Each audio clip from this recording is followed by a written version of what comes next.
Well, good morning, everyone. We're at the Crookston Sports Center again. We slept overnight and getting ready for another girls' hockey game this morning here on KROX Radio. Crookston Pirates, who won a thriller with 1 second left to go in the overtime when Ashlyn Bailey scored to give the Pirates another 2-1 victory over Rock Ridge last night. Now they entertain International Falls. The Broncos come in. They've won one, lost five, and they've tied one. The win was over Morris Benson, and then the next day the first day they tied Morris Benson.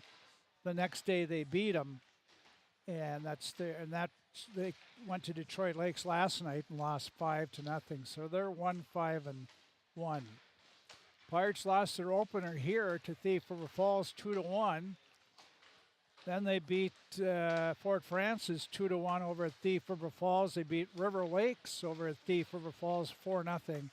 And then the 2-1 overtime win over Rock Ridge. So they played 4 games. 3 of them have been 2-1 scores. So low scoring.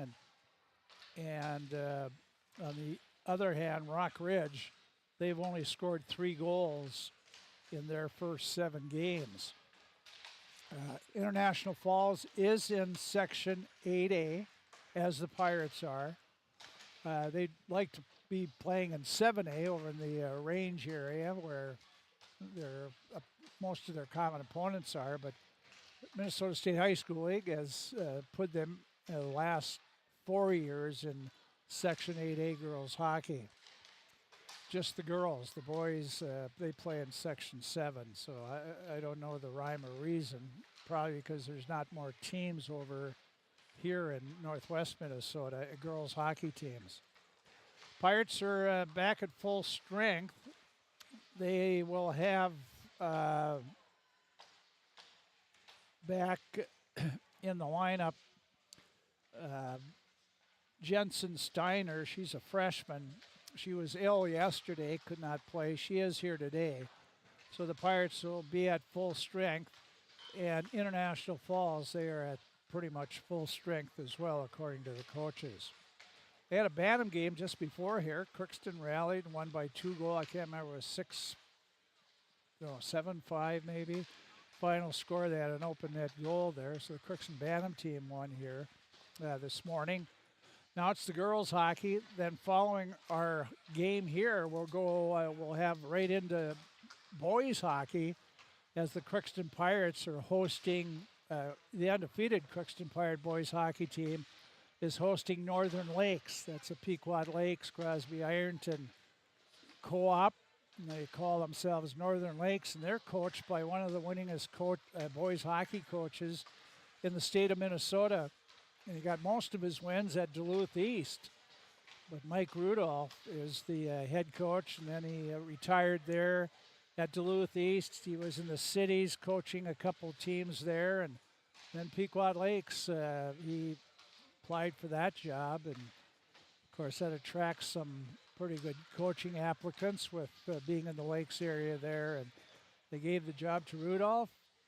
And so they'll be playing after this game, Pirate Boys Hockey. And then it ends up as far as, I'm not sure in the main event arena, but UMC will play St. John's University again in club hockey. That will be after the boys hockey game. UMC basketball, both winners last night against Bemidji State. They'll try to do it again against St. Cloud State. 3:30 and 5:30, women followed by men. And both those games will be on KROX right after the boys hockey game. So a lot of stuff going on here today. We'll be back, talk to the coach. First coach is Erin Nagurski Hall. We'll talk to Mrs. Hall. That'll be coming up next. You're watching and listening to Crookston Pirate Girls Hockey against International Falls here on KROX. You can make a sweet life right here in the Red River Valley with a career at American Crystal Sugar Company. Our shift schedule offers 14 days off per month, which gives you time for family, friends, the great outdoors, and everything else you enjoy about small town living. Entry-level positions are available, and pay starts around $18 per hour. Apply today at crystalsugar.com and share in our sweet success. Riverview Health, exceptional people, exceptional care.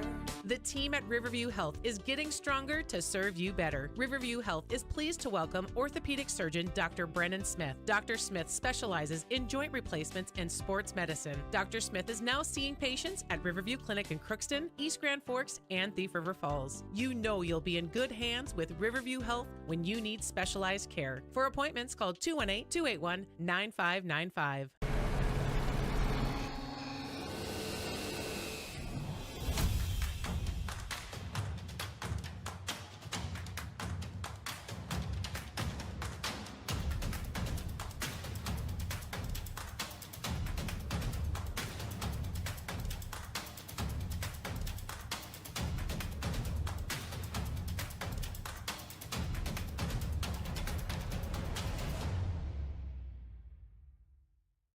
Ever wonder what your city government does for you? They provide police and fire protection, emergency and disaster preparation, building code and zoning enforcement, street repair, cleaning and snow plowing, curbside garbage and recycling collection, plus spring and fall cleanup weeks. They deliver safe drinking water and maintain a wastewater system. They care for 22 parks and provide year-round recreation activities. They give loans for economic development and housing. They do all this and much more with the help of your city employees. Shopping for groceries is easier than ever with Hugo's Family Marketplace. To simplify life, Hugo's offers convenient online shopping with delivery or curbside pickup at gohugos.com. Even better, shop on the go with the Hugo's Family Marketplace smartphone app. Download e-coupons, recipes, grocery lists, weekly ads, and place your grocery order right from your phone. Save time and save big with Hugo's Family Marketplace, your hometown grocer since 1939. You're gonna find more low prices, more great stuff when you go to Hugo's.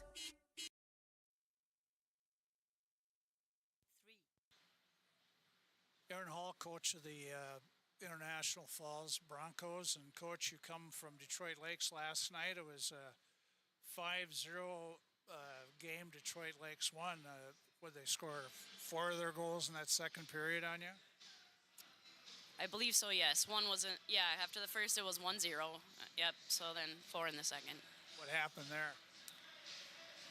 Just we had been running our forecheck pretty well, and that kind of, we got a little careless, and that started some things off for us. And then after that, I don't know, we just got running around.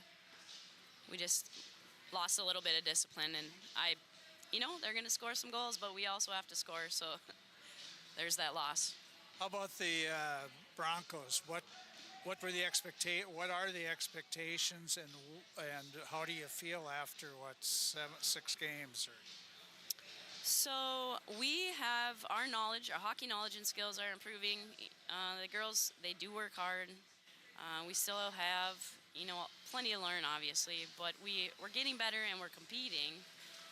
But we are lacking in offense, and we're, if we can't score, then it's really tough to win. So I feel like that's kind of where we're at right now. We need to score, and we need to work on our offense. We've seen you a few, last 3 years or so, and your team is, I think Pellin's been in goal since, what grade was she in? She's been on the varsity for a while. I know probably her first year, 8th or 9th grade, that she's been playing varsity, our starting goalie. So I'm not quite certain exactly which one, but yeah, she's a definite huge athlete for us back there, and she's a senior this year, so it's big shoes to fill, and she makes a lot of big saves. She can't do it all herself. You haven't scored many, as you said. Crookston's had sort of a little problem scoring too. What do you think? What do you think that would mean, if anything? Well, I'm not gonna lie, I'm a little happy to hear that. We just have to be better ourselves, I guess. If Crookston's having trouble scoring, I guess I can't go in the locker room and say that. We have to come out and do what we do well and play our game and hopefully shut them down. Well, you're in Section 8A. Does that seem strange for the girls or not? We don't really enjoy the fact that we're in Section 8A. Honestly, we were talking about that on the way down. but it is what it is. And the girls don't say boo about it. It was mostly just us coaches having a conversation. Your full name is Aaron Nagurski Hall, which means you're a Nagurski, and that means you have to be related to the great Bronco Nagurski of International Falls. Are you? I am. It's my dad's dad, so he's my grandfather. It's an honor. I bet an honor and something to live up to, huh? It is. Yeah, it's something, we've carried through life. It's something to be proud of, but yeah, there's expectations. But we are still just who we are, so I guess I'm not going to probably end up being a legend like he is. Not many will be. Coach, good to see you again, and hopefully you have a good game here today, and not only that, but have a safe trip home too. Thanks, I appreciate it. It's good to see you. That's Aaron Hall, the head coach for the International Falls Broncos, and they are 1-5-1. I don't know. Oh, and the Pirates head coach is Reed Olsen, and he has some thoughts before the game coming up here. It's a quick turnaround. Well, a quick turnaround for International Falls. Coach said they stayed in Hawley last night, so they drove up this morning to Crookston. Pirates at least got to sleep in their own bed, and but it's still a quick comeback for the teams. We'll see how they respond to that in the early going here. Hey. Well, we'll be back and hear from Coach Olsen. We'll do that. You're watching and listening to Crookston Pirate Girls Hockey here on KROX TV and radio. This is my farm. Don't come out here and tell me what I need.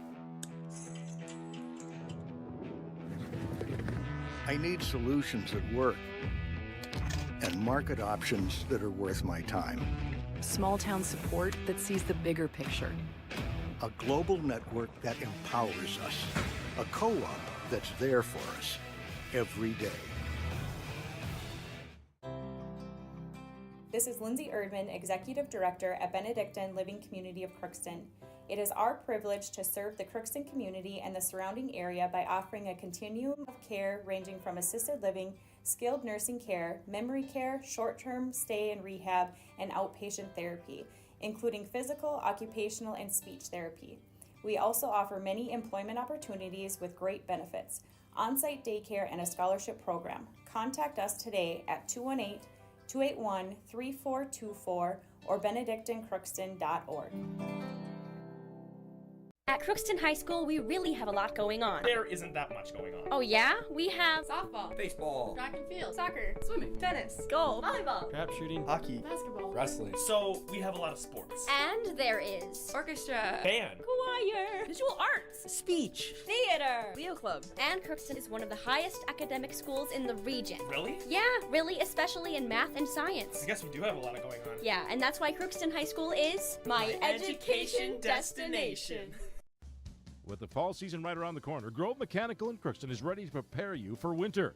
They suggest having your heating system serviced regularly to keep things running smoothly. A skilled technician will clean and service your heating equipment to ensure safe and efficient operation. It's never too early to get ready for the upcoming winter season. Before the cold sets in, call Grove Mechanical today, your hometown heating and cooling professionals. Give them a call, 218-281-3863, or visit their website, grovemech.com. For all of your automotive service needs, call Christian Brothers Ford here in Crookston. We have a service team to handle all of your vehicle's needs. Does your vehicle pull to the right or left? Call and schedule an alignment today. Proper alignment saves gas and wear on your tires. We're here to take care of your vehicle repairs and maintenance. Call Christopher or Jersey in the service department at 281-1338. Make an appointment today with the service department at Christian Brothers Ford of Crookston, where we make it easy.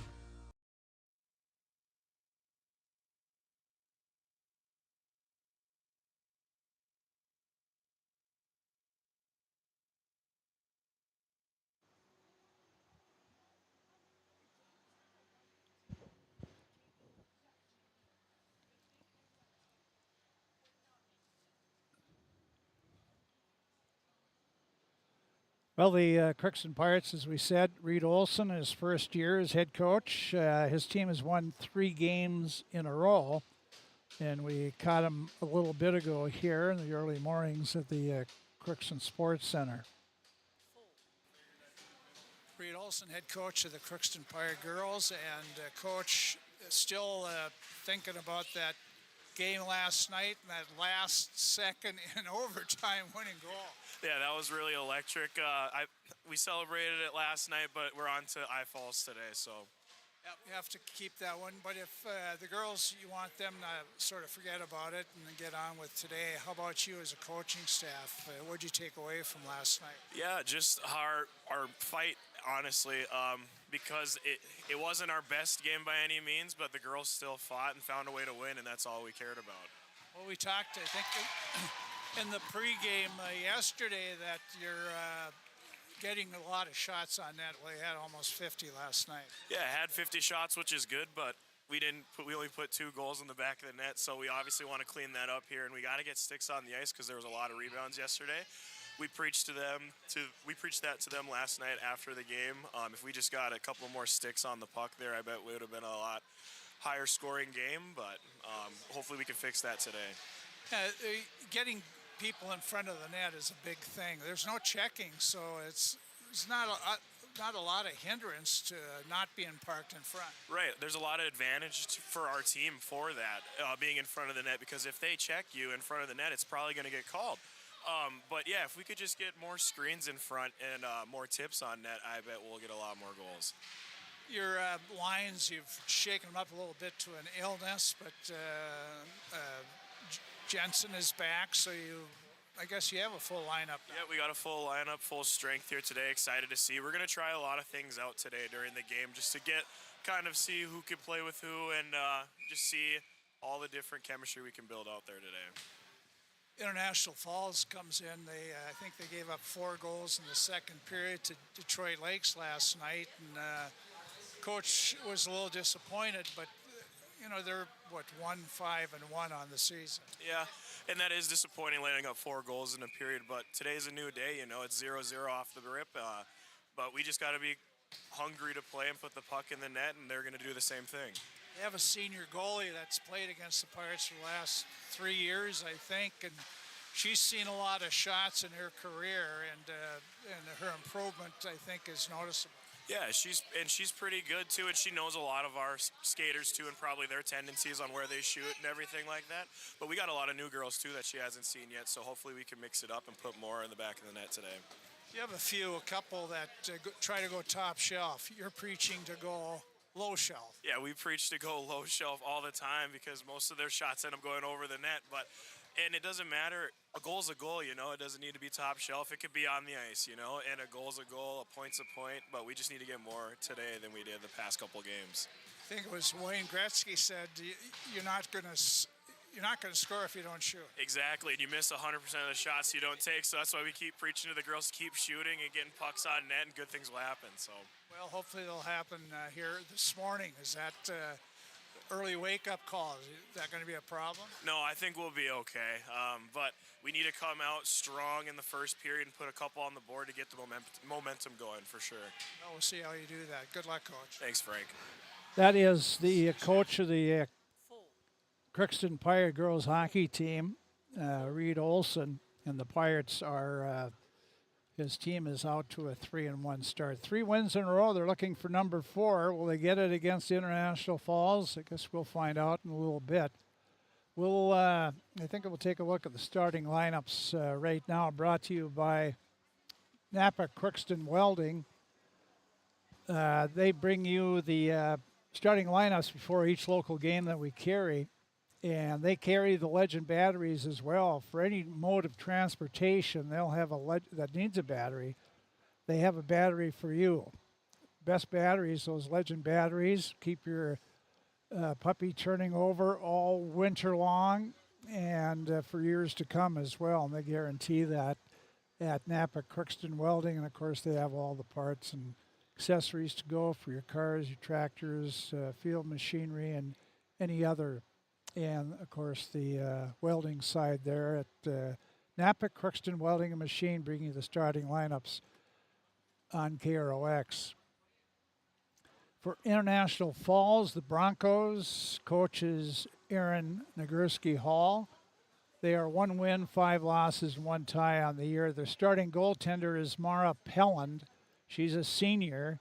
She's 1-5-1 record. She has just over a 3-point goals against average. Her save percentage is hovering around 90%. Starting 4, as we said, they only have 2 girls that are in the scoring column for the team. One of them is their starting center, Addison Brown, a junior. She has 1 goal and 1 assist. And she's tied for the lead in scoring. Senior Lola Wade is at left wing, and sophomore Sydney Lindahl slash Slatinsky. Lindahl Latinsky is a sophomore. Second unit out will be Adrienne Shesby. She's a sophomore, with Tenley Thompson, a freshman, at one wing, and Peyton Russo, a junior, at the other. They also have pretty much 2-line team. They'll go with they got a bunch of 8th graders and freshmen that'll maybe see action as well. Presley Russo, Bella Amarud, and Millie Lindahl Slatinsky, all 8th graders.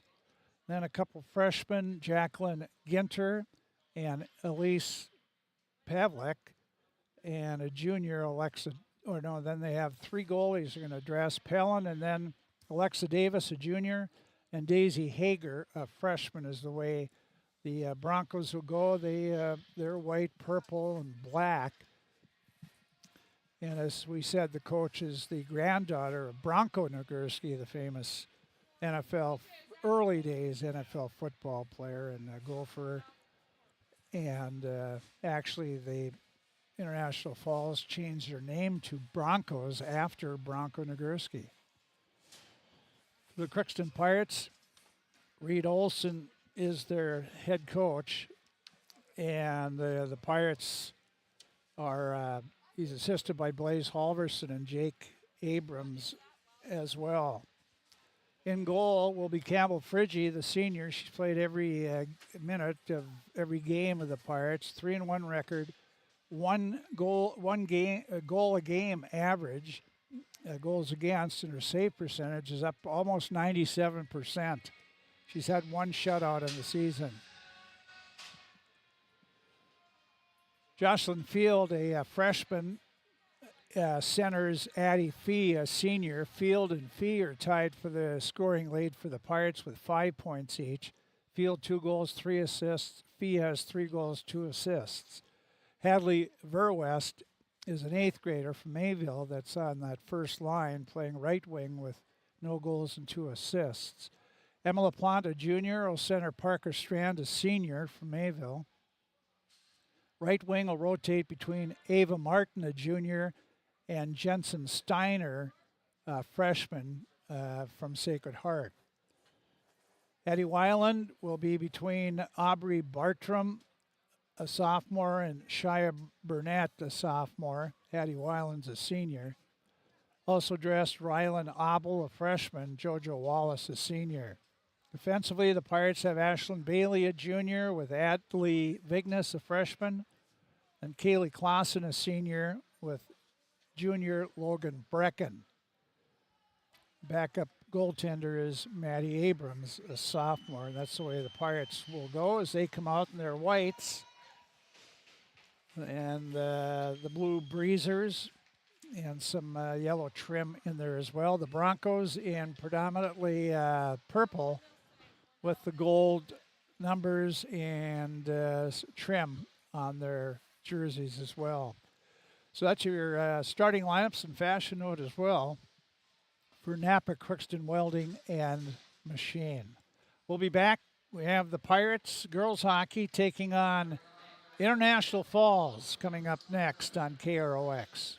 Hi, I'm Dr. Angie Smith, optometrist at the Crookston Eye Clinic and Foston Eye Clinic. We aim to provide high-quality products to our patients, things that we use ourselves in treating our own dry eye or coatings that we like to use on our own glasses. We offer myopia control contact lenses for children, which are soft contacts that not only correct their vision, but are designed to slow the progression of their nearsightedness. The eyes lead the body, and we are passionate about helping the eyes be safer, sharper, and faster.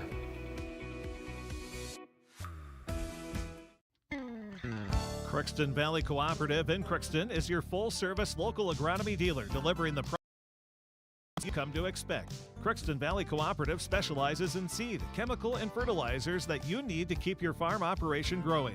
For expert advice you can rely on, give Sean, Mike, or Matt a call at 281-1178 today or stop by at Crookston Valley Cooperative, located at 1122 Fairfax Avenue in Crookston.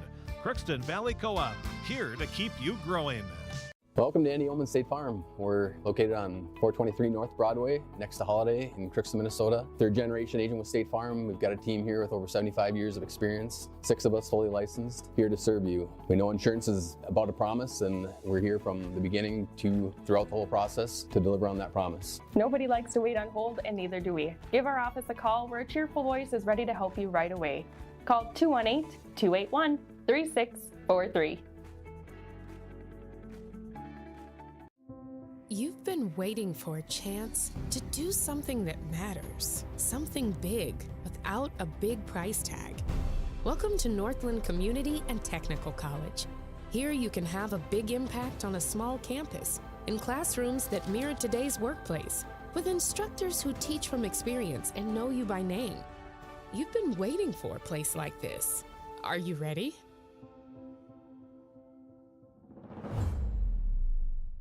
Are you an enthusiastic sports fan? Want to have fun and get in on the action? Heck, yes. That'd be awesome. Have great attention to detail? Want to stay active? Definitely. Want to give back to the student athletes in your community? Obviously, yes. Then you'd make an excellent high school sports official. We need more officials in Minnesota, because with no high school officials, there are no high school sports. Sign up today at highschoolofficials.com. Farming today doesn't always feel the same way it used to.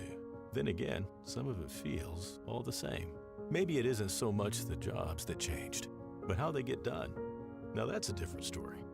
Efficiencies are critical, which is why you need a lender who will find the right loan structure for a strong financial future. You need a lender to look out for your whole farm operation. Egg.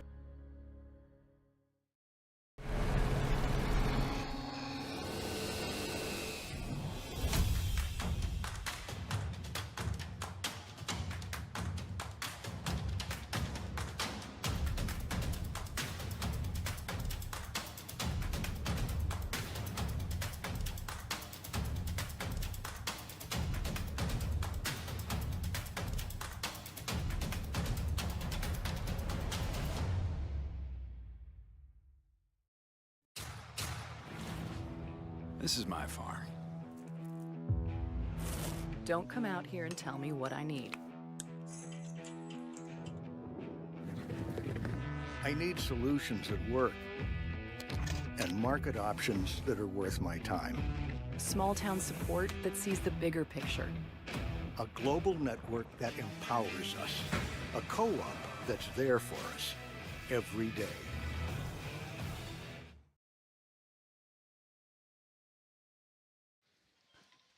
Okay, we're going to start. The Pirates are going to start that third line.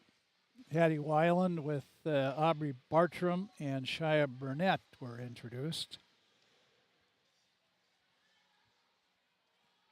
So, about ready to get things over, get going. Trying to look at the officials here. If I, I'll turn away from you. So the Pirates will start the youngsters, the third unit, third line, they call it.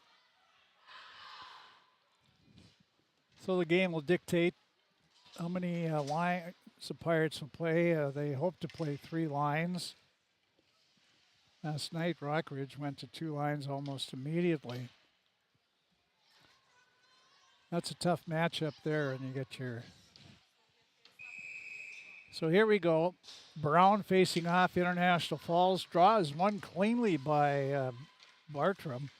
Pirates back in their own zone, though. Here's last night's hero, Ashlyn Bailey, up and skating quickly in the zone is Hattie Weiland. Push the puck in the corner. It's behind the International Falls net. Pinching in is Clausen trying to keep it in. Kaylee did. Now it's along the boards on the far side. And International Falls just dumps it down, and that'll be icing on the Broncos.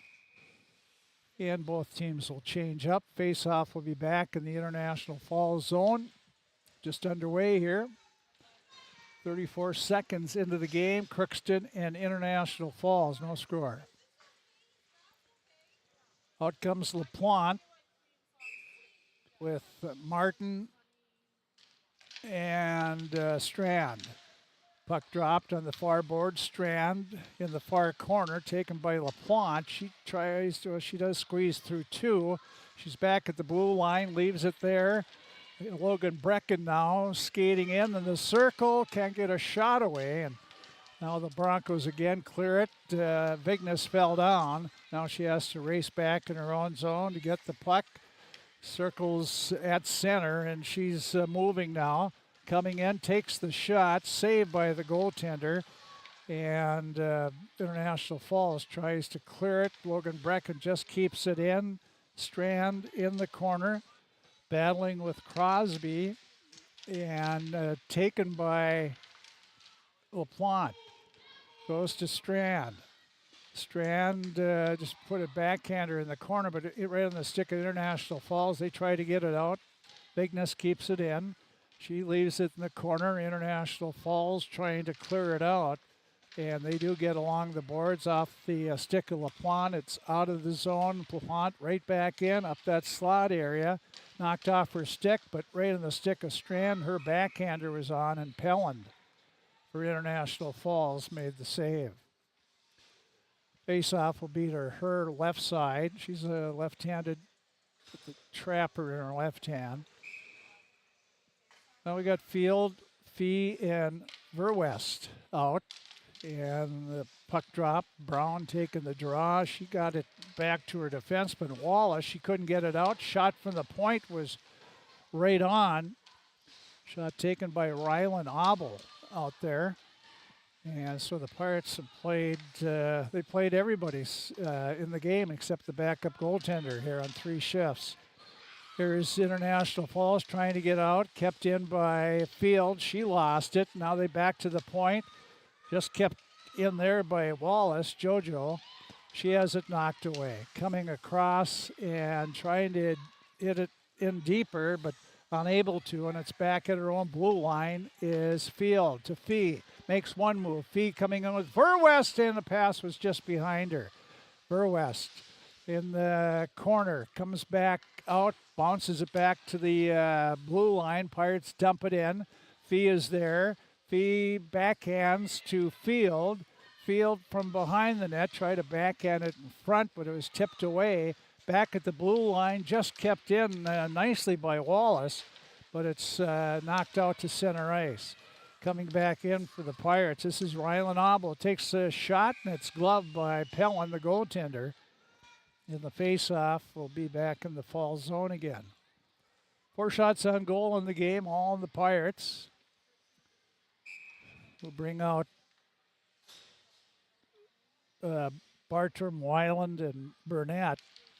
Off the draw, the Pirates slap at it a couple times, but Ginter gets it out to center, back in the Crookston zone.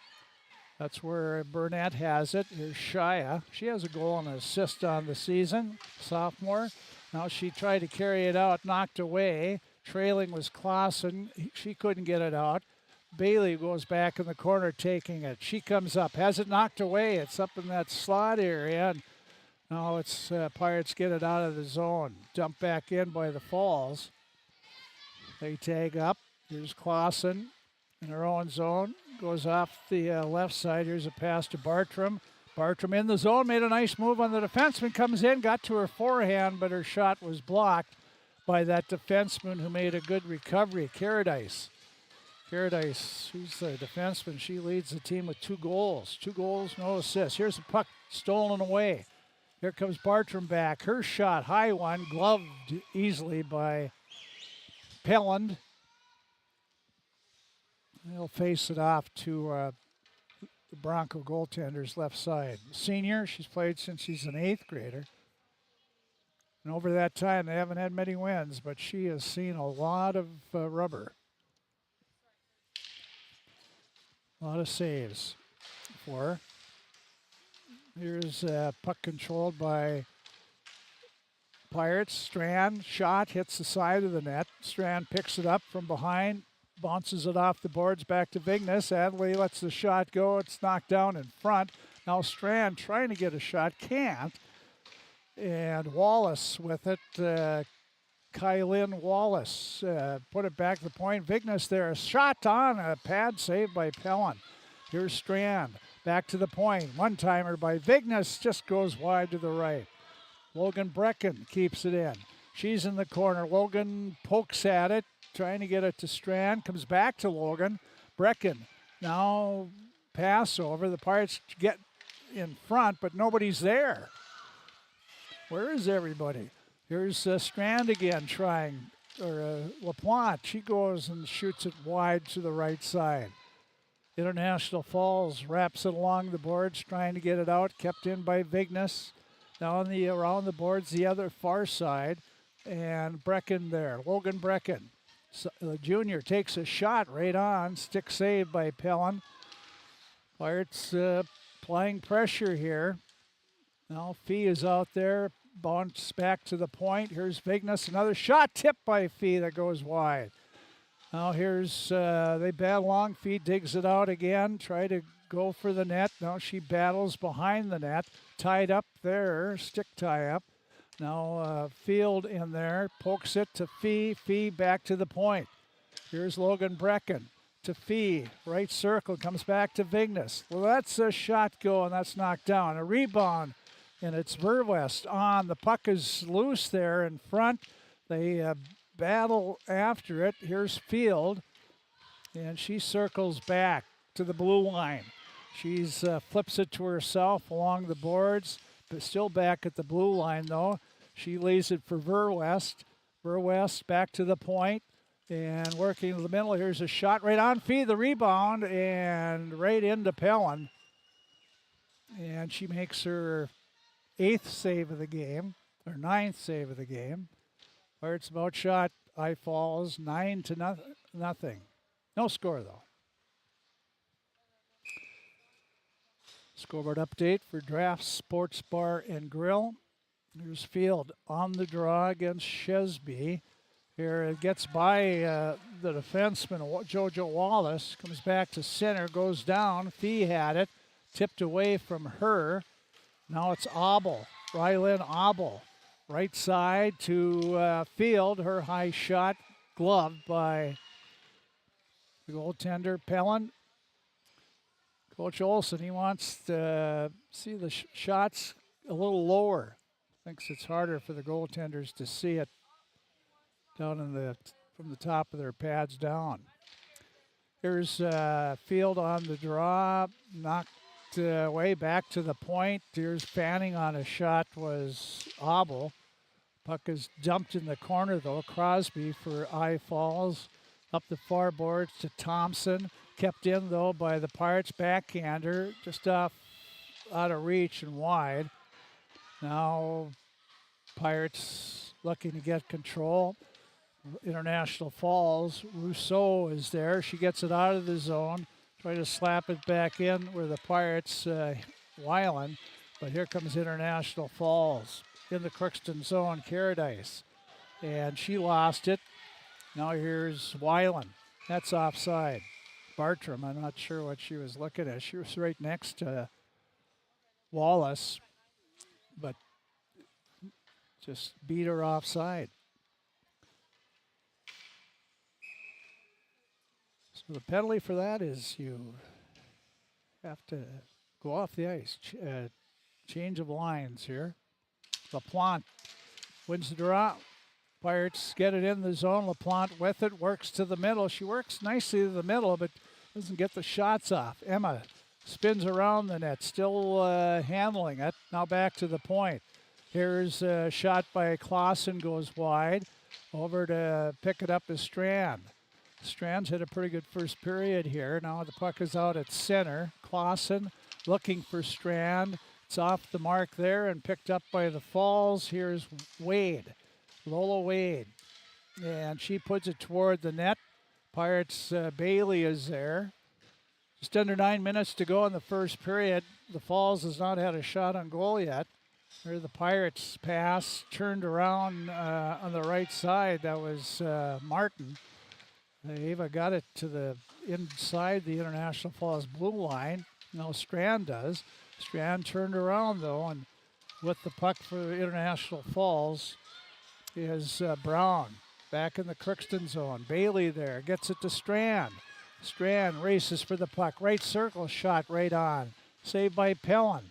Here's coming in front is Field. Fee is there, and Fee slaps it in for the goal. In front, Field got it, and Fee was parked there and put it past Pellin, and the Pirates get on the board here. 8:17 to go in the first period. 1-0 Crookston.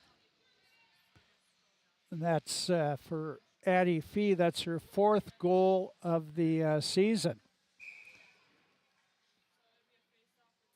And I'm sure Field will get 1 assist. She brought it toward the net. So 1-0 Crookston with the lead. Back, they put it in the International Falls zone. Verwest gets Stafia backhander right on, saved by Pellin. 12-0 shots favor Crookston. And International Falls gets it out of the zone. Back quickly for it is Fee. Puts it a pass to herself off the boards. Try to get it to Verwest. That was off the mark, but Verwest will pick it up in the Falls zone. Gives it to Fee, to Field. She turns around. She's in the left circle, a shot up high again. And an easy glove save by Pellin. We have 7:41 to go in the first period of play. Crookston girls lead International Falls 1-0. We haven't got the official call. Tim Moe on the PA there.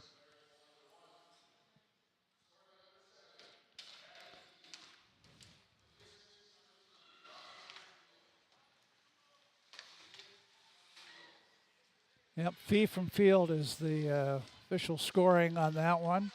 Here's the puck behind the International Falls net. Trying to carry it out for the Falls was Sheesby. And now it's knocked away from Brecken. Sheesby has it. She comes in the Crookston zone, but Vignes with that speed gets back and cuts her off. Here's Vignes now. Adley Vignes works it to center. Now it's picked up by the Pirates, Bartram, but the Pirates are offside. Face-off will be outside the International Falls blue line. Lines change again. It's LaPlante with Steiner and Strand. Taking the draw. International Falls, they get it, well, they had control back in their zone. Now they lose it. And the Pirates putting on some pressure. Steiner. She lost it. Now it's back to the point. Here's a quick shot and glove save by Pelland off the shot of Rylan Abel from the far point. 14-0 shots favor Crookston. 1-0 the score. 6:46 to go in the first period. A scoreboard update for our friends next door here at Draft Sports Bar and Grill. There's a puck, unable to keep it in as Abel. Pirates won the draw that time cleanly, but now here's the Falls, puts it back in the Crookston zone. Abel with it, had slapped away, goes back in her own corner. Behind her net now. She's looking and knocked off the play with Steiner. And here's Crookston trying to get out. Shot goes wide. And the Pirates Trying to get it out of the zone here. Now it's controlled by LaPlante. Makes a move, gets to center, coming with Steiner, 2-on-2. LaPlante had it knocked away. In the far corner, she goes after it. Turned around there. Steiner was there. She leaves Strand to pick it up. Strand tried to get it in front. Puck in the near corner. Here, back to the point. Here's a slapper, goes wide by Wallace. Now the Pirates through the crease. Strand, LaPlante, Steiner. Steiner stops, looks back to Field coming out of the player's box. Now it's Field with it. Has it knocked away by International Falls, but Field will beat the Bronco player back. Here's Field to center. Fee can't get it, but Strand does. Strand centers it across, flipped by Bailey, and that goes wide. International Falls couldn't get it out. Fee sends it back in. It's along the boards. Fee goes in with two Falls players. Battles, still battling. And now it's 2 against 2. Bailey in there. Bailey digs out the puck, looks back to the point. Here's Clausen, a shot, and that hits traffic. In the far corner, Verwest leaves it. Fee in the corner. Oh, pass in front to Field. Just missed it on tip. Here's Verwest, has an open shot right on. Rebound. Fee tried to go high with the goalie down. She had an open net for an instant there. Now it's Crookston again. Bailey in front. A backhander just goes wide. Ashland in the corner. Back to Clausen on this near point. Kaylee Clausen for the Pirates. Works in the circle. Slapped away in the corner by Wade. Now the Pirates. Fee in front to Field. Now here's slapper by Clausen, saved by Pellin. And Pirates, Fee with it, still digging it out. Goes to Field in the corner. Jocelyn Field makes a little stutter move, and she's hauled down. We got a tripping penalty coming up on Rousseau of International Falls, our first penalty of the game. 12:57 mark. So Rousseau, 2 minutes for tripping. Pirates get their first power play of the game. Pirates had a power play last night. Fee had a power play. But they just were on the ice, so the second power play unit out there. Here's the face-off off the circle. Nicely done by the Pirates. Ava Martin in the corner, puts it in front off the stick of Strand. Steiner goes back to the point. And still, Strand has it again. Try to work in front, knocked away by the Broncos, and they send it down ice. 3.5 minutes to go, first period, 1-0 Crookston. They're on a power play here. Here comes Clausen out of her own zone, weaving her away, and gets in the International Falls zone down in the corner behind the Falls net, and the Pirates do a lot of circling. Now here's a nice pass, and the shot knocked down in front. It was a great pass by Clausen, got it to Steiner, but she couldn't get a shot on the goal. Here it's behind the Crookston goal, or behind the International Falls goal, Ava Martin with it. Martin, the junior, behind the Falls net to Steiner, goes back to the point. That's Vignes. Adley Vignes, a shot goes wide. Now Martin again. She leaves it for Strand. Tried to work it in front, but taken away by Emerud. And here back and trying to get it in was Logan Brecken, fanned on it.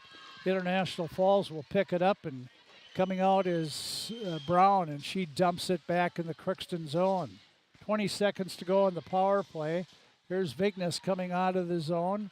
Vignes up the boards to Fee. She sent it deeper in the International Falls zone, then goes after it.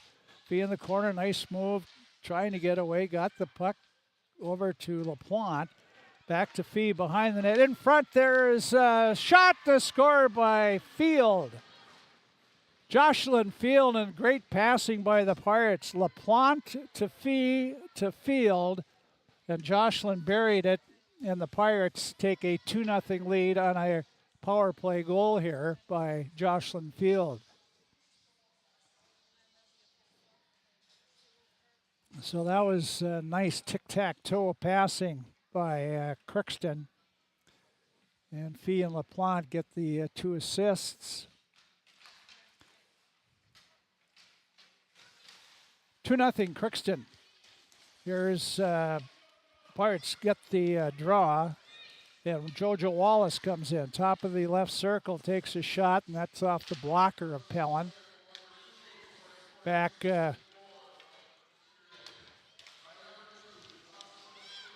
here's coming back is Lindahl Slatinsky.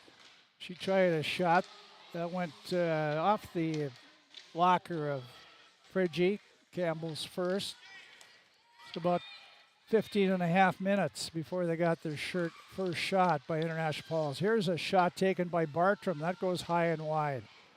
Crookston. Aubrey Bartram gets it still behind the net, looking to get it in front. Poked away by Caradice. She got it up to Wade and out to center where Crookston has it. Falling down is Weiland as the pass was coming to her. But it ends up back in the Broncos zone. Broncos get it to center, but it's taken by Vignes, and the Pirates are offside. Bartram. Down to 51 seconds to go. In the first period, Crookston leading 2-0. They've dominated, outshooting International Falls 20-1.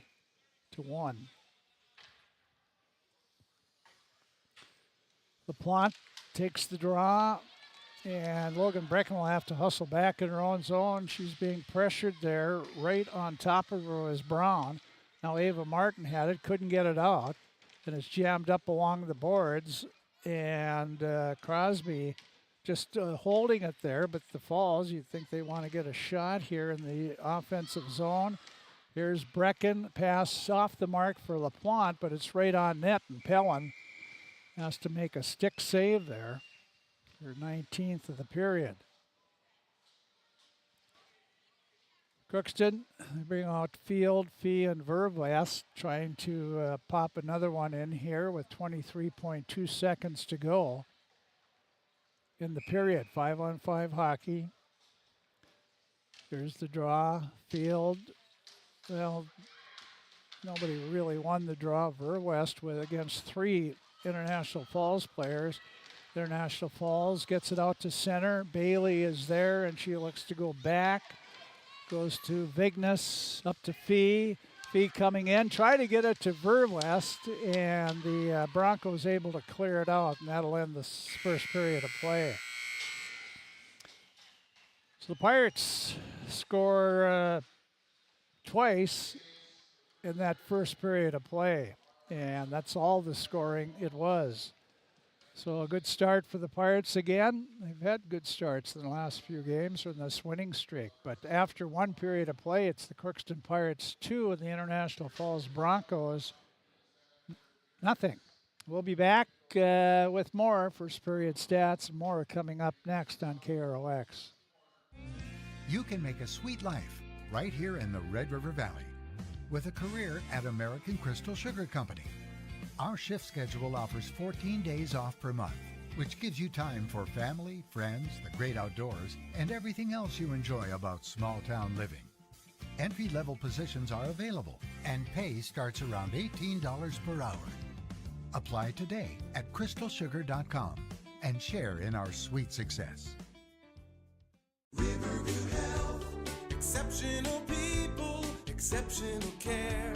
The team at Riverview Health is getting stronger to serve you better. Riverview Health is pleased to welcome orthopedic surgeon Dr. Brennan Smith. Dr. Smith specializes in joint replacements and sports medicine. Dr. Smith is now seeing patients at Riverview Clinic in Crookston, East Grand Forks, and Thief River Falls. You know you'll be in good hands with Riverview Health when you need specialized care. For appointments, call 218-281-9595.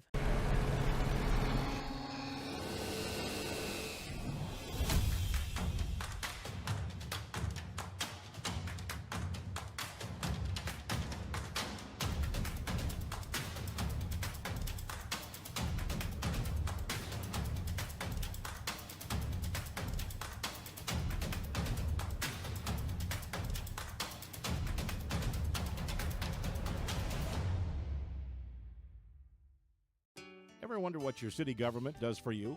They provide police and fire protection, emergency and disaster preparation, building code and zoning enforcement, street repair, cleaning and snow plowing, curbside garbage and recycling collection, plus spring and fall cleanup weeks. They deliver safe drinking water and maintain a wastewater system. They care for 22 parks and provide year-round recreation activities. They give loans for economic development and housing. They do all this and much more with the help of your city employees. Shopping for groceries is easier than ever with Hugo's Family Marketplace. To simplify life, Hugo's convenient online shopping with delivery or curbside pickup at gohugos.com. Even better, shop on the go with the Hugo's Family Marketplace smartphone app. Download e-coupons, recipes, grocery lists, weekly ads, and place your grocery order right from your phone. Save time and save big with Hugo's Family Marketplace, your hometown grocer since 1939. You're gonna find more low prices, more great stuff when you go to Hugo. Back here at the Crookston Sports Center. Thanks for joining us. We're on two of the KROX platforms. We're on KROX Radio, both AM and FM. You can hear this game. If you're watching or not watching, you can also watch it on KROX TV on YouTube. Got you covered here. We've got Zach Wheeler up here. Zach is running the camera and the video parts and producing the game. And we got Gabe Bishop across the way on a busy day. Gabe is taking pictures for our website as well. So we got covered in those aspects anyway. Early games we got here, and the Crookston Bantam team was playing. So Jake Solberg, the Park and Rec director, is jamming the arena full with activities going on. Bantams played. They won by 2. I'm not sure who they were playing. I couldn't tell by the uniform. And so they won. The Pirate Girls here now. And after the Pirate Girls game, we'll have the boys game.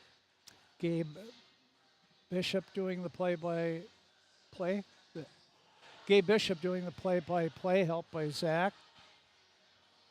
And then Zach will be running right over to the Lee Soccer Gym, or the Gary Sensky Gym, and the UMC women and men's basketball team. They're going to play St. Cloud State, and that starts at 3:30, the women. Zach will have that game for you on KROX, and then Gabe will have the men's game. So that's a busy day here on KROX Radio. Pirates took them a while. It was I think it was a minute and a half to go in the period when International Falls got their only shot at net, and it was just an easy flip for Campbell Friggy. That was all she seen. But the Pirates had some trouble scoring on Pellin, but they finally broke it at 8:43 mark of the first period. Jocelyn Field was on the goaltender Pellin. Pellin made the save. The rebound, though, came right behind Field to Fee, and Addie Fee knocked it in for her 4th goal of the season from Jocelyn Field. So the Pirates led 1-0. Then we got down to 2:06 to go in the period, and the Pirates, a beautiful passing play on a tic-tac-toe. They had their power play unit out there, and actually they just scored before the power play ended, so both goals are power plays. But Emma LaPlante from the far corner in the International Falls zone slid a pass to Fee. Addie was behind the net, came and found Taylor Field in front, and Jocelyn Field in front, and Jocelyn found a spot. She went top shelf again and got it over the glove of the left hand of Pellin. Field, her 3rd of the season from Fee and LaPlante at 14:54, and the Pirates have a 2-0 lead. One penalty in the period, and that was on International Falls for tripping, and the Pirates were able to score on the power play. So the first one was not a power play. The second one by Field was a power play, her first power play goal of the season. And the Pirates dominate with 21 shots on net. Scored twice. International Falls had 1 shot on goal. 2-0 Crookston after 1 period of play. We'll be head back here to the Crookston Sports Center. 3 rinks here, and they're all being active. Seen some of the youth games going on behind us. Now JVs will be playing back there as well. Northern Lakes is here. They're ready to play boys hockey against the Pirates. Undefeated Pirates are 3-0, and they will play Northern Lakes about a half an hour after the completion of this girls' game. We'll have that on KROX Radio and TV. The Wrestlers, the Crookston Pirates are over at Hillsboro. I think they have 4 duels in the Hillsboro dual jamboree, they call it. And the Pirates will wrestle 4 North Dakota teams here, or they are wrestling 4 North Dakota teams that started at 9 o'clock this morning.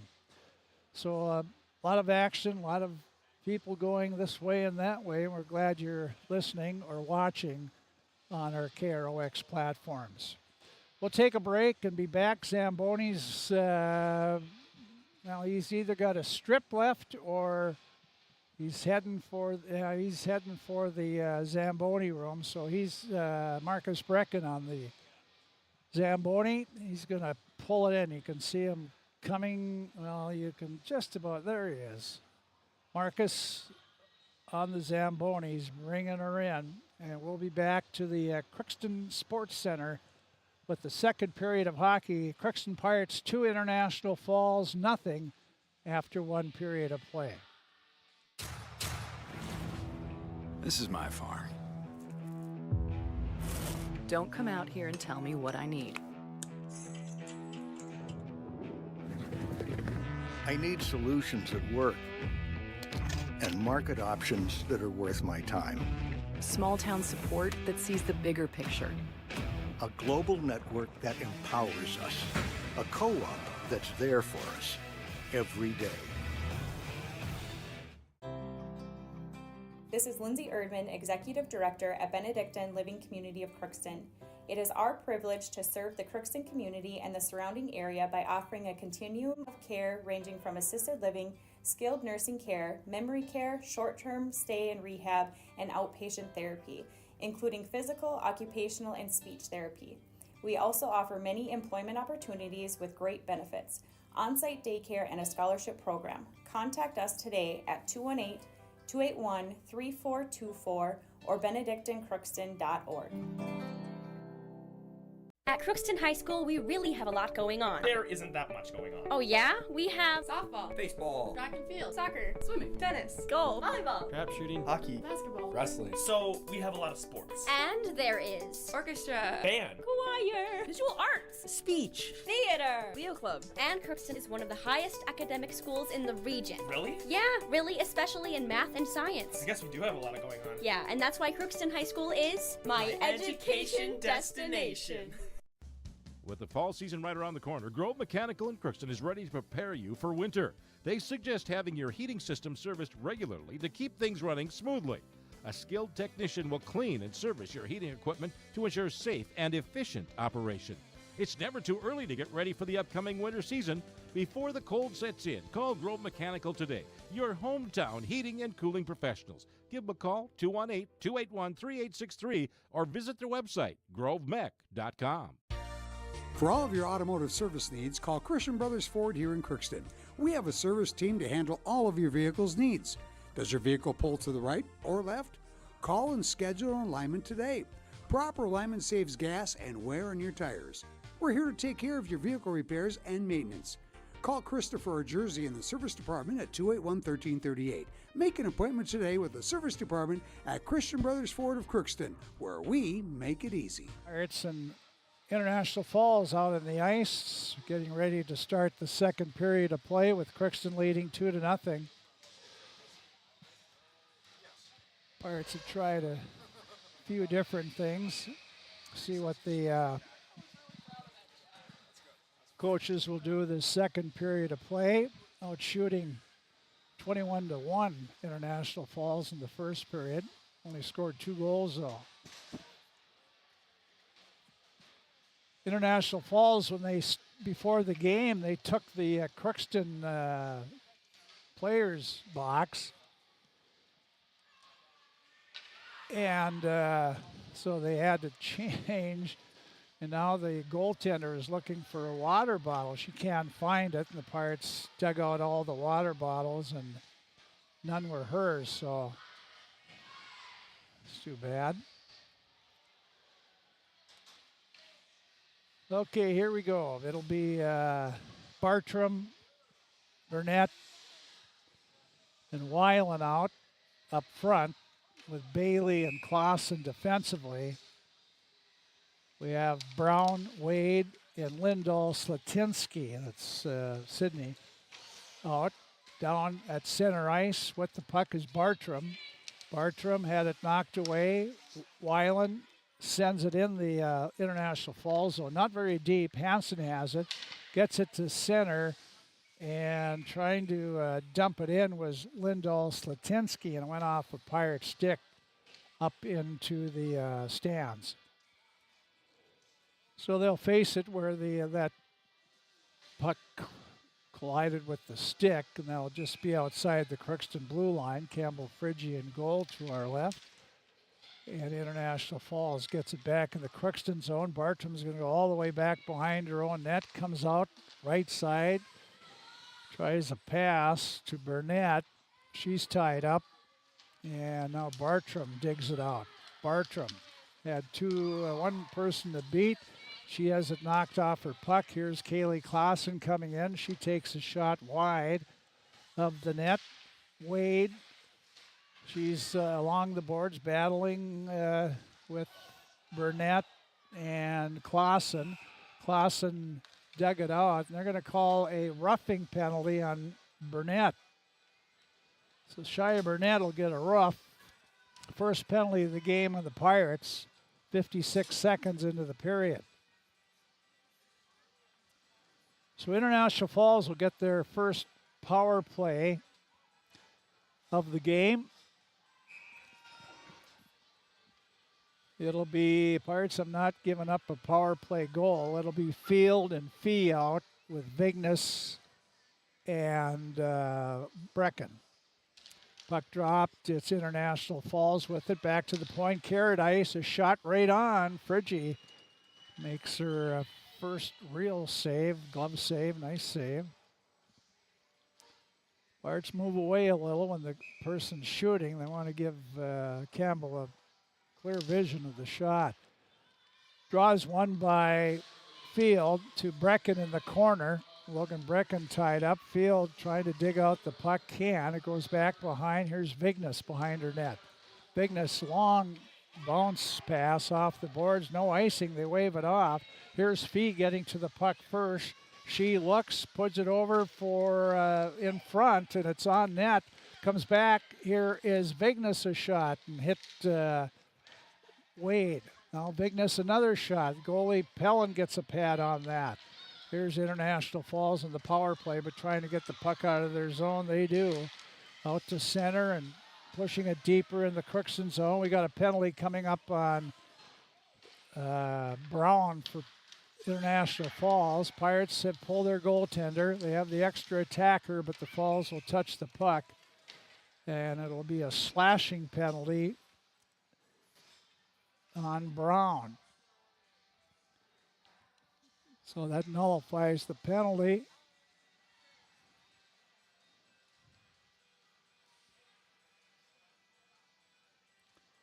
Crookston, it'll be 4-on-4 hockey here for a minute. Then the Pirates will have a minute power play after that. Drop of the puck.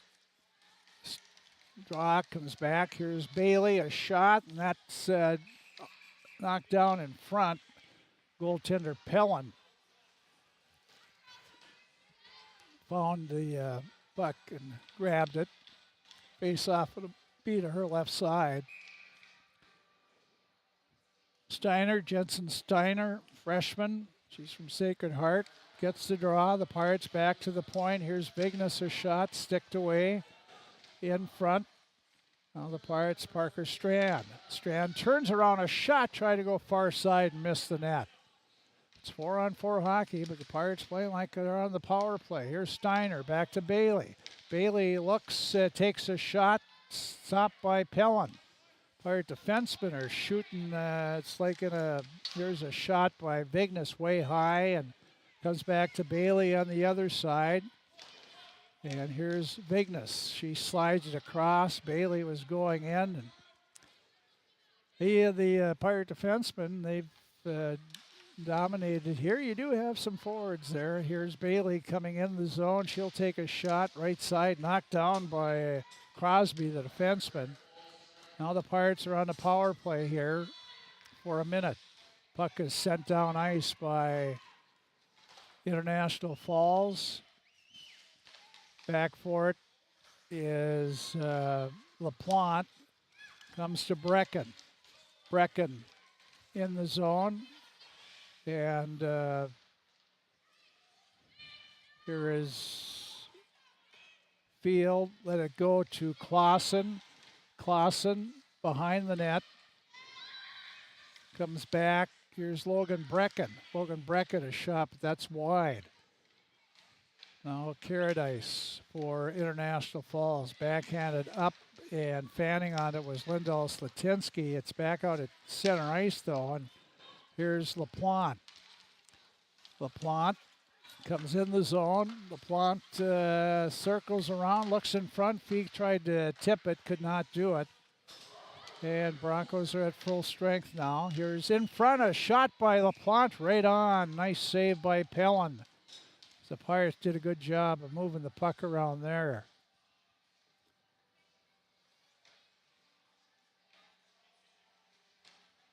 .12:56 to go. Second period of play, still 2-0 Crookston.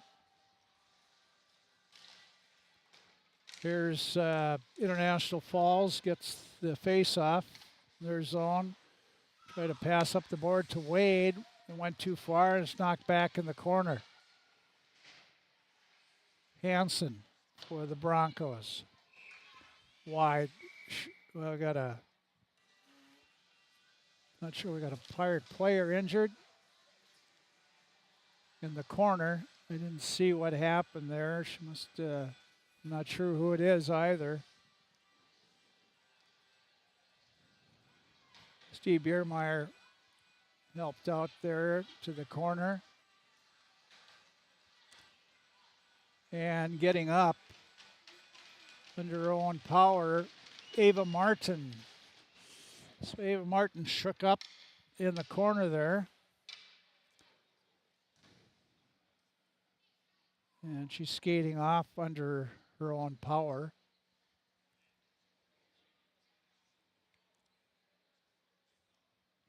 So there was no penalty called on the play. Shots are 24-2 favoring Crookston. They lead 2-0. No scoring in the second period thus far. That has 12:38 to go in it. Pirates looking for their fourth victory in a row. Here's Crookston with the puck. This is Abel, sends it in behind the International Falls net. They try to get it. They do get it out to center. Back is Wallace. JoJo Wallace at center now. And she's tripped up in the play. Got another tripping penalty coming up on International Falls. Here's LaPlante, couldn't quite get it. They'll assess the penalty for the trip.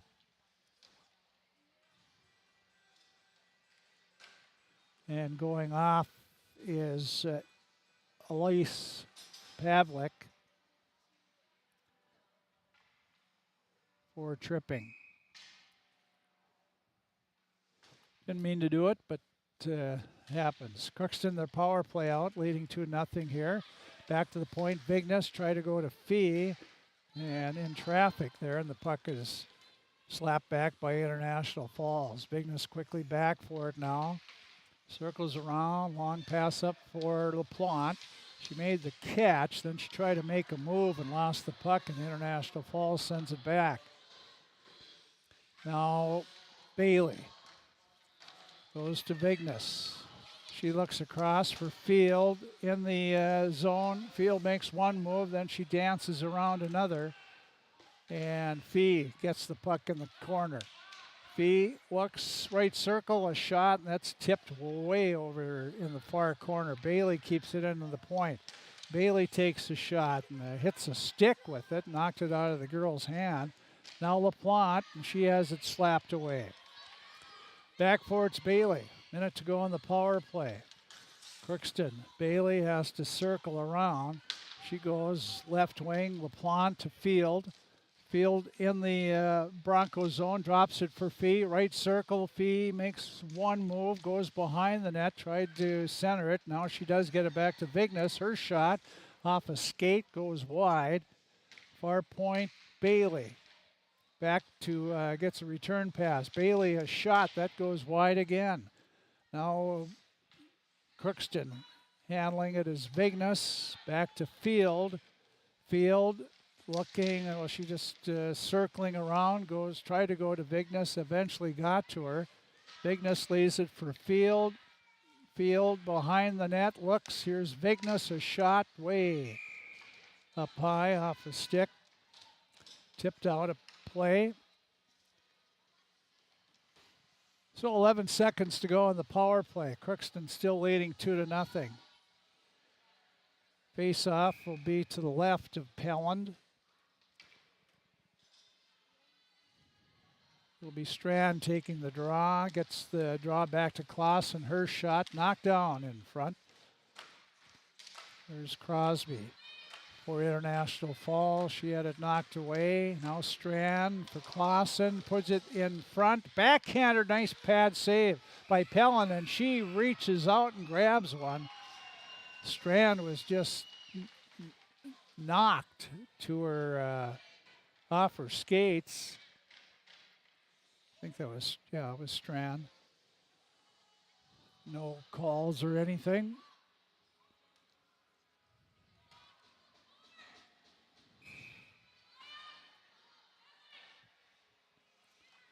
Again, face off to the left of Pelland. Pirates win the draw cleanly. It's Strand, but they say some of the girls were in the circle, so an unfair drop of the puck. They'll do it again. Strand, well, they're going to kick Sheesby out of the circle, and Pirates win the draw again. Here's Vignes. She bumps into one of the forwards there, knocked down, and Adley getting up a little slow, or trying to get up. She's still on her knees here. She's holding her ankle now. So they call play here. I don't think Adley can stand up on that ankle. So Adley was backing in the zone against one of the players for International Falls, and then she went down, so I'm not sure if she twisted an ankle going down or when she got hit or what the was. Let's see if she's gonna, Steve Biermeyer out there, see if she can stand up or not. She does stand up, but she's really favoring the left leg.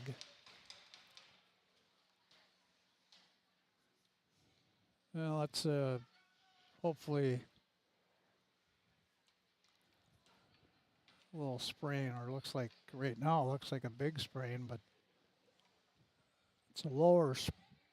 I'm not sure on the ankle though if it's low or high. But hate to see her out of the lineup. Here's Bartram will take the draw now as they get off the bench, and to the end of the bench goes Vignes, and Biermeyer will work on that ankle. Crookston puts it in, but it's icing on the Pirates. Face-off will come back in their zone. 9:38 to go, second period of play. Crookston leading 2-0. Scoreboard update for Drafts Sports Bar and Grill. Left of Bridgie, He's had 2 saves in the game. Here are the Pirates along the boards here. And trying to get it out was Bailey. She does. She'll skate it in the International Falls zone. Try to walk around the defenseman. Nice play by Carrot Ice there. Carrot Ice up right wing to Lindahl Slatinsky. And the Pirates put it right back in. Now back is Crosby. Up this side, we got we don't have a penalty. Here's coming out of her zone with the puck is Braun. She is knocked off the boards, and then she sort of hammers the back of Clausen with a stick. Bartram dumps it in. International Falls trying to get it out. Clausen did a good job keeping it in, but not far. And now International Falls just throws it to an open wing. Coming back, trying to come back was Abel. She got it in the International Falls zone, but it's poked out to center. Fee over for it. Fee sends it in the Broncos zone, and Broncos get it out. Now the Pirates looking back in. Here's Weiland. Weiland, and back is Carrot Ice. She gets away from Fee. Puts a right wing pass to Rousseau. And up to Sheesby. Pirates, here's Field. She skates in quickly, takes a shot. Again, another high one over the net. Here are the Pirates trying to center it. Was Verwest. It's tipped away by the Falls. Verwest trying to keep it in. They do. Now it's along the boards. Field knocks it away, skates it to the high slot area. She's right of the goaltender. Circles around left side, goes back to the point. Here's Abel, a shot, and that tipped wide. Fee picks it up. Fee in the corner, spins around, comes in front, still with the puck, but can't get a shot away or a pass away. She does go back to Field. Field, that high slot area again, deep in the right circle. Didn't get a shot away. Field leaves it back for Fee. Fee looks in front, tipped back to her. Now she puts it behind the net to Verwest. And Verwest lost the puck and sends it down ice. And no icing. The Pirates could have played it, the ref said. And back for it quickly is Abel. She gets away from one Bronco behind her net. Now try to get it to Field, but Broncos intercept, but put it right on the stick of the Pirates, and out they come. Pass up to Steiner, and she sends it in deep, but right back out by the Broncos. Pirates, Abel sends it in the International Falls zone. Crookston. Here's dumped in by the Pirates. They try to tag up, but International Falls comes out with it. That's Brown. Gets a return pass and left side, left circle, trying a shot was Pavlik. And they put it in front, but Kaylee Clausen is there. A long pass up, right wing. Wallace, Kaylin Wallace for the Falls, dumps it in, ridden off the play by the Pirates, Steiner, and now the Broncos. Pavlik couldn't get it out. LaPlante keeps it in. And now it's just the Pirates, both teams are playing sort of just not doing much, the offensive zone, but missing pass. There's not missing a pass. Coming in, Friggy makes a nice save. Well, coming in was Wade, and she was set up nicely by Brown there, and Wade came right in on Friggy, but Campbell stood her ground, made her third save of the game. Knocked the net off, or International Falls did. They'll face it off outside the Crookston blue line. Bartram taking the face off with Sheesby. Here's Kaylee Clausen had it, backhanded out by Burnett. Now International Falls has a little trouble with it. Bartram knocked it back to Weiland. Weiland in the zone. Put it behind the International Falls goal. Now in front, bounces away. Picked up by the Broncos. Here's a long shot in by Caradice. Tied up along the boards in the near corner. They got it back to the point. A shot right on by Crosby, saved by Friggy. And the Pirates try to break out. Weiland out to center. Bartram couldn't reaching for it back and couldn't get it. And International Falls has it just inside their blue line. Comes out to center, and they get it in the Crookston zone. Back is Clausen. She's tied up in the corner. Burnett digs it out, and it's she lets Bartram grab it. Here's Bartram, dumps it in, goes off on a line change. International Falls, 4:15 to go in the second period. They get it out of the zone. Fee takes it away. Here comes Fee back. Fee coming with it. Now she late on the shot, tipped away by International Falls. Crookston gets it back to the point to Bailey. Bailey takes the shot, and that hits traffic. Fee had an open net and couldn't. Well, she was stopped by a defenseman, then took a shot, and it was wide. Now it's all the way back in the International or Crookston zone. Obel back, Rylan Obel. She lost the puck to Brown. Brown goes back to Lindahl Satinsky, and she put it on net. Friggy the save. Here's Verwest coming in. She shot it wide. Now the Broncos. Fee got it to Field in front. Now it comes back to the point. Here's a shot. That looked like it was in. Now the Pirates with it. This is Field. Field lays it for Bailey. Bailey in the corner. Puts it in front, and no Pirate could grab it. Verwest off, just out of her reach. And the Broncos get to center, send it back in the Crookston zone. Here's Fee again. Fee coming 2-on-2 with Field. Fee lost the puck, gets it back. Now tried to slide it over to, and Field got it, but her shot was deflected off a stick. And a face-off will be in the International Falls zone. We're down to 2:46 to go in the second period. No scoring here in the second period.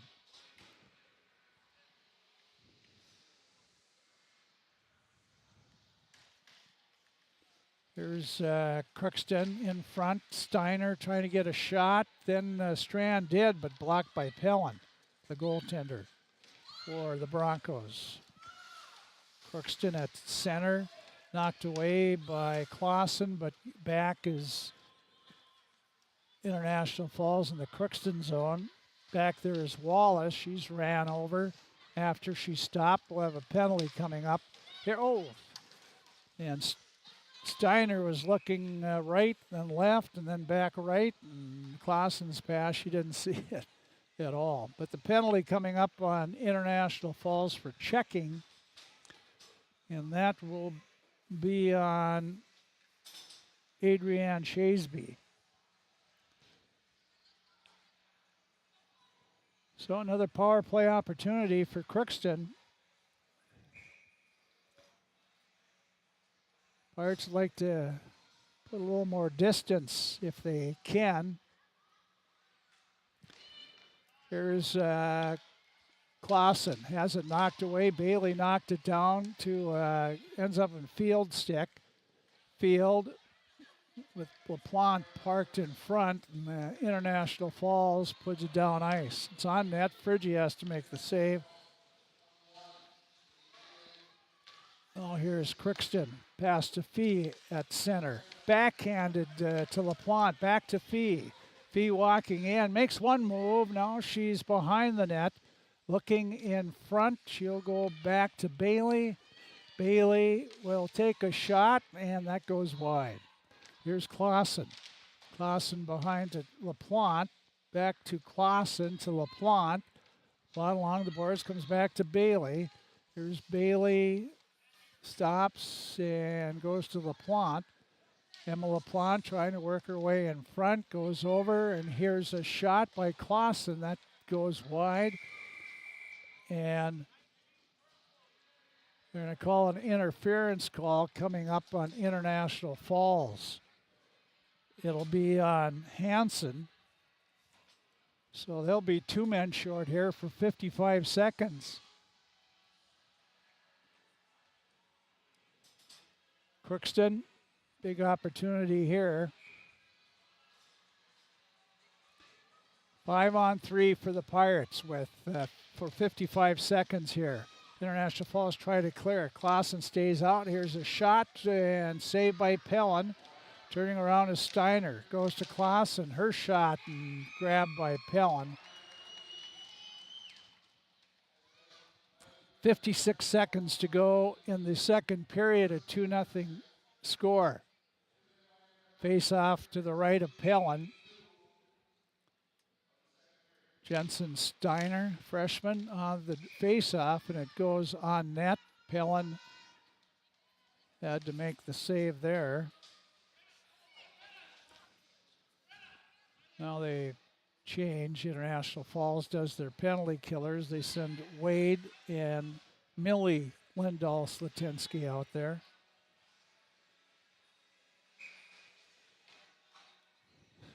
Steiner facing off, but International Falls has the puck, and Caradice will, well, she tried to send it down ice, but she let her fly right into the Crookston players box. Coaches were quick movers that time. So 5-on-3 for 35 seconds now for the Pirates, and 48 seconds to go in the second period. Pirates bring out their power play, top power play unit now. Field on the draw. LaPlante has it. Emma in the corner goes to Field on the far boards. Field to Fee. Fee takes the shot. That's off a stick, goes wide. Here's Field keeping it in.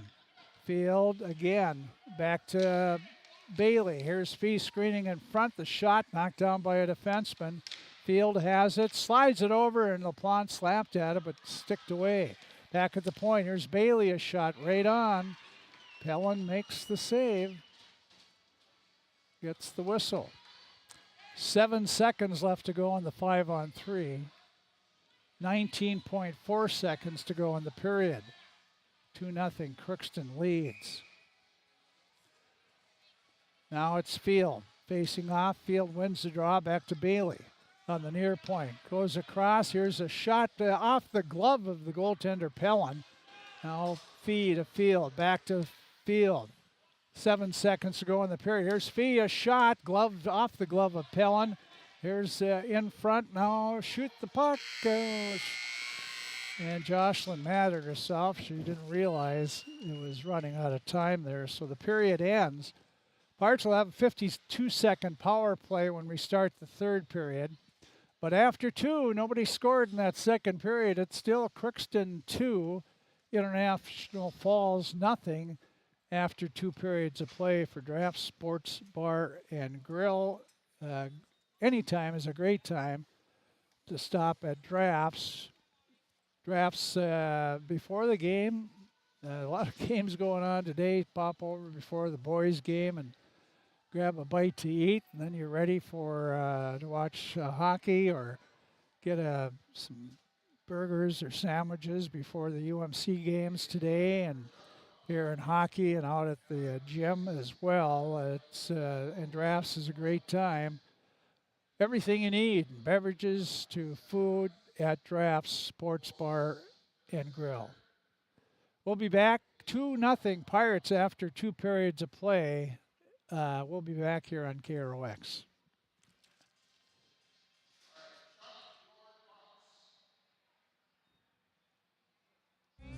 You can make a sweet life right here in the Red River Valley with a career at American Crystal Sugar Company. Our shift schedule offers 14 days off per month, which gives you time for family, friends, the great outdoors, and everything else you enjoy about small-town living. Entry-level positions are available, and pay starts around $18 per hour. Apply today at crystalsugar.com and share in our sweet success. Riverview Health, exceptional people, exceptional care. The team at Riverview Health is getting stronger to serve you better. Riverview Health is pleased to welcome orthopedic surgeon Dr. Brennan Smith. Dr. Smith specializes in joint replacements and sports medicine. Dr. Smith is now seeing patients at Riverview Clinic in Crookston, East Grand Forks, and Thief River Falls. You know you'll be in good hands with Riverview Health when you need specialized care. For appointments, call 218-281-9595.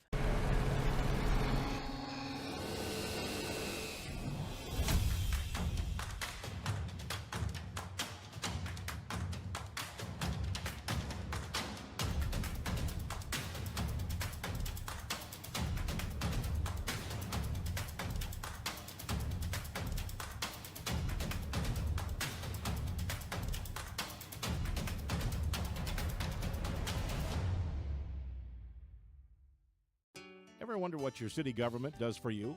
They provide police and fire protection, emergency and disaster preparation, building code and zoning enforcement, street repair, cleaning and snow plowing, curbside garbage and recycling collection, plus spring and fall cleanup weeks. They deliver safe drinking water and maintain a wastewater system. They care for 22 parks and provide year-round recreation activities. They give loans for economic development and housing. They do all this and much more with the help of your city employees. Shopping for groceries is easier than ever with Hugo's Family Marketplace. To simplify life, Hugo's offers convenient online shopping with delivery or curbside pickup at gohugos.com. Even better, shop on the go with the Hugo's Family Marketplace smartphone app. Download e-coupons, recipes, grocery lists, weekly ads, and place your grocery order right from your phone. Save time and save big with Hugo's Family Marketplace, your hometown grocer since 1939. You're gonna find more low prices, more great stuff when you go to Hugo's.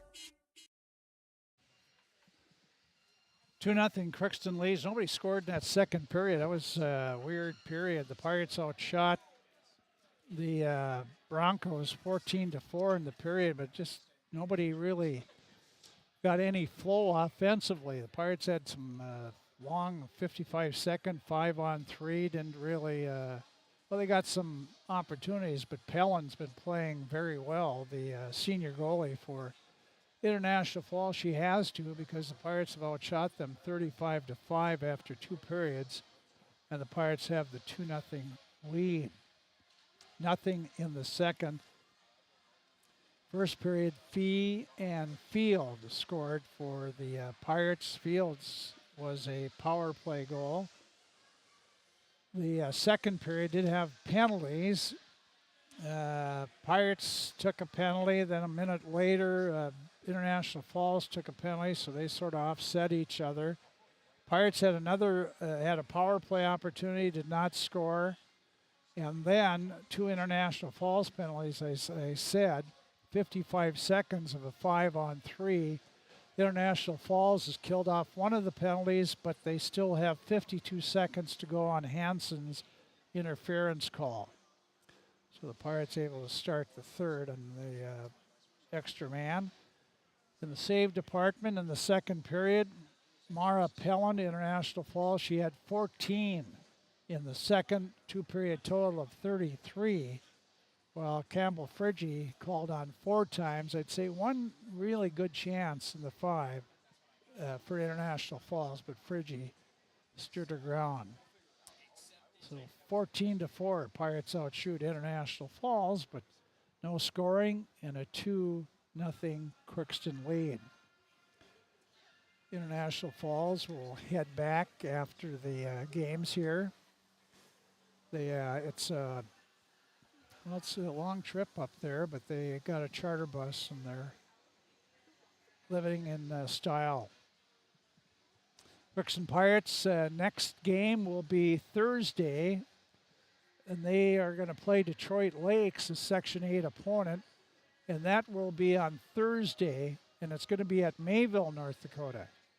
5 o'clock JV, varsity at 7. KROX will have that game on the radio on Thursday night at 6:30 pregame. We'll have, I think Gabe Bishop will be doing the play-by-play. Hopefully we'll be back in town to get over there and watch a lot of the game, if not all of it, but we're not quite sure on schedule that day and Thursday. So, but 2-0 Crookston Pirates. Well, I think they've been shooting high, a lot of high over the nets. They've been, some have been taking the coach's advice shooting low, but Pellin is very adept at any high shelf or top shelf stuff or lower. She just sees the ice very well and knows where everybody is on the ice. She's directing traffic in there and moving quickly to the right or left and doing a good job in goal is Mara Pellin, the senior. Campbell Friggy hasn't been tested really in her 5 saves, but it's, you never know. Campbell has to be ready and assured here. So the Pirates have played everybody except Maddie Abrams, the backup goaltender, but everybody else has seen action. Ava Martin got blasted in the corner in the second period, and she skated off under her own power. I'm not sure if she came back in the game.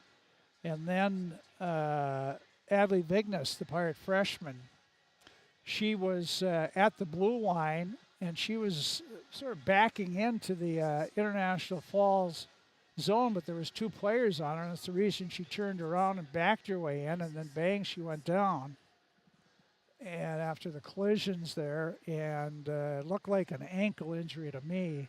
Steve Biermeyer was attending to her, and then I seen Luke Biermeyer, the Pirate trainer, came late, and so they've been looking at Adley, and I didn't see where she went. If she went into the locker room with the girls, or trainers have her off to the side, but it looked like she knew right away she couldn't stand, so she was just a kneeling position, just kneeling there and waiting for trainers to come out, and they did. And she tried to get up, and she had a tough time, so they did get her up and helped her off the ice, but we'll see how things progress with her as well. We'll take a break here. We're in hockey mode here. We've had the Pirate Girls game be followed right away about a half an hour after Pirate Boys game. We'll have that on the radio and TV as well. And then right after that, we'll have UMC women's and men's basketball from Lee Soccer Gym. All that coming up here on KROX Radio. 2-0 Pirates after 2. We'll be back here in just a few minutes on KROX. This is my farm. Don't come out here and tell me what I need. I need solutions that work and market options that are worth my time. Small town support that sees the bigger picture. A global network that empowers us. A co-op that's there for us every day. This is Lindsay Erdman, Executive Director at Benedictine Living Community of Crookston. It is our privilege to serve the Crookston community and the surrounding area by offering a continuum of care ranging from assisted living, skilled nursing care, memory care, short-term stay and rehab, and outpatient therapy, including physical, occupational, and speech therapy. We also offer many employment opportunities with great benefits, on-site daycare, and a scholarship program. Contact us today at 218-281-3424 or benedictinecrookston.org.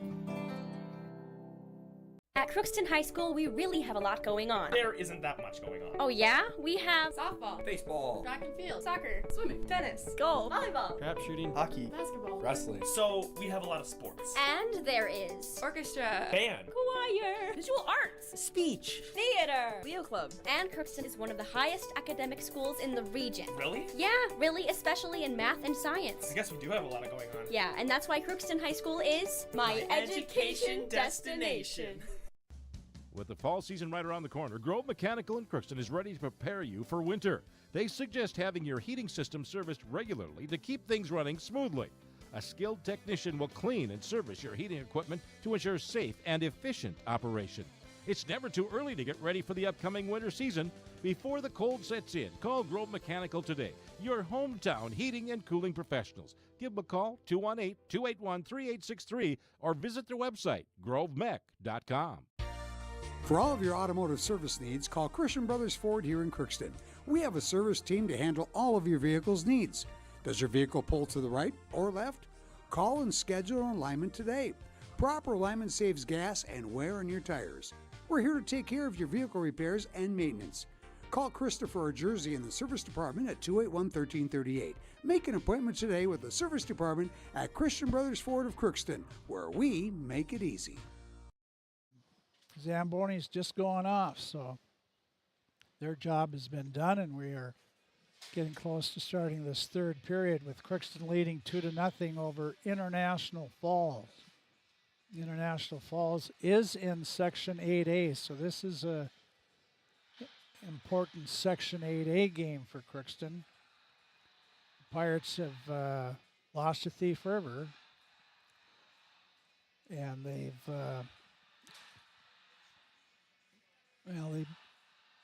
they win, they'd be 1-1 in the Section 8A. 6 teams in Section 8A: Warroad, Thief River Falls, East Grand Forks, Detroit Lakes, and International Falls make up Section 8A. Warroad the favorite. East Grand Forks probably right now is looking as the number 2 team. Thief River Falls 3 because they beat the Pirates, and Pirates probably 4 right now. Crookston 1 game next week, then the following week they go down to the Twin Cities, play one of the top ranked teams in the state, Holy Angels Academy. 2-game weekend, I think it's Champlin Park, Coon Rapids, and the second one on Saturday down there. That'll be a week from next weekend. Both teams out there. Let's take a look. Looking for number 8. She's out there. Ava Martin skating. Looks like skating pretty well. But I wouldn't think there'd be a chance that Adley Vignes would be out there.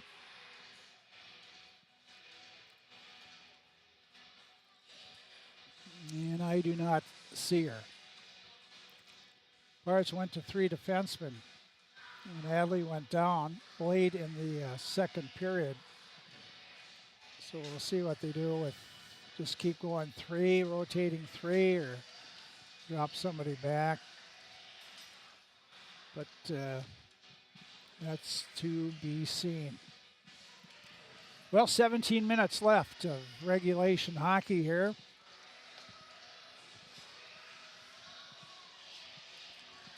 Pirates have 52 seconds with 5-on-4 power play. And they break out, and they'll have the power play unit, Field, Fee, and LaPlante, with Bailey and Clausen defensively.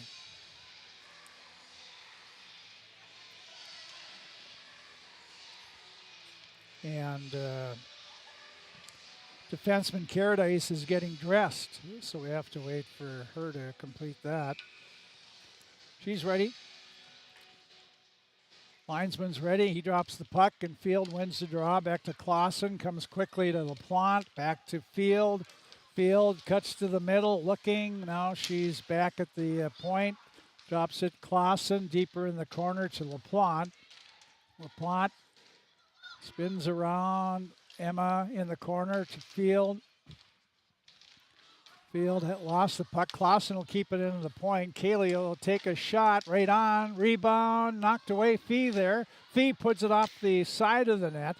Now it's back to the point. Bailey. Bailey works it to this near side. Drops it off for Clausen. Clausen shot right into a International Falls player. That was Brown. She knocked it back in the Crookston zone. Here's Bailey. Circling around, long pass out to center to LaPlante. LaPlante in the zone, back to Fee. Fee turns, she has it, walks in, a shot right on, rebound. Oh, and Field just missed. Here's Fee again, backhander to LaPlante. She turns, couldn't get a shot on net. Emma LaPlante too far for Field. Back at the point, Logan Brecken. She keeps it in. Both teams at full strength. International Falls tries to come out. Taking it away is Field. She goes down to Steiner. She couldn't, she does go in, then she falls down. Lindahl Slatinsky, and International Falls ends up icing the puck. 15:27 to go in the hockey game. 2-0 Crookston the lead. Pirates have Martin out there with Steiner and Strand. Clausen and Abel on defense. There's the puck toward the net, and trying to grab it was Palin. She couldn't. Now it's Strand. Back to the point. Clausen was a little off balance there, but kept it around the center ice. Now Kaylee looking up, pass for Strand. Strand right circle a shot, and that's off a stick. Goes up high and wide in the far corner. Steiner there, battling with a couple International Falls players, and digging it out was Crosby, and she lost it in front, and Martin couldn't get the puck and get a shot off. Clausen, blue line, ends up to Steiner. Here's Steiner in the zone, back Clausen at her own blue line. Try to go left wing to Strand. They wave off icing, saying the Falls touched the puck. International Falls pass way too far. Bailey comes out of the box, plays the puck, goes across to Abel. She got it in the International Falls zone, but the Broncos will come out, knocked away. Fee overskated the puck. Now Field to Verwest. Fee on the rebound, off a stick. It's behind the International Falls goal.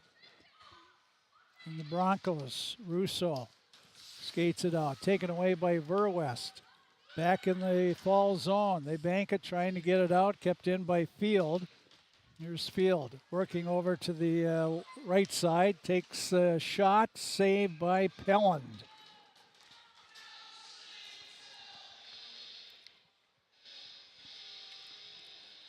.48 to go. Coach Olsen leaves the Field line out there. She'll take the draw against Thompson. And Field wins the draw. Verwest back to the point to Brecken, to Verwest. Here's Field. Field behind the net. Lays it for Fee. Fee looks for Field. Field lets a shot go behind and wide. Here's Brecken pinching in, keeping it in the corner. Fee knocks it away to Brecken. Now back to the point. Verwest keeps it in to Logan Brecken, knocked away from her. Falls tries to come out, but Field knocks it back, and International Falls backhanding. It was Wallace trying to get it out. Kept in by Bailey. Fee now in the near corner. In front to Field, and Pelland knocked it away. Here's Bailey, hustles over. Drops it to Fee in the corner. Fee tried to get it out in front. The Broncos looking to get it out. Fee has it. Fee in that high slot, lets the shot go. She scores. Addie Fee. She was way up in the high slot, and her shot beat the goaltender to her left side. And 12:51 to go in the game. The Pirates take a 3-0 lead now as Addie Fee gets her second goal of the game. Well, Addie knew where that one was going all the time. Pelland didn't. Nobody did, except Fee. Gets her second of the game, her fifth of the year. Crookston widens the lead a little more. And we got an offside on Crookston.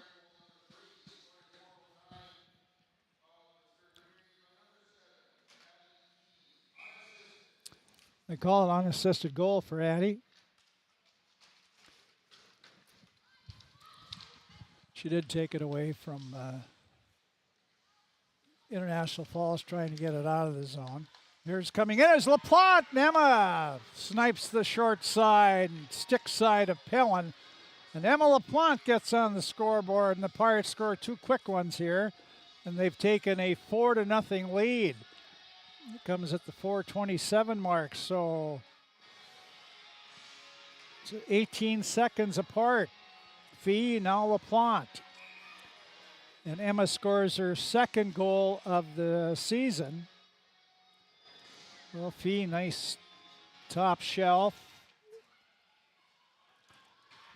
And LaPlante, same thing.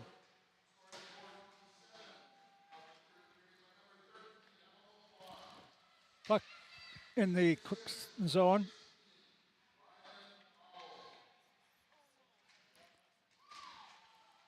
So LaPlante from Abel is the goal. And 4-0. Puck in the International Falls zone. Oh, right in front, Steiner by herself. Here's LaPlante following, and Pellin made a save on that one. Here's LaPlante. She does get it back to Clausen. Kaylee's shot hit a player. It's off in the corner. Pirates battling there. Strand. Now it's back out to center. Here's LaPlante coming in. Right up the slot. Emma shot right on. Pellin the save. Rebound picked up by LaPlante. LaPlante back to the point. Here's a shot. That goes wide. Fee goes after it. Leaves it back to the point to Bailey in a tough spot there, but Ashland dumps it in the corner. Here's Verwest. Verwest in front to Fee. Lets the shot go off the glove of Pellin. Cleared but not out. Back at the point, it's Abel. Nice little move. Here's Fee again, right circle, shot, rebound in front, and no, we got Jocelyn Field, and one of the International Falls players pushed Jocelyn first, then Jocelyn wasn't going to back down. But Pellin again, some big saves there. I think they have so many saves in a row, they can't even keep track of it up there because there was 45 when all that started happening. Here's Field on the draw. It's laying there. Now knocked down by Verwest. Verwest lost it. Now picks it back up. Fee steps in there and she couldn't quite get the puck. Bailey pinching in. Will. She puts it toward the net. Tipped by Verwest. Back there is Crosby. She tries to get it out. Kept in by Brecken on the point. Puts it toward the net. Verwest, she's tied up. Puck is not cleared. Pirates there. And now it comes to Fee. Fee over, takes a shot. Right on rebound. Wide open net. The goaltender down. The puck is out. Here's Brecken. Shoot the puck, Logan. And she passes it over. Here's Bailey. Takes a shot. Pad save by the goaltender Pellin. Now here's Field. Goes to Brecken. Logan drops it back to Field. Field shoves it in the corner to Fee. Back to Field. A shot right on. Saved by Pellin. Now it's cleared out by International Falls. That won't be icing. They'll have to wave that off. Brecken will play the puck.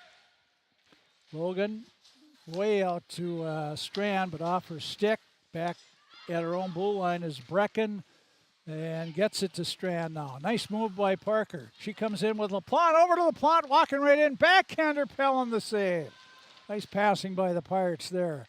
Here's LaPlante back to the point. Here's a shot by Abel. Scores! Rylan Abel scores, and I know that's her first goal as a Pirate.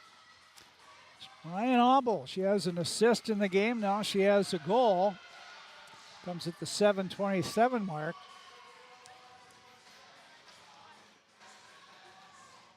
So Abel, they'll keep that puck for her, I'm sure. They are. They are going to give it over to the Pirate bench for Ryland's first goal. Freshman. 5-0 Crookston. 50-5 they've outshot. Here's LaPlante walking up the slot. Shot goes wide.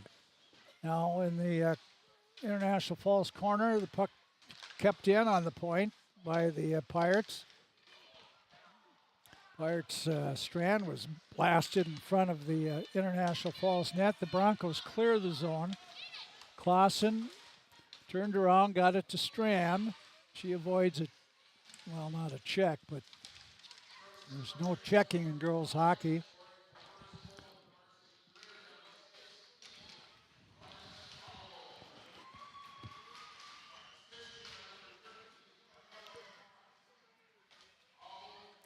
Abel from LaPlante, just the opposite of the goal before that. LaPlante from Abel. 5-0 Crookston. Pirates have the puck. This is Field. Field in the zone all by herself as the Pirates are changing. Here's International Falls. Brown gets to the red line, and Brown will dump it in the Crookston zone. Logan Brecken will go back for it. Behind her net, Brecken, late pass, and that ricocheted right off one of the forecharge. That was Russo, and hit the Russo, the Bronco, and caromed right back on the goaltender, Friggy. Campbell was alert, ready for that. Face off to her right side. Draw one by Field. Field comes with Fee up to Fee. Fee coming with Verwest. Fee over to Verwest. Coming in, try to get it back to Field, but knocked away. Fee trailing, can't handle it. And back there is Caradice. She banks a pass over, and they do again it up to Shearsby and back to the Crookston blue line. That's Pirates have it, 3-on-2 now. Here's Field coming on. Oh, to Verwest. She couldn't handle the short pass. Now it's Field. Field turns in front, tipped away, and International Falls. Russo comes out, taken away by Field. Field in the zone. Field looking, she takes a shot right on. Pelland makes her 46th save of the game. 51-6 shots on goal. Favor Crookston as they've dominated is this, let's see, that's 46. 13-1 shots in here in the third period. Favor Crookston. Here's Bailey. A shot goes wide of the Falls net. International Falls now on the left side. Pirates are pinching. Here's Brecken keeping it in off the stick of LaPlante. And Brown gets to center and sends it again into the Crookston zone. Back for it's Bailey. Behind the net to Brecken. Logan Brecken looks up ice. Pass. Trying to reach back for it. With Strand, she did. Got it in the International Falls zone, but they get it to Brown. She gets it out to center. Strand takes it away and then dumps it in. Pirates will chase. After LaPlante and Steiner. Steiner put it right into the Falls Crosby, the defenseman, and they clear it out down ice. This will be icing on the Broncos. We have 6:37 to go, third period. Face off in the Broncos zone to the left side of Mara Pelland.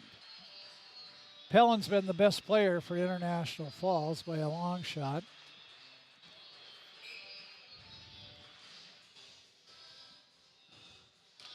Off the face-off, Pirates trying to keep it in, and at the blue line, Clausen just did.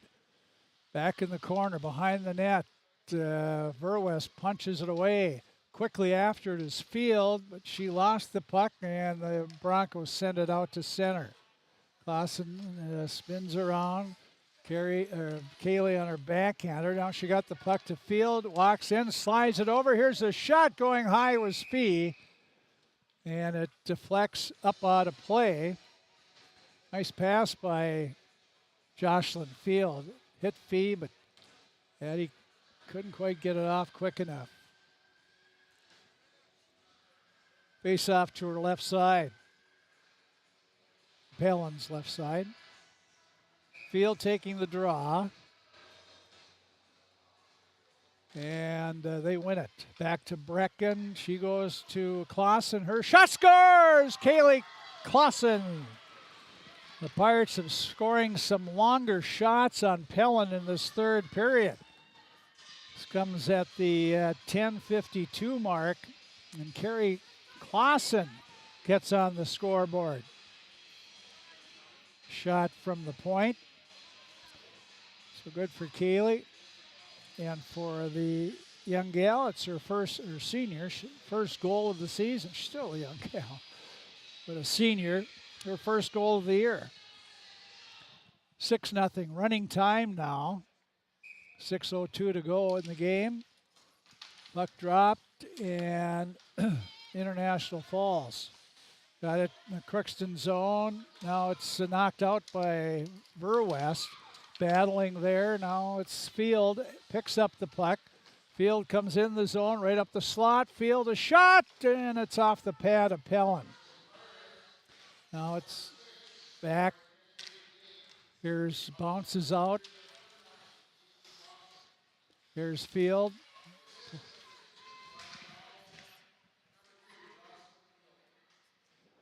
So Abel and Field get the assists, if I heard right there. Not sure why the mic isn't louder than that. Here's International Falls in their own zone behind the net. Fee battling in the corner there, and the puck is sent out by the Falls out to center. Here's Logan Brecken up to Field. Field slides it over. Here's Strand, a shot. She scores. Parker Strand. Great pass by Jocelyn Field. And the Pirates, another one here at the 12:10 mark, I believe. Strand and for Parker, that's her first point of the season. Strand from Field, for sure. 5 goals here in the third period. Crookston leading 7-0.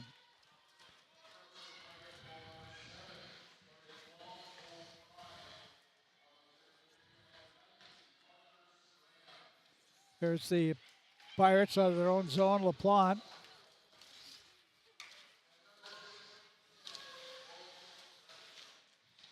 I think Logan Brecken got an assist on that one as well.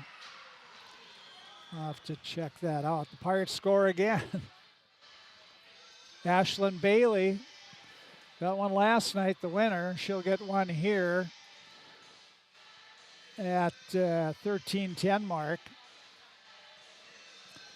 So Bailey gets her second goal of the third goal of the season. Pirates lead 8-0. 56-6 shots on goal. Clock running. 3:20 to go in the game. LaPlante up.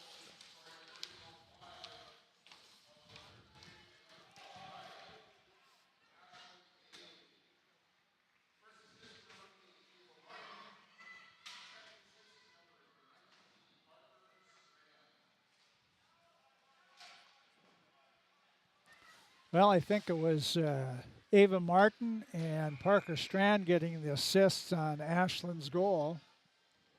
8-0 the Pirates. We'll hopefully get Coach Olsen up here quickly after the game, and then we'll hand it over to Gabe, and he'll start the pregame show for Pirate Boys Hockey. 2.5 to go. Field out there. Now it's dumped in the corner. It's Clausen. She moves left, comes out right to Fee. Fee up the boards and couldn't get the pass to herself there. Now it's Abel. Abel being pushed to the ice. International Falls takes a shot, and that off Friggy. And the Pirates get it to center. Here's a race for it. Field tries to catch up to it. She does have it now. Here's Jocelyn. Left it for Clausen. She carries it in. Kaylee in the corner. Kaylee Clausen with it. Tried to put it in front. Fee slaps it away from the Falls. Now along the boards. Fee digs it out. Still battling there with 3 Falls players. And International Falls can't get it out. Clausen kept it in. And then Jocelyn Field is wrapped. They're going to take both Field and Sheesby. Coincidental minors here with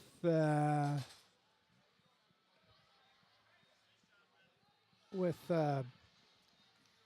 minute 22 to go in the game. So Field and Sheesby, both for, I'm not sure, roughing or... So minute 22, the clock stopped. Not sure why, but now it starts. Puck in the fall zone. 8-0. The Pirates, 6-goal explosion in the third period. Crookston battling in the offensive zone again. LaPlante in the corner. The puck comes out. International Falls will skate it out. A minute to go in the game. Back is the Pirates. Shot. Long one. On net. Sticked away by Friggy.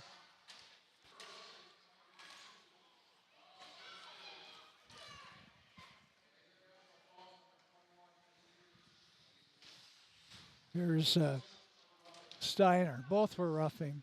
Steiner, now Strand digs it out in the corner to LaPlante. Her shot goes wide. 30 seconds to go in the game. Pirates are going to pick up their 4th win in a row. Icing on International Falls, and that should end the game. Clock running out. Nobody's in a hurry here. They'll just let it run out. 10 seconds to go. Linesman's waiting, but he doesn't want to drop the puck. And I believe that will be it. He's looking at the clock. He's not going to drop it. And that's the end of the hockey game. Crookston Pirates come up with an 8-0 win over International Falls. We'll be back. Pirates win. We'll be back, talk to the coach, and then get to boys hockey. You're listening to Pirate Girls Hockey on KROX. They win 8-0 over International Falls. We'll be back to the Crookston Sports Center just a few minutes. You can make a sweet life right here in the Red River Valley with a career at American Crystal Sugar Company. Our shift schedule offers 14 days off per month, which gives you time for family, friends, the great outdoors, and everything else you enjoy about small town living. Entry-level positions are available, and pay starts around $18 per hour. Apply today at crystalsugar.com and share in our sweet success. Riverview Health, exceptional people, exceptional care. The team at Riverview Health is getting stronger to serve you better. Riverview Health is pleased to welcome orthopedic surgeon Dr. Brennan Smith. Dr. Smith specializes in joint replacements and sports medicine. Dr. Smith is now seeing patients at Riverview Clinic in Crookston, East Grand Forks, and Thief River Falls. You know you'll be in good hands with Riverview Health when you need specialized care. For appointments, call 218-281-9595.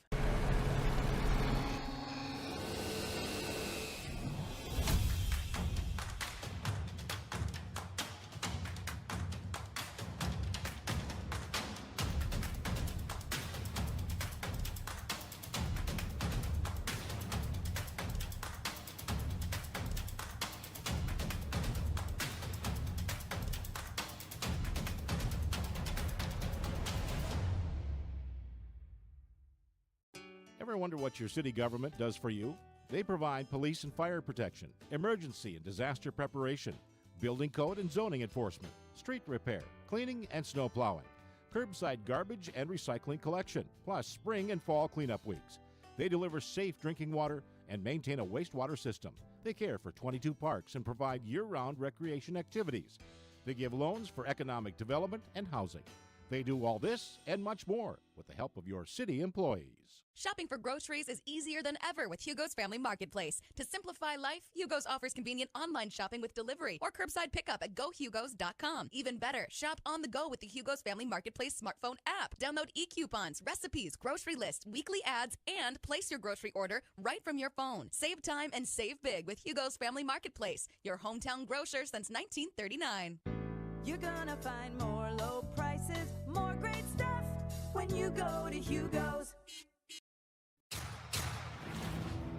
This is my farm. Don't come out here and tell me what I need. I need solutions that work and market options that are worth my time. Small town support that sees the bigger picture. A global network that empowers us. A co-op that's there for us every day. This is Lindsay Erdman, Executive Director at Benedictine Living Community of Crookston. It is our privilege to serve the Crookston community and the surrounding area by offering a continuum of care ranging from assisted living, skilled nursing care, memory care, short-term stay and rehab, and outpatient therapy, including physical, occupational, and speech therapy. We also offer many employment opportunities with great benefits, on-site daycare, and a scholarship program. Contact us today at 218-281-3424 or benedictinecrookston.org. At Crookston High School, we really have a lot going on. There isn't that much going on. Oh yeah? We have softball, baseball, track and field, soccer, swimming, tennis, golf, volleyball, Crap shooting, hockey, basketball, wrestling. So we have a lot of sports. and there is orchestra, Band, choir, visual arts, speech, theater, Leo Club. and Crookston is one of the highest academic schools in the region. Really? Yeah, really, especially in math and science. I guess we do have a lot going on. Yeah, and that's why Crookston High School is My education destination. With the fall season right around the corner, Grove Mechanical in Crookston is ready to prepare you for winter. They suggest having your heating system serviced regularly to keep things running smoothly. A skilled technician will clean and service your heating equipment to ensure safe and efficient operation. It's never too early to get ready for the upcoming winter season. Before the cold sets in, call Grove Mechanical today, your hometown heating and cooling professionals. Give them a call, 218-281-3863, or visit their website, grovemech.com. For all of your automotive service needs, call Christian Brothers Ford here in Crookston. We have a service team to handle all of your vehicle's needs. Does your vehicle pull to the right or left? Call and schedule an alignment today. Proper alignment saves gas and wear on your tires. We're here to take care of your vehicle repairs and maintenance. Call Christopher or Jersey in the service department at 281-1338. Make an appointment today with the service department at Christian Brothers Ford of Crookston, where we make it easy. Okay, we're back. Pirates boys hockey. You can see them warming up there along with the Northern Lakes hockey team. And we'll have that coming up in just a bit. Pirates had a 2-0 lead after one. Field and Fee scored. No scoring in the second. Third, the Pirates with 4:09 gone of the third period in about 9 minutes, the Pirates scored 6 goals. Fee scored unassisted, top shelf, 5th of the season, 2nd of the game. Emma LaPlante scored her 2nd of the season from Rylan Abel. Then Rylan Abel scored from the point on a shot from Emma LaPlante 3 minutes later. And then Kaylee Clausen scored her 1st of the season, 10:52 mark. Clausen from Abel in field. And then Strand scored from field and Brecken. That was at 12:10. Nice pass from field there. And then finally it was Ashlyn Bailey scoring from Martin and Strand at 13:05, and the Pirates win 8-0. Save department. Well, each team had a penalty in the third, but it was coincidental minors with 1:22 to go in the game. Saves, Mara Pellin from International Falls had 15 in the third. Game total of 48 saves for Pellin, while Campbell Friggy had 3 in the third. Game total of 8, and that total shots in the game were 56-8, favoring the Crookston Pirates, and Campbell Friggy gets her 2nd shutout of the game, and Campbell also is the all-time leading shutout leader as a goaltender for the Pirates. She was tied in her first shutout of the season with Amy Burke Erdman, and then now she's passed Amy and solely in top and shutouts in the Pirate history. Well, we're waiting for Coach Olsen to come up here.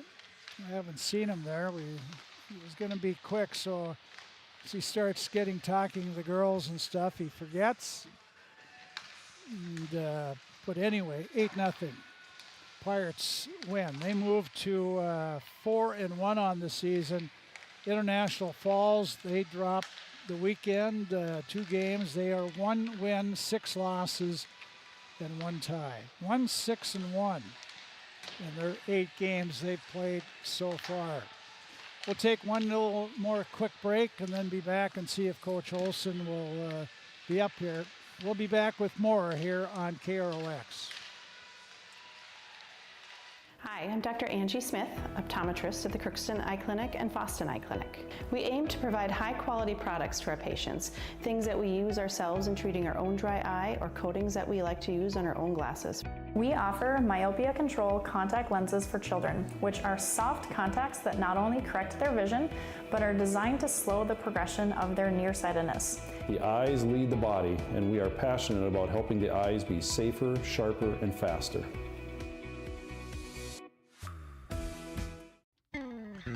Crookston Valley Cooperative in Crookston is your full-service local agronomy dealer, delivering the products and services that you've come to expect. Crookston Valley Cooperative specializes in seed, chemical, and fertilizers that you need to keep your farm operation growing.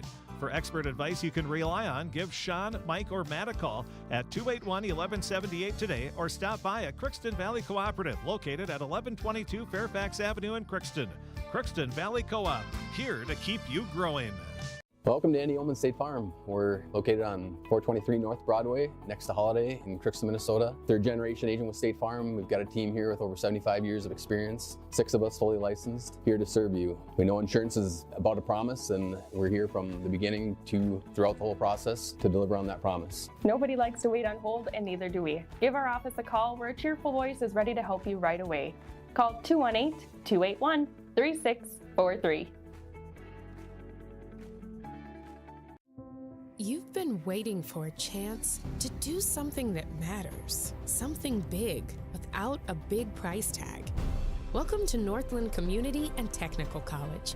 Here you can have a big impact on a small campus, in classrooms that mirror today's workplace, with instructors who teach from experience and know you by name.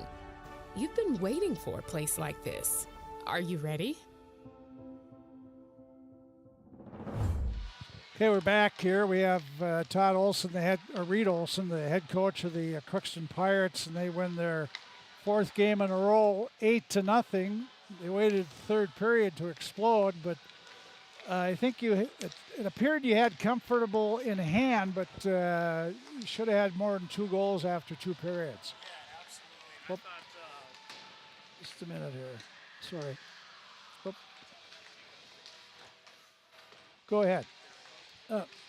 Yeah. Hey, do we have his? Oh, sorry. we're good. Okay. Yeah, it's my fault. No, you're good. But yeah, I was gonna say we were playing a lot of individual hockey. I thought for the first 2 periods. Then we went in there after the 2nd intermission and told them if we move the puck around, good things will happen, because we were seeing a lot of open skaters for backdoor passes, and if we could just make a couple quick movements, we had some speed. I thought throughout the game, and in the 3rd period, we kind of put it all together. You started the game strong again. I thought you scored twice. Your 2 leading scorers, Fee and Field, scored 2 to get you on the board. Yeah, on the board. Yeah, and that was we have a tendency to do this, but we kind of put the foot off the gas there. We got to keep going and making those plays. But credit to them. I thought they fought hard today. I Falls did. And just our girls, we just got to keep, once we get those first ones, like I said, we can't take our foot off the gas. We got to keep going, keep pressuring them, get more pucks on net, get more bodies in front, and get a tip on net. 2nd period had to be frustrating for both teams, but you had you had 14 shots on goal that 2nd period. Just looked like you dominated, and just nothing happened. It was between the blue lines. Right, I thought so too, but I thought we were trying to do too much too, getting too cute with the puck, when really we just needed to get shots on net and make the simple plays, but we weren't doing that in the 2nd period there. So you come in the 3rd period, give them the pep talk, and they responded. You scored, I think, if I had it right, you scored 6 goals in 9 minutes in that third period. Yeah, and they were all good quality goals too. I can't wait to watch the film because they were making plays. Like I said, we weren't playing individualistic. We were moving the puck around, playing as a team, and we were getting pucks on net. We had Rylan Obel score her first goal today, and it was perfect. We got a puck up to her, and she took a shot. There was a good screen in front, and good things happen when you get screens in front. She got her first goal. Yeah, you had a lot of pretty goals in that third. Pirates really passed the puck well. And then it seemed like Palin, you got her from distance, a lot of shots. I think there was like 3 or 4 goals that came from just inside the blue line. Yeah, absolutely. And we told our girls too, if we just keep it below the glove and underneath the crossbar, we'll be fine. And that's what happened. Yep. Most of the goals were right above her left pad and glove. And good things happen when you shoot there and listen to your coaches, you know. And like I said, good things happen. Well, you played everybody. I think you played everybody in the first 3 shifts in the game, except Maddie Abrams. You played everybody. Right. We got everybody in there except for Maddie. It was kind of tough because usually I heard in the past have a JV team, but since like the rules where you can only play 4 periods, we wanted to get Maddie in there, but we just had to play. She had to play a JV game, but hopefully we can get her in some more games here. But today Campbell broke the shutout record, which was awesome. So kind of gave the nod to Campbell to play today. It was a snoozer for her, really. Yeah, absolutely. I forgot how many. She had 15 shots, I believe, or was it a little less than that? 8. 8 shots? Yeah, a lot less than that. But a snooze fest, but that's good, though, too. She wasn't overexerting herself, you know, gave her kind of a little break. But well, big section win for you. Now you get just one game next week. You're at Mayville on Thursday to play another section game at Detroit Lakes, and that's a little better I don't want to say competition, but a little stronger team. Right, absolutely. And we can't overlook every team, yes. You know? And that's the thing that we preach to our girls every day, is that we haven't really done anything yet. You know, we're on a 4-game win streak, but we can't have that mentality of we just show up and we're going to win the game. So we got to instill that in them, that we still got to come out and play. Well, you played here today, Coach. Congratulations, 4th win in a row, and hopefully you have some. Oh, how about Adley? Adley Vignes, I think she'll be all right here. I think it's going to be an ankle sprain. She's been she was walking on it and icing it up, but I guess we'll find out here next week. Okay. But she's in good spirits, so that's a good thing. Good. Okay, Coach, congratulations, and we'll have a good week of practice. Absolutely. Thanks, Frank. See you Thursday. Bet. Yep. See you, Coach. That is the head coach, Reed Olsen of the Crookston Pirates, and we're going to talk to one of his players. She has the hard hat, and come a little closer, Rylan. Rylan Obel is with us, and Rylan is a freshman, and you go to Crookston High School. Yep. Yeah. So you're a native from Crookston. How about the game? When Pirates started, I think it was Adley Vignes, you started getting more, when she went down, you started getting more time. Yeah. Adley Vignes had a really good game, and it stinks that she got hurt because she's a really good player. And I hope she gets better. She had a really good game. How about your game? I thought I did pretty good. I had some good passes, I thought. Adley will be missed, and I hope she gets better, really soon. Well, you certainly stepped up in that play. I think you had at least 2 assists as well to go along with your first goal of your career. How about, tell us about the goal. How did that all transpire? I don't know. I'm a defensive player, so I was up by the blue line, and Emma passed it to me, and I just shot it. And Emma had a really great pass, so that was really good of her. Did you see it go in all the way?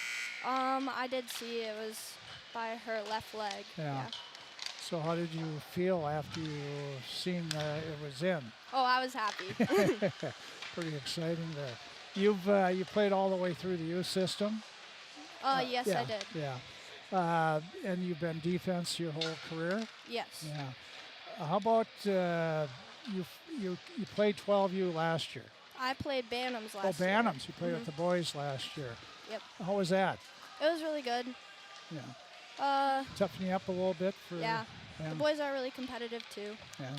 Well, I see you got your puck, your first puck there with the tape on it. So, Yeah. School going pretty good for you? Yeah, it's going good. Yeah. Well, Rylan, thanks for coming up. Congratulations on a great win and a great game for you, stepping in there and playing a little more and taking advantage of it. So, wish you good luck. Thank you. Season. Thank you for having me. You bet. Bye. Bye. That's Rylan Abel. Maybe you got your puck there. Do you want to take a picture of Rylan with her puck and hard hat? So we're going to get that for maybe the website there.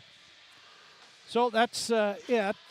The Crookston Pirates win 8-0 over the International Falls Broncos. Now we got Pirate Boys Hockey. They're undefeated, looking for win number 4, and that'll be coming up. They are just done with their pregame warm-up, so Gabe will be coming in here in just a bit. He's taking another picture there, but thanks for joining us for girls hockey. Now we'll take a break, and it'll be boys hockey again on KROX Radio and KROX TV. Gabe will be back with the boys game here after these words. You can make a sweet life right here in the Red River Valley with a career at American Crystal Sugar Company. Our shift schedule offers 14 days off per month, which gives you time for family, friends, the great outdoors, and everything else you enjoy about small-town living. Entry-level positions are available, and pay starts around $18 per hour. Apply today at crystalsugar.com and share in our sweet success. Riverview Health, exceptional people, exceptional care. The team at Riverview Health is getting stronger to serve you better. Riverview Health is pleased to welcome orthopedic surgeon Dr. Brennan Smith. Dr. Smith specializes in joint replacements and sports medicine. Dr. Smith is now seeing patients at Riverview Clinic in Crookston, East Grand Forks, and Thief River Falls. You know you'll be in good hands with Riverview Health when you need specialized care. For appointments, call 218-281-9595.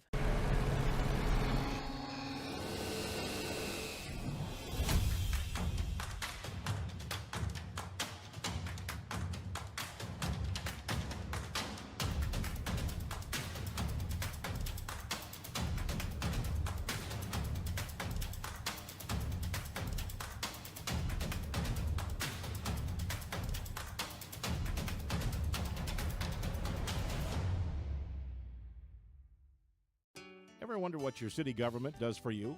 They provide police and fire protection, emergency and disaster preparation, building code and zoning enforcement, street repair, cleaning and snow plowing, curbside garbage and recycling collection, plus spring and fall cleanup weeks.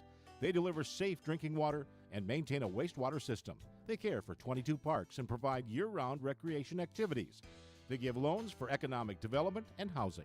They do all this and much more with the help of your city employees. Shopping for groceries is easier than ever with Hugo's Family Marketplace. To simplify life, Hugo's offers convenient online shopping with delivery or curbside pickup at gohugos.com. Even better, shop on the go with the Hugo's Family Marketplace smartphone app. Download e-coupons, recipes, grocery lists, weekly ads, and place your grocery order right from your phone. Save time and save big with Hugo's Family Marketplace, your hometown grocer since 1939. You're gonna find more low prices, more great stuff when you go to Hugo's. And we have now switched emphasis here from the girls' side to the boys' side here on KROX Radio and KROX TV. I thank you very much for being here today, as it is about time as the Zambonis now hit the ice. We are in the middle of switching things around as the boys' hockey team takes on the Northern Lakes Lightning. I'm Gabe Bishop here with you. We'll take you through this game, game 2 of 4 over our airwaves, the final game on KROX TV. So if you want to come and watch that, go on over and do so. This should be a fantastic game between Crookston and Northern Lakes. We will take a quick break. When we do come back, we will hear from the head coach of the Crookston Pirates. That would be Josh Hardy. That is coming up right after this. You're listening to the slightly abbreviated Riverview Health pregame show right here on KROX. This is my farm. Don't come out here and tell me what I need. I need solutions that work and market options that are worth my time. Small town support that sees the bigger picture. A global network that empowers us. A co-op that's there for us every day. This is Lindsay Erdman, Executive Director at Benedictine Living Community of Crookston. It is our privilege to serve the Crookston community and the surrounding area by offering a continuum of care ranging from assisted living, skilled nursing care, memory care, short-term stay and rehab, and outpatient therapy, including physical, occupational, and speech therapy. We also offer many employment opportunities with great benefits, on-site daycare, and a scholarship program. Contact us today at 218-281-3424 or benedictinecrookston.org. At Crookston High School, we really have a lot going on. There isn't that much going on. Oh yeah? We have softball, baseball, track and field, soccer, swimming, tennis, golf, volleyball, trap shooting, hockey, basketball, wrestling. So we have a lot of sports. And there is orchestra, band, choir, visual arts, speech, theater, Leo Club. And Crookston is one of the highest academic schools in the region. Really? Yeah, really, especially in math and science. I guess we do have a lot of going on. Yeah, and that's why Crookston High School is my education destination. With the fall season right around the corner, Grove Mechanical in Crookston is ready to prepare you for winter. They suggest having your heating system serviced regularly to keep things running smoothly. A skilled technician will clean and service your heating equipment to ensure safe and efficient operation. It's never too early to get ready for the upcoming winter season. Before the cold sets in, call Grove Mechanical today, your hometown heating and cooling professionals. Give them a call, 218-281-3863, or visit their website, grovemech.com. For all of your automotive service needs, call Christian Brothers Ford here in Crookston. We have a service team to handle all of your vehicle's needs. Does your vehicle pull to the right or left? Call and schedule an alignment today. Proper alignment saves gas and wear on your tires. We're here to take care of your vehicle repairs and maintenance. Call Christopher or Jersey in the service department at 281-1338. Make an appointment today with the service department at Christian Brothers Ford of Crookston, where we make it easy.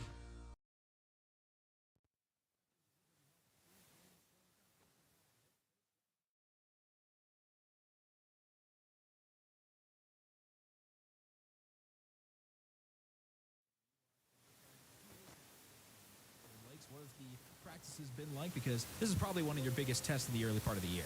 Yeah, we're excited, right? A ranked opponent, kind of see where we're at, right? Especially not a section opponent. Obviously, we've got some great teams in our section, but it's nice to play somebody with maybe a little less pressure than with section seeding and all that stuff. So we're excited. Practice has been good. We had Wednesday off because of the snow squall, but Thursday and Friday have been good.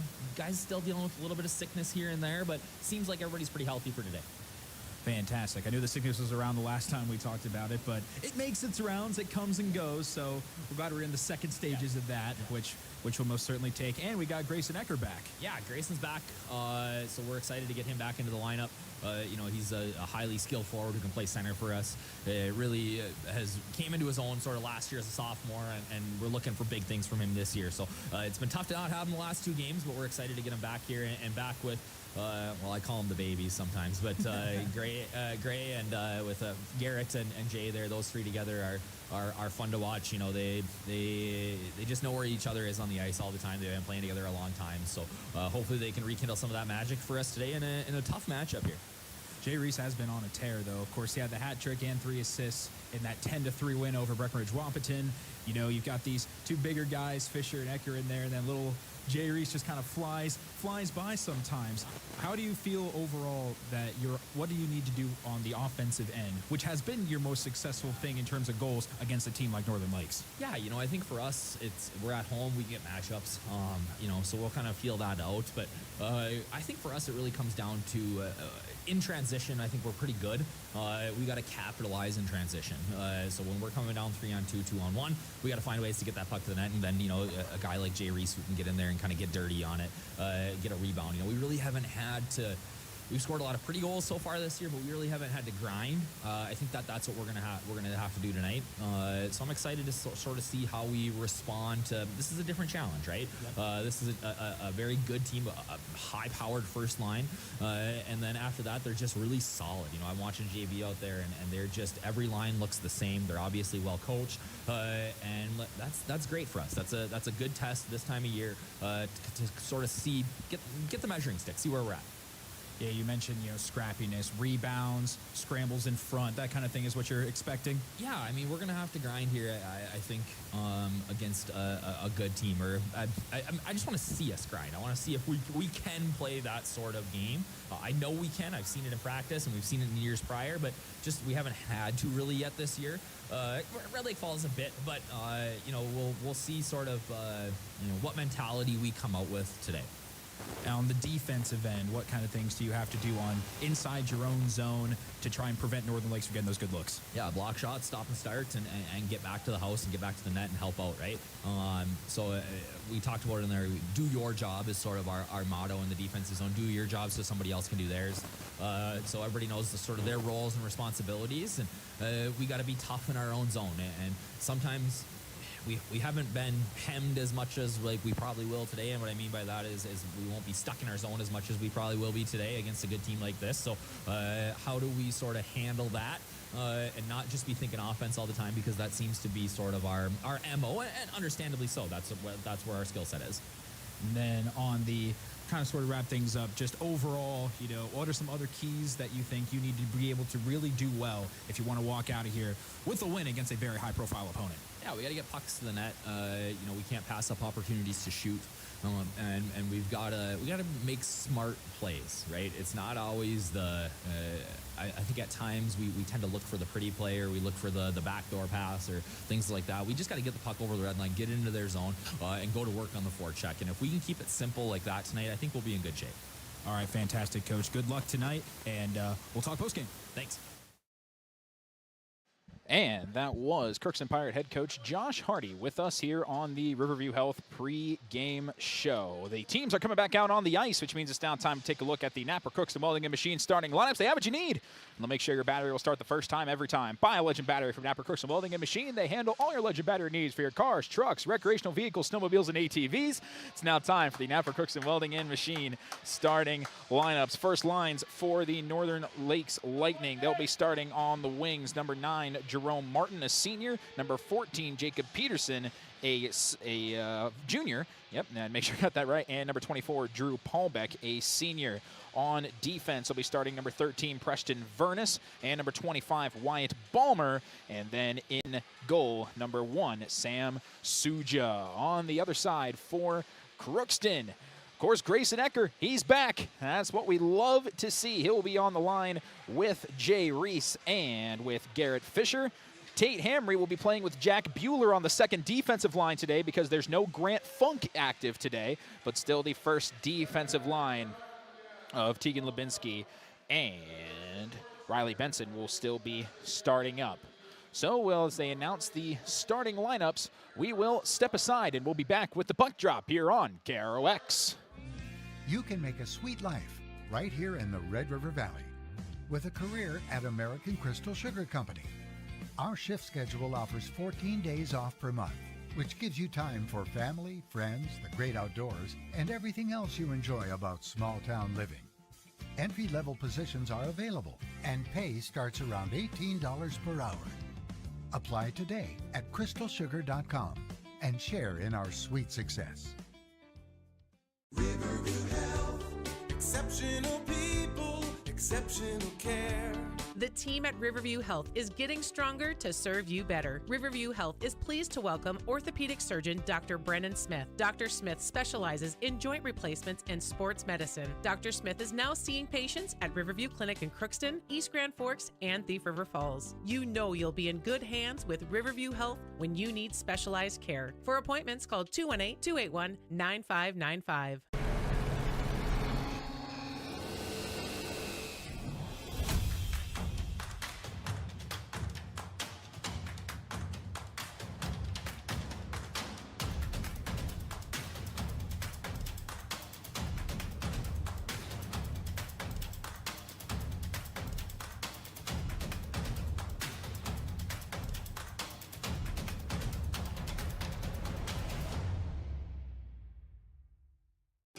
Ever wonder what your city government does for you?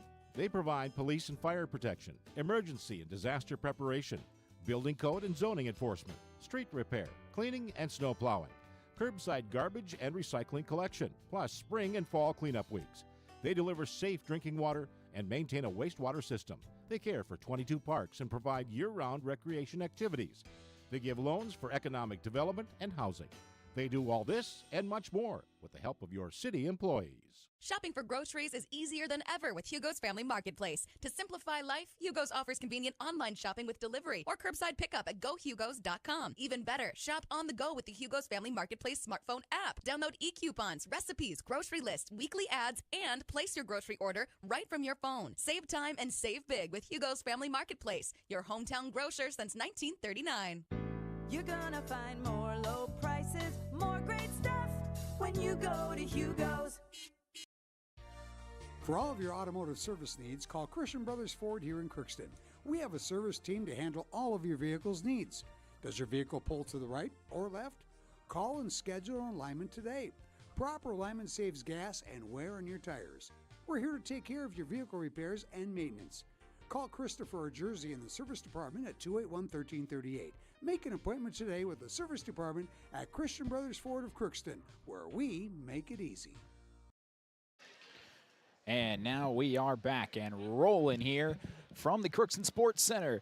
Overall, there's almost a dozen games being played throughout the day across all 3 sheets of ice here at the Crookston Sports Center. I'm saying about a dozen because I've asked 4 different people. One said 8 games, one said 10 games, one said 12, and Coach Josh Hardy said 13. So I'm just going to go with what Coach said and say it was 13 games being played across all 3 sheets of ice here at the Crookston Sports Center, including JV games, Pee Wee games, all sorts of different things.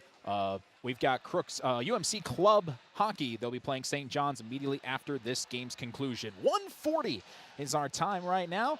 About 40 minutes behind where it was expected to be, but that's okay. We're still up and playing this game. Northern Lakes in their road blacks, all black with the Northern Lakes across the front with white letters and numbers and red trim. Crookston, this is their second game in a row. They brought out the new gold jerseys with the blue stripe down the middle, the Crookston Pirate emblem in the center, and we are just about ready to get this game underway.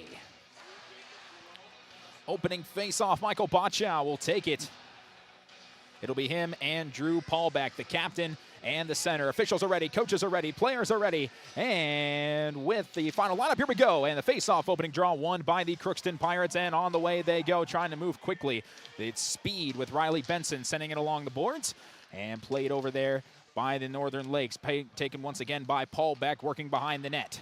Paulbeck trying to get it out of their own zone. Botchow fighting for it. Paulbeck's got it back, and he'll send it across to the other side. And Wyatt Ballmer, he sends it in deep. No icing called. Waved off by the official. Behind Kelly.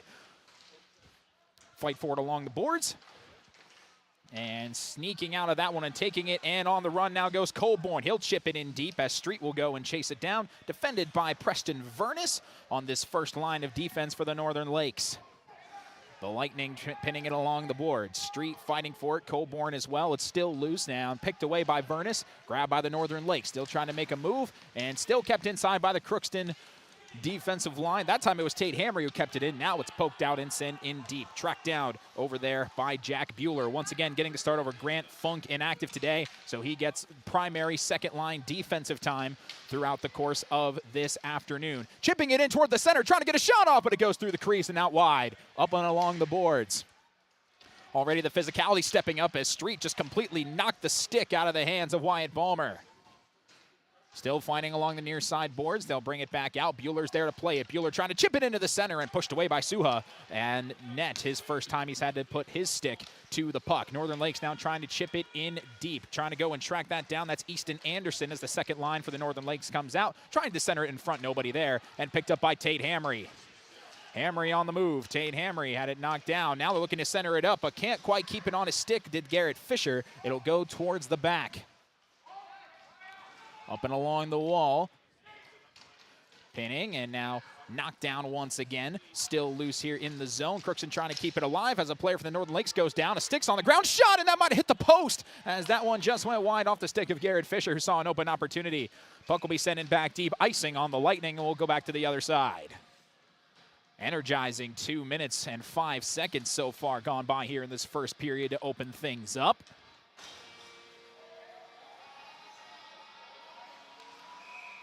Face-off on the way. Liam Larson will take this one against Anthony Noyes. Third line's out there for both sides as that's chipped in, and trying to make a move here is Parker Fulton, but could not keep it around, and it's sent back along the boards by the Pirates. That one was played by Connor Hansen. Over to the opposite side. Here comes Bodie Nybakken. And trying to make a move, trying to push is Finn Fogarty. No luck there. He'll send it in deep. Rolling around the backside of the boards. Played by Gavin Akis, starting on the third line today with Ecker back. Shot! Save made. And glove by Parker Kelly. His first save of the afternoon. Of course, in that game against Breckenridge Wahpeton, he let in 2 goals in the first 3 minutes, did Parker Kelly, and only allowed 1 in the rest of the game en route to that 10-3 win that the Pirates had over the Blades. This face-off taken and moving in is the Lightning, but couldn't quite get a shot off, was Paul Beck, as that was knocked away by Akis. Now moving. Trying to chip it in is Colborn, working with Street, no luck. Nice spin move by Bueller. Trying to send to the other side. That was almost taken away by Paul Beck. And moving now along the ice is Tate Hamry. Hamry still onside. Hamry fires, save Suha, and he's able to hold that right into his chest and freeze the puck. 3 minutes gone by here in the opening period. No score between Crookston and the Northern Lakes. Both teams look like they've come in here, I'd say, pretty ready to play. You know, a team like the Northern Lakes, they're a ranked opponent, the first one that Crookston's played all year. They've scored 21 goals in their first 3 games, have the Pirates, so they know they're going to not quite get that number today unless they really dominate the flow of possession. Now coming back the other way, trying to chase it down was Josiah Ryer, but no luck on that one. Now moving along the boards and flying down the ice and taking a hit is Jay Reese, a big hit over there by the defenseman. That was Grant Verschy making the play. Down low, centering pass, but no, Reese just couldn't quite get that one on that attempt by Ecker. Welcome him back to the lineup, as we were talking about with Coach Hardy in the pregame show after missing the last 2 games. Chips it in the center and gets knocked away by Verschy, trying to find Garrett Fisher, who's been hovering around the crease to get this game started. Back along the other way, trying to clear it out. The Northern Lakes aren't able to do so yet, and it's still kept in by Fisher. Fisher's move, shot, that's blocked, and that goes up into the netting and down. That's a nice shot block that time, and yeah, I'll tell you what, Grant Verschy, he'll be feeling that one in the morning. That might get a softball-sized welt on your ankle, as that's exactly where that shot hit. He'll go off to the bench, as well as Easton Anderson, as they swap in the third line. Face-off on the way. It's loose in front and gets by Suha. He didn't have to touch it. He'll let it roll through the crease and out towards the corner. Still in the zone, though. Fires a shot, and that was deflected over there in the middle by Anthony Noyes on that wrist shot by Riley Benson. Still down low. Crookston keeping it in the zone. Glebinski chipping it along the wall. That's taken away, though. And here comes Noyes trying to go a 2-on-2. Just sends it into Kelly. He couldn't freeze it, and it'll bounce toward the corner. Sliding into the net, and the net goes dislodged. That time was Gavin Akis. Lost his footing before the blue line and just chose to slide and just let the ice do what the ice does. Sends him straight into the ice, dislodges the net, and we'll have a face-off in front of Parker Kelly. I really don't understand how people from such a young age can actually stand on skates. I just think it's impossible. With practice, I'm sure I could get it, as that one's centered and knocked down by Tate Hamry. Tate Hamry trying to pass it along towards Colborn, but he let it go before the red line. That's going to be an icing, and we'll go back the other direction. 4.5 minutes gone by here in the opening period. No score between Crookston and the Northern Lakes. Paul Beck back in. The first line's out there for the Northern Lakes. They've also got Leighton Cable. First time we've said his name today on the second line of defense. Face off, that's one, taken by Wyatt Ballmer, and they try to center that one deep. Goes along the back wall. Fighting for it over here is Jacob Peterson. Peterson had it chipped away. Nice job there by Tate Hamry. He's had his hands in a lot of plays so far. Still in the Crookston zone, though. Peterson, physical hit by Street. Here comes Hamry, sends him into the boards. That pass was taken away and chipped over. Nice clear that time by Crookston, and they will not get an icing as it slows down. That was a pretty play that time by Bochow. Down low, Street trying to hang on with it, survives the hit, tried to dump it off to Colborn. He's there in the corner. Looking for Eckert, ends up going the other way. Taken away by Ballmer, finding with Street pinned along the boards. Over now to the opposite side. Ecker trying to find Reese. Reese back to Ecker. Ecker centers one for Reese, but he couldn't quite get his stick on it, and it rolls away, and it's grabbed this time by Peterson.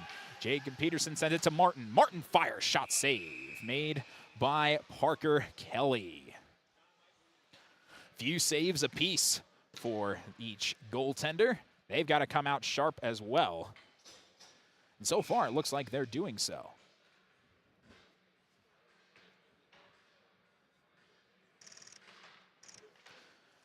As that one was face-off won that time by the Pirates, and they're sending it down the other way to Fisher. Fisher muscles his way through. Fisher shot on a tight angle, and Suha has to go and grab that one.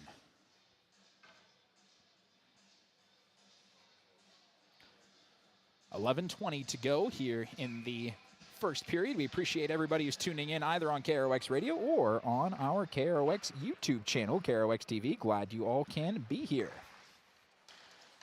That one sent out all the way down through center ice.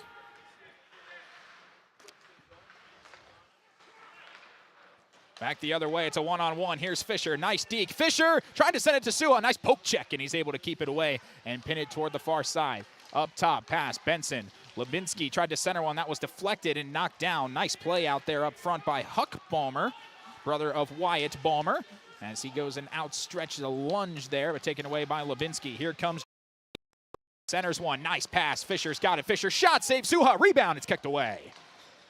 Liam Larson trying to keep it in. It's kicked in that time by Bueller, but now it's loose. Fight for it in center ice and sent all the way back in by the Pirates. No icing called. It'll be tracked down by Preston Vernus. In the middle, trying to keep it in. No luck, though. It's 2-on-2. Trying to push. Nice hit by Hamry. Still keeping it, though, on his knee. Centering pass and a great clear out. Shot on the way, saved by Kelly, as that was sent straight back by Bueller right into the waiting wrist shot of Vernus.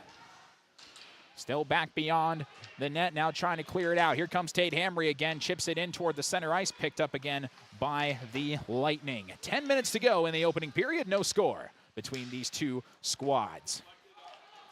Chipping it in now and trying to make something happen. Still loose, picked up by Crookston, trying to keep it in the zone. Nice pass, but just couldn't quite keep a stick on it. That time was Connor Hansen. That was a great feed by Bonchow. That one, it's going to stay in the zone, but nobody's there, so it'll be taken back out. And tried to chip it in deep and change. It was knocked down by Lubinsky. Didn't have anywhere to go, though. Still fighting for it, loose inside the boards. And running down is Noyes, but he's able to find Street. And Street will chip it in deep, nearly beheaded the line judge down there, but able to get it all the way back around. Back behind the boards, trying to center a pass. Nobody was there. Colborne tried to disrupt it. Now it's in the possession and trying to turn things around. Colborne, he takes a hit from Vernus. He's been all over the place for the Lightning, and they'll look to clear it out of their own zone. On the run, here comes Paulbeck. Paulbeck, toe drag. Paulbeck can't get a shot off. Nice job on the back check. Played beautifully by Benson. Up to the top, fires a shot, saved by Kelly. And this won't be pushed out back to the top. That shot was made by Verche, but now another attempt and a save on that shot by Jerome Martin. And Parker Kelly has shown up ready to play to open things up. 8:51 to go in the opening period on what's been a very fast-moving first period. We haven't had a single penalty yet so far. Now, before anybody asks me, no, I do not believe in the announcer's jinx, as that one's loose and grabbed by Kelly, and he'll make the stop. A lot of people who might be in this business do. I personally don't. I've been told that I'm either very smart or very much the opposite of smart for having that mindset, but I like to think that I'm just standing up here in a box with a microphone. I don't actually have an impact on the game's the goings-on within the game. This face-off won by the Lightning, sent all the way down along the boards and picked up by Huck Balmer. Balmer trying to get a shot off. Nice job positioning himself there was Grayson Ecker, taken by the Pirates. Pirates trying to clear it out. There's Ecker trying to send it across. That was behind Garrett Fisher and taken away by Huck Balmer again, trying to send it in. Big hit by Hamry. Easton Anderson is there but can't get a shot off as Jay Reese closes in. And back the other way comes Garrett Fisher. Fisher in the center of the ice. Fisher trying to split the defense. Oh, what a collision. Runs in with Verche, and somebody lost a stick. It was Cable. He wasn't even involved in the collision, and he lost his stick. That's how big that hit was. Still fighting in the Crookston zone. It'll go down into the corner, And Hamry is there looking to clear it out. He's positioned along the boards, now pinned over there by Parker Fulton. Down low, another hit on Fisher, and a shot by Noyes. It's loose, and Kelly can't quite keep it in front on that scramble shot. Another save by Kelly, tries to poke it out. He poked it right back to the Northern Lakes. Another shot, and this time it's frozen, and some extracurricular now behind the net. The physicality is ramping up, and it's a whole scrum that they've got to separate. With 7:47 to go here in this first period of play.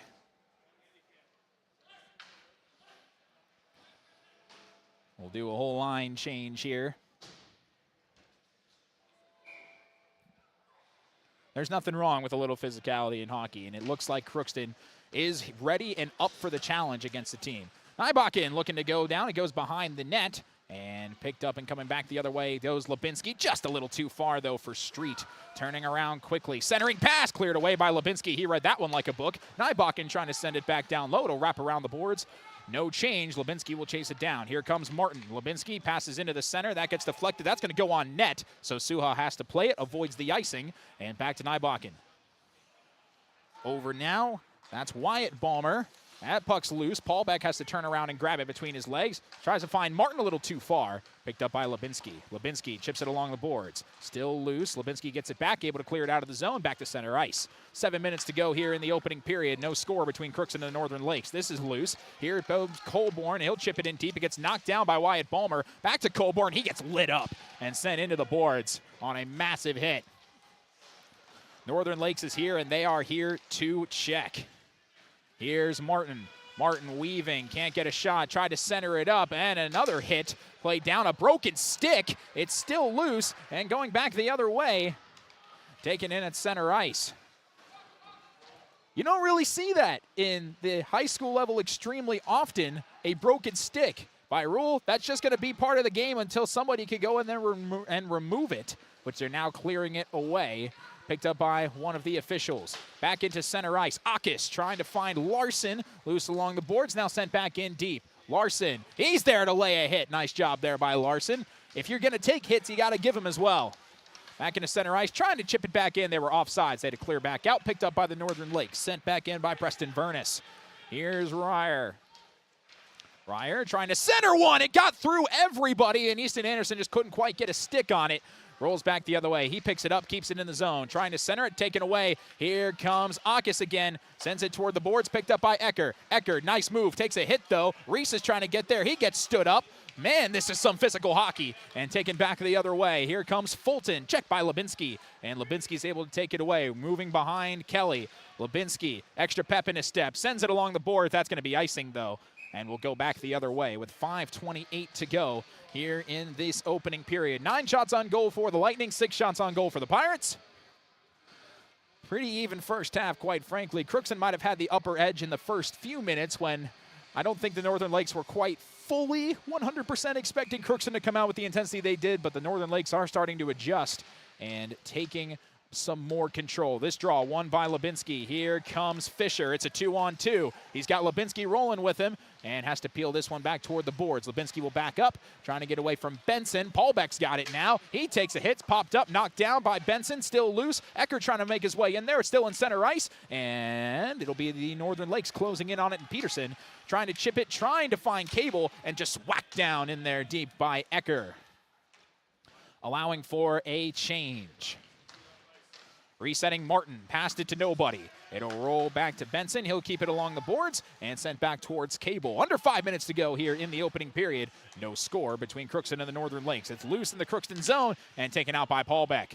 With the big white C on his jersey, Paul Beck will send it in deep. Kelly will choose to play it, knock it down. He got to get back to net, though. And he's able to do so. Loose in front, knocked away. Here it comes. Nice push by Lubinski, able to get it back out to center ice. Nybakken, nice move. Trying to chip it in goes Noyes, and he will race and lose the race to Tegan Lubinski, who whacks it along the boards. Back out to Fogarty. Played well by Crookston. That was Ecker over there. Street takes a hit from behind. It's still loose and now sent all the way back in. No icing's called. That was deflected that time by Lubinski. Back behind, Benson trying to find Lubinski and taken away by Fogarty. Centering pass, shot, score! A turnover back underneath, and they're able to find the stick of Parker Fulton with 4:03 to go, and the Northern Lakes strike first.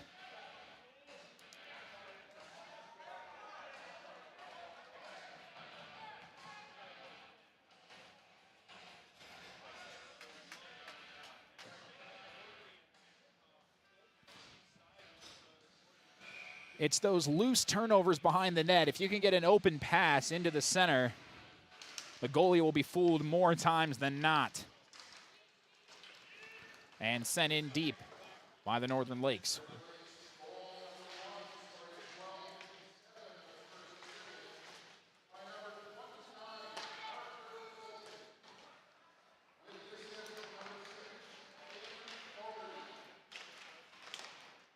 Finn Fogarty gets the lone assist on that goal. It's knocked out of the zone. 3.5 minutes upcoming now here in the first period. 1-0 Lightning in front of the Pirates. Looking to try and make some moves here. Here comes Hamry. Hamry with that big frame weaving in. Tried to take a shot. Lost it though. Going toward the board. Centers one, and that one hit off of Sua's stick and nearly hit the crossbar. Popped straight up into the rafters. That's ruled as out of play, so it'll face off just to the right of Sua with 3:18 to go. It has been a few minutes since Crookston has gotten a shot on goal. The Northern Lakes have slowly gained momentum, and now they have it with that opening goal here in that just a minute and a half ago here in the first period. Draw one by the Lightning. Looking to send it back over. Here comes Peterson. Peterson finding Paulbeck. Paulbeck defended, tries to take a shot through the legs of Benson. Gets saved by Kelly. Back behind the net and taken back up. Trying to clear it though. Can't do so. Is Colborne. It's still knocked down. Pardon me, it's not Colborne. That's Ecker. And that one will be cleared out. And then sent back in deep as the Lakes, they will not change. Crookston looking to make a move. Polbeck trying to take it away. Can Martin keep it in the zone? The answer is no. Nice run down that time. Good pressure played by Benson. They put it into the center. Polbeck's there trying to find Peterson. And nice job lunging to knock that away by Ecker. Still loose down there low, though. Lubinsky fighting. Lubinsky. They're just hitting each other before going for the puck. Polbeck's got it behind the net. He'll bring it back up to the point. Wyatt Balmer has Verness next to him. Balmer trying to make a move, takes a shot that gets knocked down, and a clear icing done there by Benson with 2:14 to go here in this first period.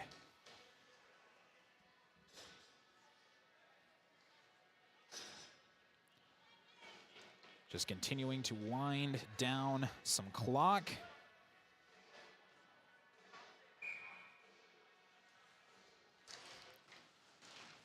This draw, fighting for it, and brought back out. Shot! And saved by the blocker of Kelly on a long distance shot by Verche. Now it's loose, trying to center another one. Did it go in? The answer is no, and a whistle blows.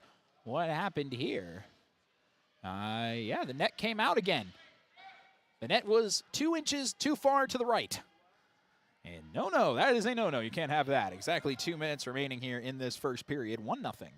Northern Lakes in front.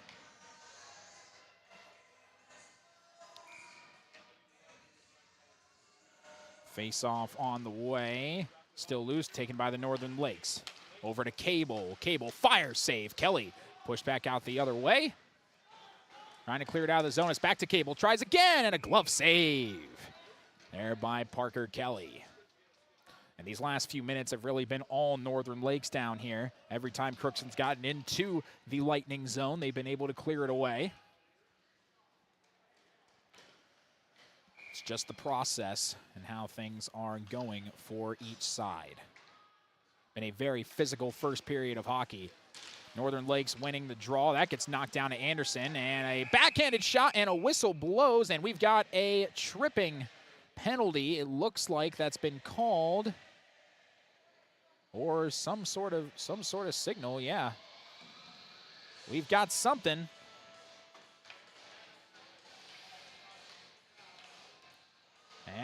No, it's not that, but it is going back the other direction. So we've got 5-on-5 hockey. It was a hand pass. That's what it was. It was a hand pass that they called on Easton Anderson. Down underneath, Ecker. He takes a big hit. Still fighting for it, loose in front, and it's picked up there by the Northern Lakes, looking to clear this one out, and they do on a great pass, and flying down the ice goes Easton Anderson. Anderson fires, and a save made by Kelly. That would have missed the net anyway. Back behind the net, Anderson, he wants to center one, doesn't have it. They're going to still trying to work that centering area, but nice job there by Jay Reese preventing that lane. Still fighting for the puck, taken away by Anderson from Hamry, fires a close shot, and the net gets dislodged again. Maybe we broke the net when Akis went sliding about 50 feet straight into it that first time, perhaps.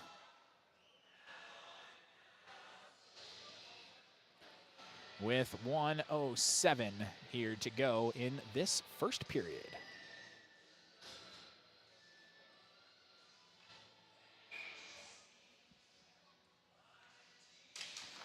Draw taken by the Northern Lakes, but they can't keep it in the zone, and they've got to get everybody back out. And making a spin move is Wyatt Ballmer. Had it knocked down, though. Nice play by Ecker. He chips it in deep, gets knocked down by Nybakken. Under a minute to go here in this first period. Still loose, fighting for it. And that's brought down over there by Fisher, and then chipped in deep by Jay Reese. Big hit over there by Ecker. Fighting with everybody down there in the corner. Still taken away, though, by Paul Beck. Short but mighty. He gets hit by Reese. And now back the way comes Peterson. It's 1-on-3, though. He chips it in. Kelly tried to play it. Look out. Down under 30 seconds to go. Now sent back up top. Wyatt Ballmer, he's got it. Waiting. Centers it. And Martin tried to get a shot off. No luck. Weaving around the net. Parker Kelly was facing the wrong direction, and he still found a way to keep that one out of the net. Loose in front, and they're not going to get a shot away yet. And it's still in the zone. Kept in well by Paul Beck. Makes a deke that's going behind the net. 8 seconds left in the period. Paul Beck centers one. Knocked away. Nice defense over there by Larson. And that one got knocked down, so there will be no icing, and the first period will come to an end here in the Crookston Sports Center. A very fast-moving, high-intensity first period between the Crookston Pirates and the Northern Lakes Lightning. Off a turnover behind the net, they were able to get a goal to take a 1-0 advantage as we move into the second period. 1-0 in favor of the Northern Lakes. We will take a break, and we'll be back to take a look at the first half stats coming up right after this here on KROX. You can make a sweet life right here in the Red River Valley with a career at American Crystal Sugar Company. Our shift schedule offers 14 days off per month, which gives you time for family, friends, the great outdoors, and everything else you enjoy about small-town living. Entry-level positions are available, and pay starts around $18 per hour. Apply today at crystalsugar.com and share in our sweet success. Riverview Health, exceptional people, exceptional care. The team at Riverview Health is getting stronger to serve you better. Riverview Health is pleased to welcome orthopedic surgeon Dr. Brennan Smith. Dr. Smith specializes in joint replacements and sports medicine. Dr. Smith is now seeing patients at Riverview Clinic in Crookston, East Grand Forks, and Thief River Falls. You know you'll be in good hands with Riverview Health when you need specialized care. For appointments, call 218-281-9595.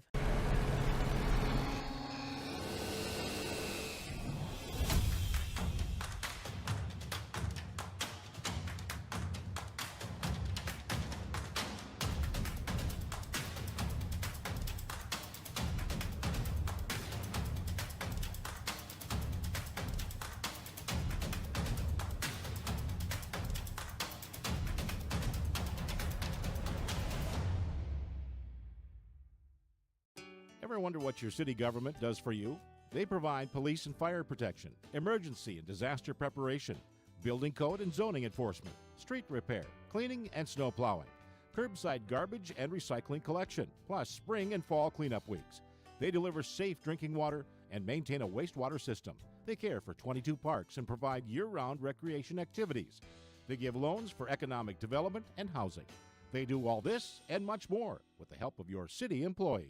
Shopping for groceries is easier than ever with Hugo's Family Marketplace. To simplify life, Hugo's offers convenient online shopping with delivery or curbside pickup at gohugos.com. Even better, shop on the go with the Hugo's Family Marketplace smartphone app. Download e-coupons, recipes, grocery lists, weekly ads, and place your grocery order right from your phone. Save time and save big with Hugo's Family Marketplace, your hometown grocer since 1939. You're gonna find more low prices, more great stuff when you go to Hugo's. And welcome back here to the Crookston Sports Center. Marcus the Zamboni man, he's out there spinning the wheel and getting the ice back to its smooth and proper condition. 1-0 Northern Lakes in front of the Crookston Pirates Boys Hockey edition. This is the second of 4 games we've got on KROX. At the rate this game is going, we'll probably be really close to having to join the UMC game in progress. It just depends on how quick we can get this game wrapped up. That tips off at 3:30, so our wonderful cameraman, morning man, and also sports broadcaster, Zach Thomas. He is helping out with the camera, and as soon as the clock hits zeros, we're going to see if he's still got some of that college speed left in him as he's able to move all the way over. You're telling me you don't have that speed? I lost all that speed after I graduated high school, unfortunately. I didn't have it then either. I think my fastest 40 times a 4.9, so it was never that quick, unfortunately.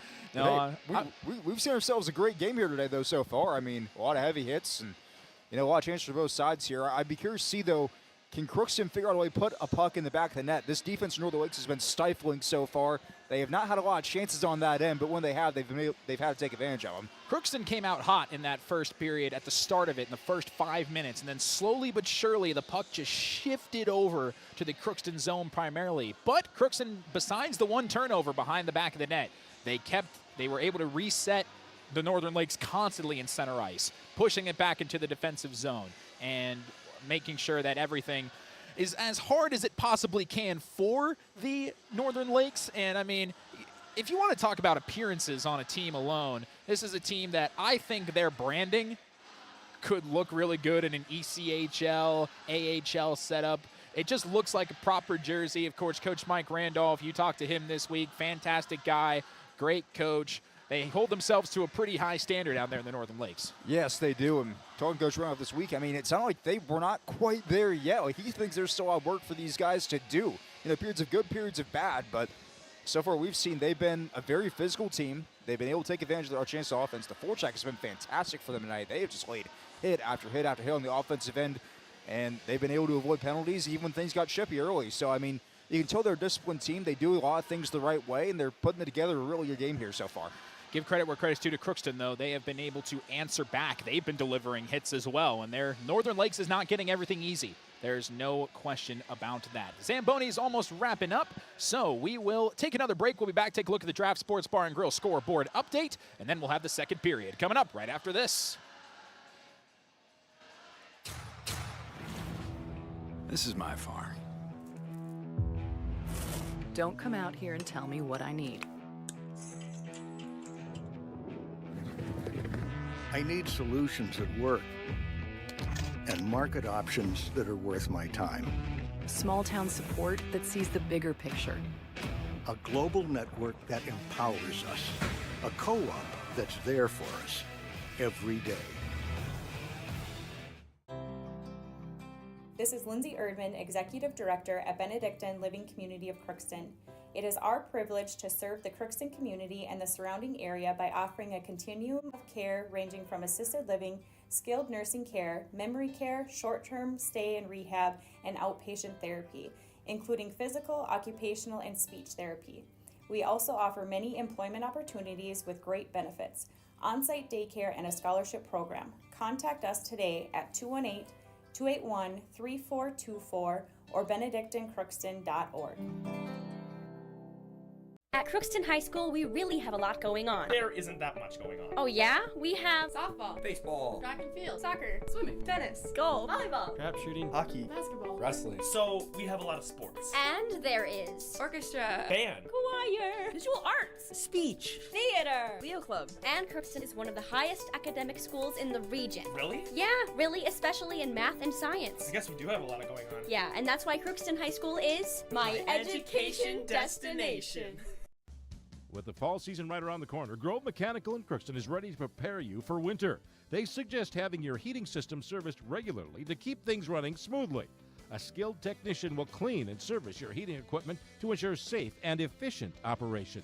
It's never too early to get ready for the upcoming winter season. Before the cold sets in, call Grove Mechanical today, your hometown heating and cooling professionals. Give them a call, 218-281-3863, or visit their website, grovemech.com.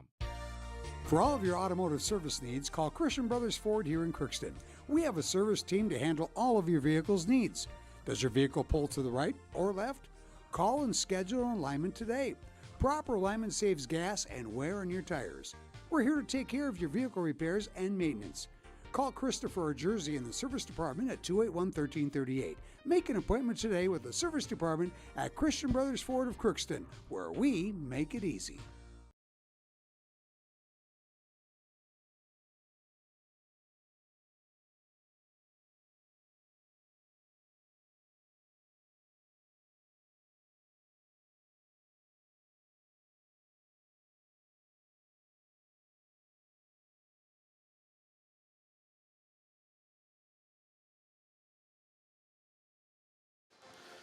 And I welcome you back. Van Halen playing through the Crookston Sports Center. The Zamboni is pulling back in now. We'll take a look at the Draft Sports Bar and Grill scoreboard update. We got some updates on the wrestling events between Crookston and multiple North Dakota teams at the Hillsborough Central Valley Dual Jamboree.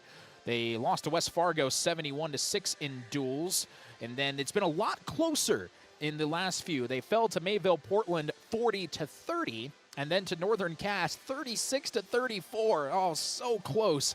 Maybe they can end that one off with a win against Grand Forks Central, which is currently in progress. And, of course, if you're just joining us for the boys' game, the girls' game started a little bit later as there was an event on the ice before that. But they ended up with the win 8-0, scoring 6 goals in the third period. After this, once again, just to remind you, we have got UMC basketball. We'll get as close as we can to the tip-off time at 3:30. It just depends on this pace of play here in this game. But we'll get you to that one as soon as this post-game show for this one is all wrapped up. And then at 5:30-ish, St. Cloud State will take on UMC in the men's game. Other update here at the Sacred Heart Tournament, 7th and 8th grade. Crookston was there. In 7th grade, Crookston beat Sacred Heart 5-30, and then beat East Grand Forks 52-31, 50-30, not 5-30. And then they beat East Grand Forks 52-31, and then they beat Stephen Argyle 30-27 to win the tournament. So Crookston 7th grade basketball winning the Sacred Heart Tournament. How about that? Congratulations to them. We'll take that. Other games just underway. The NCAA Division II tournament quarterfinals between Bemidji State and Minnesota State Mankato. That kickoff is happening in about 30 seconds as that was bumped to a 2:15 kick because it's a bigger game and there's all sorts of other things you got to look at. So all sorts of other things to do. Fun for now as we're waiting for the teams. The coaches are coming back out, so we'll take a quick break, maybe about 30 seconds or 1 minute or so, as we get ready for the start of the second period of play. 1-0 Northern Lakes. Ever wonder what your city government does for you? They provide police and fire protection, emergency and disaster preparation, building code and zoning enforcement, street repair, cleaning and snow plowing, curbside garbage and recycling collection, plus spring and fall cleanup weeks. They deliver safe drinking water and maintain a wastewater system. They care for 22 parks and provide year-round recreation activities. They give loans for economic development and housing. They do all this and much more with the help of your city employees. Well, it was a 30-second break because as soon as I went to break, the teams went back out on the ice. That's just the way it goes. That's luck. It's normally not on my side, and there's further evidence of that. 1-0. 1-0, the Northern Lakes in front of Crookston here at the start of the second period of play. I'm Gabe Bishop here with you. We got Zach Thomas on our camera. This is game 2 of 4 of our quadruple header that we've got going on here on KROX today. Lots and lots of fun. We'll take it. It's a good time to be calling some sports, spending a lot of time here in the Crookston Sports Center as the teams head back to their benches.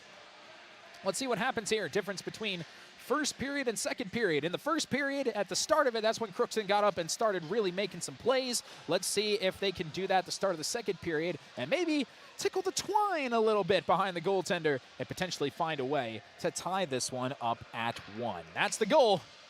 Well, they need a goal to achieve the goal, but that is the goal.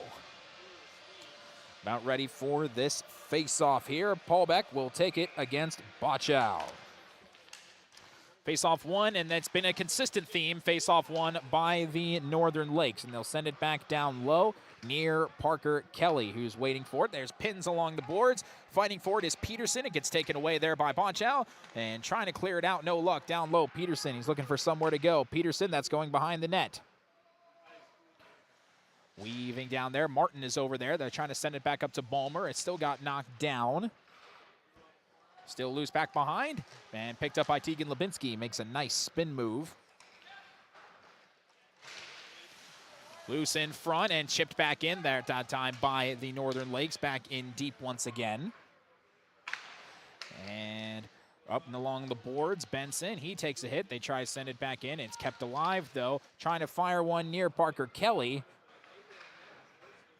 Wasn't much there for it, as Crookston has been unable to clear to get this one started. Weaving around the net. And a shot that might have hit the post. It was either the post or the blocker of Kelly, but he didn't miss by much. That attempt by Paulbeck. He gets it back. Nice move, but doesn't have a shot. Good defense around that time by Benson again to prevent a look. Still loose and fighting for it. Can they clear it out? Yes, they can. Their first proper clear. And look at the physicality of Street, pushing him all the way back behind the red line, and then chipped out of play into the Northern Lakes bench. Minute and a half gone by. I think the same momentum for the Northern Lakes is still there, but at the present moment, Crookston is doing their utmost just to try and fight them. As they bring it back the other way and trying to whack it in deep, and they do. All the way around. Still pinning her along the far side, taken up and sent back up top to the point and Cable. Cable over to Verche. Verche shot. Oh, big time block by Jay Reese. What a job by Jay Reese just to lunge, put his body on the line to make the block. That's sent off the side of the cage and taken up by Tate Hamry. Hamry sends it in. That nearly took the head of his own, going all the way down for an icing and back the other way. A little head shake there by Tate Hamry. He knew that he hit that one a little too hard. Reese just tried to send it down to the official, and he sent it right through the legs of the official without the official knowing. He spun at just the perfect time. Those are those things that you can't script if you wanted to. And it just happened on its own. Face-off between Battle of the Eights, Noyes and Ecker. It's taken by the Pirates. Reese trying to split through Balmer. Balmer will hit him to make sure he doesn't get around. Nice knockdown by Fisher, but can't quite keep it in the zone. Back up top, Bueller, he'll send it in deep, no icing. It trickles all the way down. Chase on, here's Balmer, Wyatt. And trying to clear it out, nothing there. Weaving it back the other way, and only people there are Lightning. Overskated it, though. Able to find Fulton, the goal scorer. And now back to Noyes.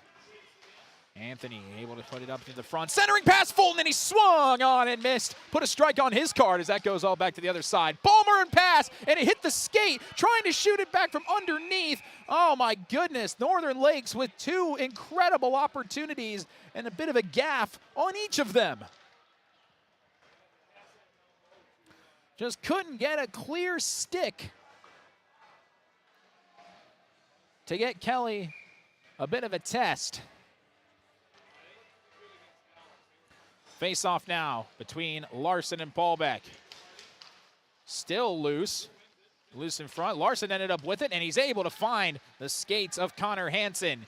Hansen sends it in deep. That's going to go around the back of the cage. Akis was over there. Gets chipped around the other way. Peterson, here comes Hansen. Hansen trying to pin it along the wall. It's still in the Crookston zone. They fire a long-distance shot. That hit the stick of Vergis. And, oh, what a deke that time by Peterson. Able to find Martin. Martin centers one on the opposite side. Paulbeck shot, deflected loose, and it just goes by the cage. And rolling beyond Kelly, who's able to get right back up. Chipping it back down. Loose, grabbed by Larson. Liam Larson sending it all the way down and back behind the net. 3.5 minutes gone by in the opening period. Still 1-0 in favor of the Northern Lakes. Here comes the speedy Brandon Colborn off of the bench on the change, able to try and make a stop. Fighting here with Bonchow. Can the Northern Lakes clear it? The answer is no. Picked by Hamry. Hamry, nice move. Tate Hamry, shot wide. And look, that rolled all the way along the boards and all the way back to the opposite side. Here comes Ryer providing the chase, and he's able to get there as a slight misplay by Bueller. and still loose behind the back wall. Ryer, he goes down, no hand by the official, still open in play, picked up by Bueller. Bueller racing along the back wall, kept alive, sent back to the point. Cable fires, shot blocked that time. Over there by Street, centers one and score! A fantastic pass from Ballmer and a deflection put in beautifully by Easton Anderson. And it makes it 2-0 Northern Lakes with 12:53 to go in the second period.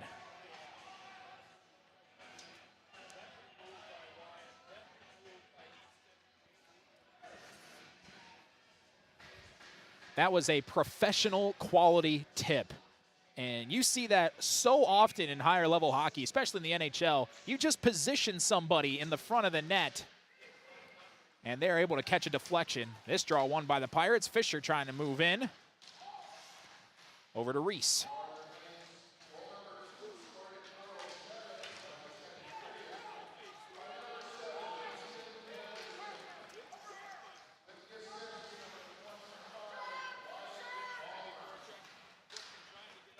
So Ballmer gets the lone assist on that goal as they move it in. A Hamry shot, and that's no good as it moved out wide. Pushing for it, trying to make something happen over there was Ecker. Reese now working against Wyatt Ballmer. Ballmer with the spin. Reese tried to hit, only hit glass. Ecker lays the wood. Reese spin around, it's loose in front, and Sua makes the save. And a close opportunity there for Crookston as they found Reese, and Reese was able to spin and get something on towards the net, but Suha was there to save it.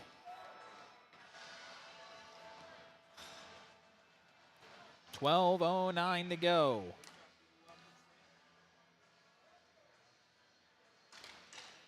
Here in the second period, face-off won by the Northern Lakes. They'll send it along the boards. And big hit along that back wall, and able to clear it out are the Northern Lakes, trying to chip it in. Martin in a race with Lubinsky, and Lubinsky's able to win that, makes a nice move. And all the way across ice, trying to find Fisher. Fisher gets by, it's one-on-one. Here comes Fisher moving in, shot saved by Sua, and cleared back out. That was a fantastic save on a breakaway because Nybakken didn't have enough speed to catch Fisher. Big save that time by Sua.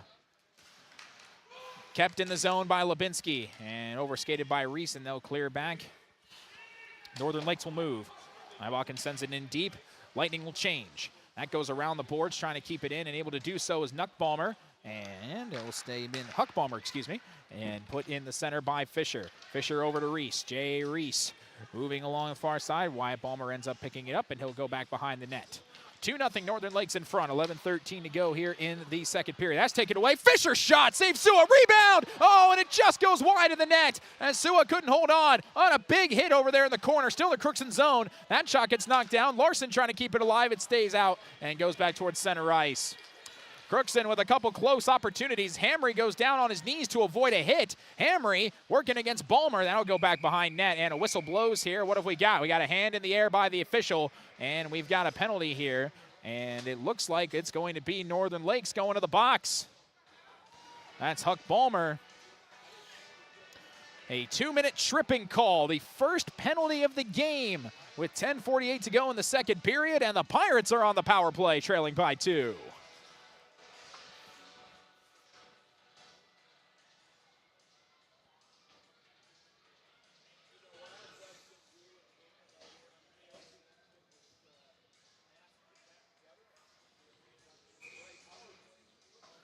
Power play on the way. Face off here, taken by the Pirates. Back out to Lubinsky. Looking to set something up. Lubinsky fires, saved by Sua. And picked up by Peterson. Tried to clear, and they do, as Paulbeck was the one to send it back.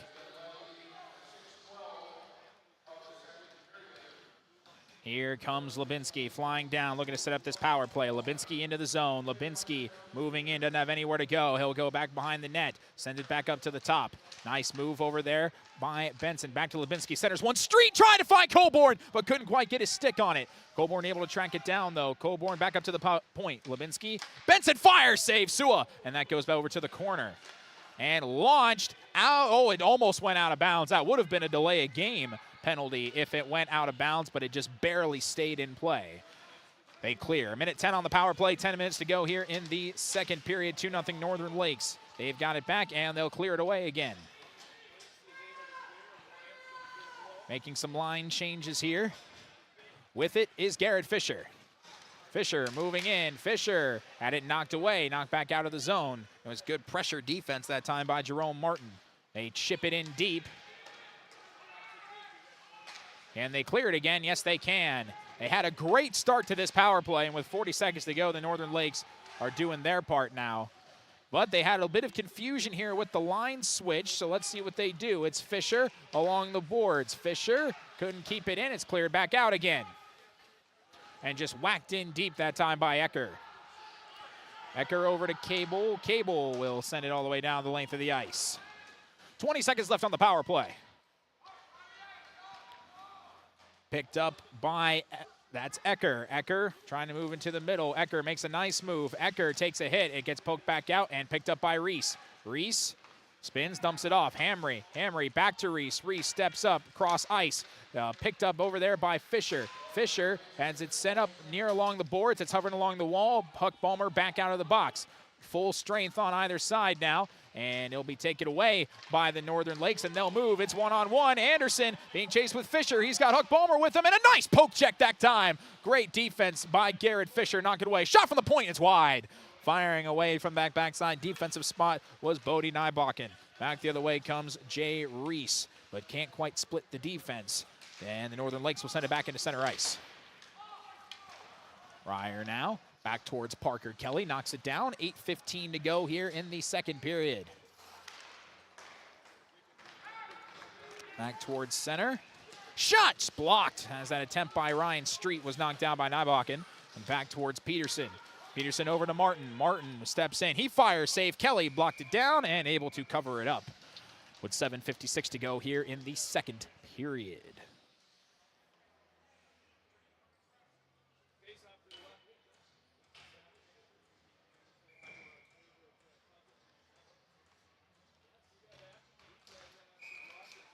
And we had a mistake there on that face-off, an unfair puck drop. Those happen sometimes. Officials make it look way easier than it actually is to drop the puck exactly where it needs to be every time. This draw won by the Northern Lakes. Shot, and that was deflected by Fogarty, trying to redirect it, but he redirected it the opposite direction of where he was intending to redirect it. Fulton tried to send it in deep. It gets cleared out by Ryan Street. Verche with it, fires along the boards. Lubinski is there first, trying to chip it to Street, and picked up, and trying to make a move on it is Bonchow. And he'll fire it back inward to keep it from staying in that Northern Lakes zone. Northern Lakes trying to get it back in. Nice move, good deke by Benson. Benson trying to move in. He gets pinned along the boards by Fogarty. And over to the opposite side and firing down. Pass is deflected into the stick of Fogarty. Flying down there is Noyes, but he doesn't like it. He'll go back around. Lightning will change. 7:05 to go in the second period. 2-0. Northern Lakes in front. Crookston trying to win to get to 4-0 on the year. As that one goes back down, it's Huck Balmer. Balmer moving in. Balmer shot, save. Kelly redirects to the far boards. And they'll keep it back going from the other way. Another shot. Kelly saves that one. Bounces back. Anderson can't get a stick on it. And now whack around the boards. Loose in front now, a pin along the glass. And picked up by Connor Hansen. Tried to clear it out. Answers no. Shot high. And on that long distance, firing away by Leighton Cable. Still in the zone. Down low to Ryer. He gets pinned up by Lubinski. Toward along the back wall. And trying to clear it out, and they do, as Cable couldn't quite keep the puck on his stick. He'll just send it in deep, delayed off sides, and now they're all back on sides. Trying to pass it in there. That gets knocked down, though. Here comes Martin with the first line. That shot gets blocked by Lubinski. Now even back the other way. Peterson, he wanted Paulbeck. Paulbeck wasn't looking. Peterson still looking to center. He'll bring it back to the point, and Wyatt Balmer. Wyatt Balmer back over to Peterson. Peterson into the middle shot, man. That's saved by Kelly. He thought that went in, but Paulbeck just could not quite get it beyond Kelly's pad. Now over to Peterson. It's Martin, actually, and that gets frozen over there by Parker Kelly. An incredibly sharp sequence that time by the goalkeeper for the Crookston Pirates with 5:46 to go here in period number 2.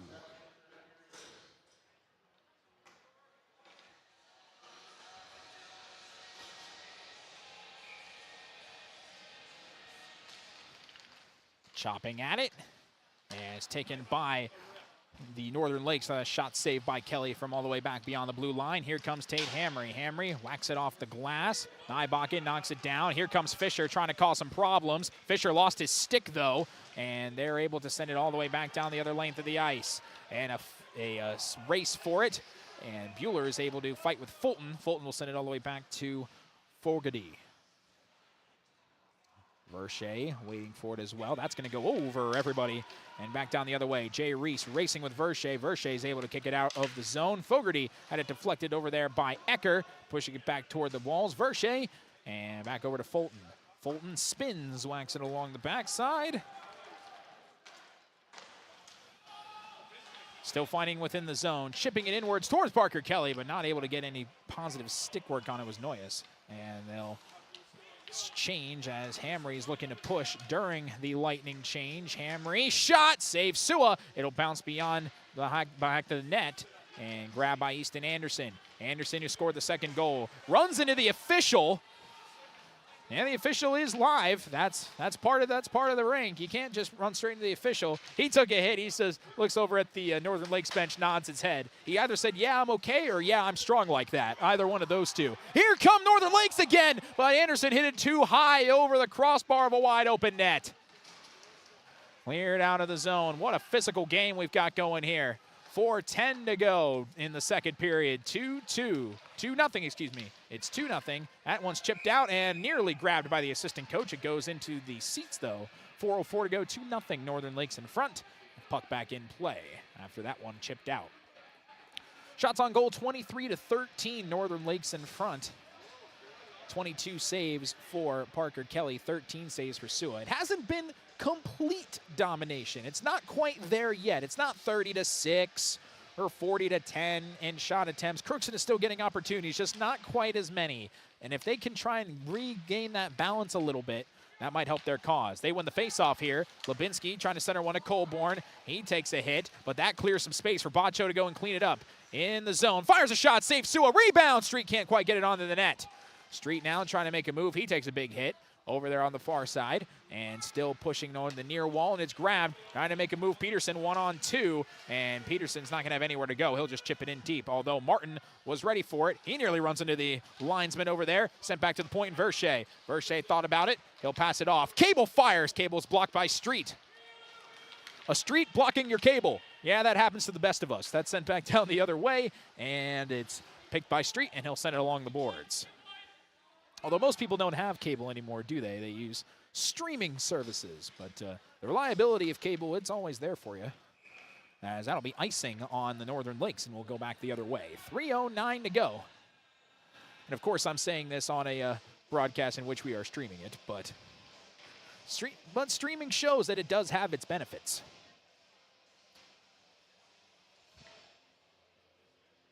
With 3:09 to go here in the second period.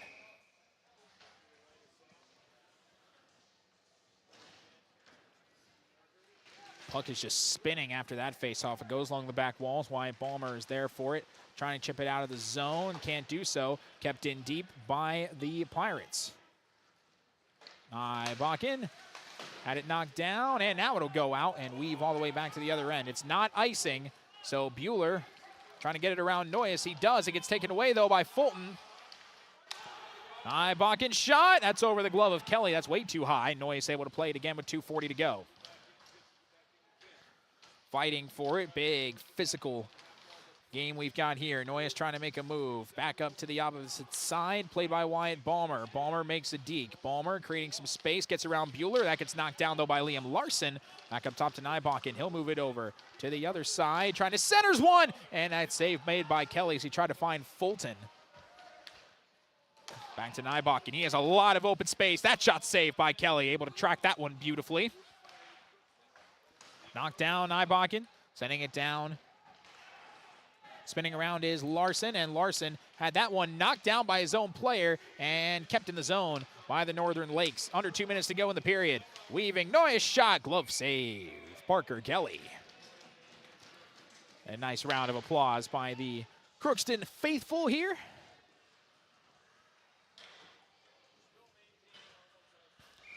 Once again, just as a reminder on our programming schedule, 3:30 is the tip-off between UMC and St. Cloud State. Currently 2:35. We will have our cameraman, Zach Thomas, take off over there as soon as this game hits zeros and join it as close to the opening tip-off as we can. That's loose now. Nice move over to Ballmer. Ballmer. Weave that one back along the boards. Toward the center. Not liking it. Now going to back the other way toward Reese, trying to clear it out, and he does. High off the glass. Speeding forward is Fisher, and he can't quite get there before they get to the icing. Just a tad too far. So set back the other way, 1:21 to go in the period.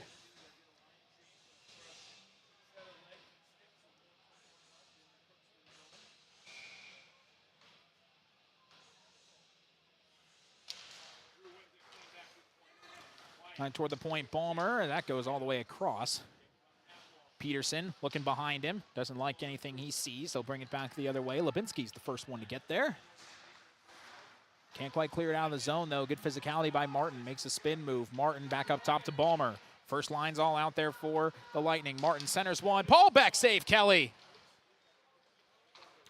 Under a minute to go in the period. Cleared out of the zone. Brought back by Ballmer, and he had a misplay on that pass to Cable. And Cable had it deflected over there by Ecker, kept in the zone by Fisher. Fisher, spin around pass, trying to find Reese, got knocked away by Martin, cleared out of the zone. Hamry tried to chip it in deep, it gets knocked down. Fight for it on the blue line, slipping and falling is Reese, and sending it over down deep was Fisher as the Pirates change. 30 seconds left in the period.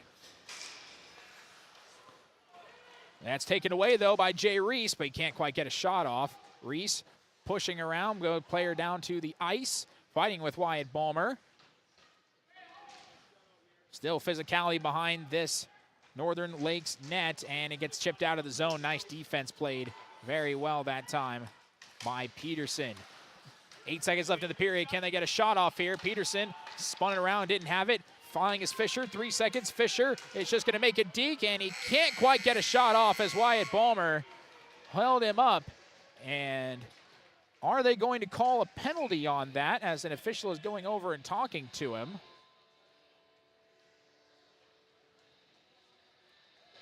Yep, the official's going to come over.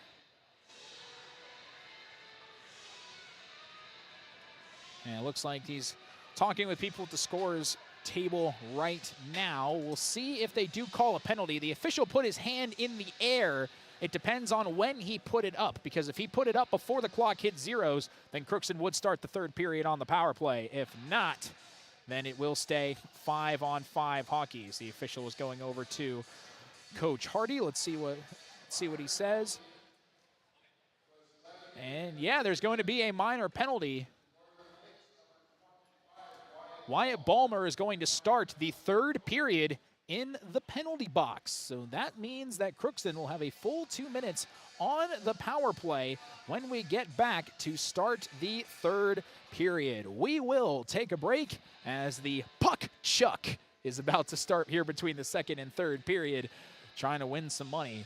We will take a break, and we'll be back with our intermission report back after this on KROX. Hi, I'm Dr. Angie Smith, optometrist at the Crookston Eye Clinic and Foston Eye Clinic. We aim to provide high-quality products to our patients, things that we use ourselves in treating our own dry eye or coatings that we like to use on our own glasses. We offer myopia control contact lenses for children, which are soft contacts that not only correct their vision, but are designed to slow the progression of their nearsightedness. The eyes lead the body, and we are passionate about helping the eyes be safer, sharper, and faster.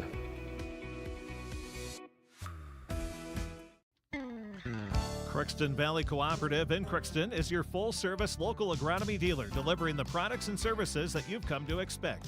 Crookston Valley Cooperative specializes in seed, chemical, and fertilizers that you need to keep your farm operation growing. For expert advice you can rely on, give Sean, Mike, or Matt a call at 281-1178 today, or stop by at Crookston Valley Cooperative, located at 1122 Fairfax Avenue in Crookston. Crookston Valley Co-op, here to keep you growing.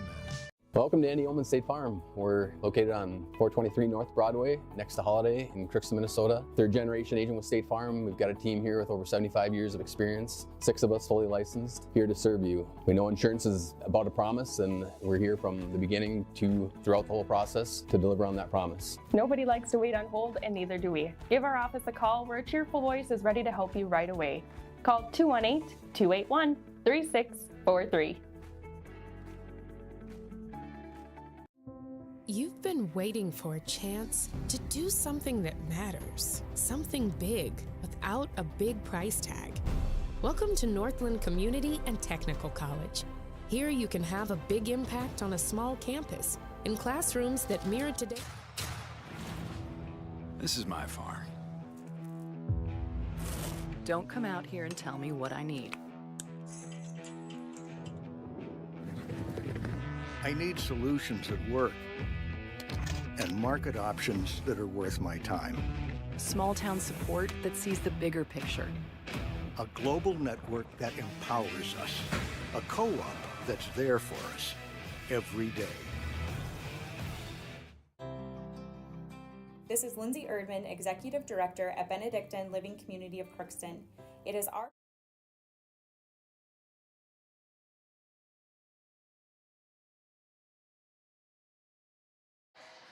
Back here at the Crookston Sports Center. Oh, the life of KROX. All the things we do. This is fantastic. We just had the fantastic named Puck Chuck. I had to be very careful with how I say that, because you never know how a microphone might take it over other people's airwaves. But it's the Puck Chuck, things they do between the second and third period. 2-0, Northern Lakes in front of Crookston. They have scored a goal in each period. Of course, the scoring right now at 12:57 of the first period. It was a goal scored by Parker Fulton with the assist from Finn Fogarty. And then at 4:07 mark of the second period, goal was scored by Easton Anderson on an assist from Wyatt Ballmer. Speaking of Wyatt Ballmer, in case you missed it, as you were going away maybe to grab a drink or something during the intermission, the Pirates will start the third period on the power play. The penalty that occurred with about 1 second remaining was enough to warrant a tripping penalty, and so the Pirates will start 5-on-4. The Pirates have not been in the penalty box throughout the course of the game. That's a big point that Coach Hardy was talking about. Stay out of the box. If you could stay out of the box, stay out of the box. And that's exactly what they've been able to do. So congratulations to the Pirates to be able to achieve that. Parker Kelly, 24 saves on the day, 13 in the first period, 11 in the second. As I was saying, you wanted to close the gap down in terms of shots on goal for each side. Both periods had 19 shots on goal combined. It was 13-6 Northern Lakes in the first period. In the second period, 11-8. So you are starting to see that gap begin to close. So Northern Lakes, they've been doing everything that they can, but I think a 2-0 gap, you take that, especially on defense, with the amount of hits you've been able to take. You've drawn a couple penalties. If you can execute on this one, if you are the Crookston Pirates, I think that is essential. Well, I bring in Zach Thomas here for just a minute because, Zach, you know, we were talking about at the end of that first period intermission about Crookston trying to be able to get some pucks back toward the net. They started to do that a little bit more in the second period. How essential do you think this penalty is, this power play is, to open up the third period? It is a big deal, and it's a big swing, too, because in the first power play, if you remember, there were a couple of chances there, but a couple errant passes, a couple of missed shots, and those things start to make a difference, especially in a game that's close like this one where it is 2-0. But if it's 2-1 right now and they're coming out of the third with a penalty, they have a chance to tie the game up, it's a whole different story. But right now, I think if you're Crookston, you got to play one play at a time. You've got to go out here one set at a time and just go out here and try to put something through the net. And that's the biggest thing. You've got to win games by scoring. They have not scored yet. Power play, up a man, there's a chance to do that. Somebody can just get down near the net, box out the goalie, and have that wide open lane. You're good to go. Yeah, hyper-aggressiveness, I think, might be the name of the game, because I think the opposite of what happened in the first period was what's happening in the second period. Northern Lakes started out hot in the second period, and Crookston got more shots on Sua, the goaltender, as the period went on. And so I think that if you continue that trend, especially if you come out guns blazing here in the third period, you can make a difference happen and cut this game to 2-1. For sure. They have to find some sort of way to create space near the goal, because the defense here from Northern Lakes has done a really good job at trying to take away that space, especially in front of the net. Because the shots that have been fired off have either been rejected by Sua, or they've bounced off a defender and they've gone the other way and they've been cleared out. So there's not been a whole lot of room for Crookston to even put one through the net, because the defense has played so tight. Not so much of a man-to-man thing. Crookston's had their space to pass and whatnot, but they've been forced to take long shots because there's not a lot of room inside the box. Blocked shots. That's the name of the game, and that's something that Coach Hardy really wanted to see the Pirates do, which they have done. Jay Reese at the beginning of the second period laying out his body, a shot right to the torso to block a shot, which was incredibly impressive. So good for him on that one. That's a big deal. So you have that, and then when you look at the rest of it, that's what Northern Lakes has been doing throughout the entire day, blocking shots and getting quick clears and keeping it in their zone. Crookston has had some trouble clearing out of the defensive zone, but when they have, they've been able to get numbers. They've been able to push. Fisher had a breakaway. He just hit the left pad of Sua. It was a tremendous save, but it ended up being still a 2-0 score. So now we will take a break one more time, and when we come back, we will take a look once again at the Draft Sports Bar and Grill scoreboard update, provide some updates there when we have them, and then we will be ready for the start of period number 3. You're listening or watching to Crookston Pirate Hockey on KROX. You can make a sweet life right here in the Red River Valley with a career at American Crystal Sugar Company. Our shift schedule offers 14 days off per month, which gives you time for family, friends, the great outdoors, and everything else you enjoy about small-town living. Entry-level positions are available, and pay starts around $18 per hour. Apply today at crystalsugar.com and share in our sweet success. Riverview Health, exceptional people, exceptional care. The team at Riverview Health is getting stronger to serve you better. Riverview Health is pleased to welcome orthopedic surgeon Dr. Brennan Smith. Dr. Smith specializes in joint replacements and sports medicine. Dr. Smith is now seeing patients at Riverview Clinic in Crookston, East Grand Forks, and Thief River Falls. You know you'll be in good hands with Riverview Health when you need specialized care. For appointments, call 218-281-9595.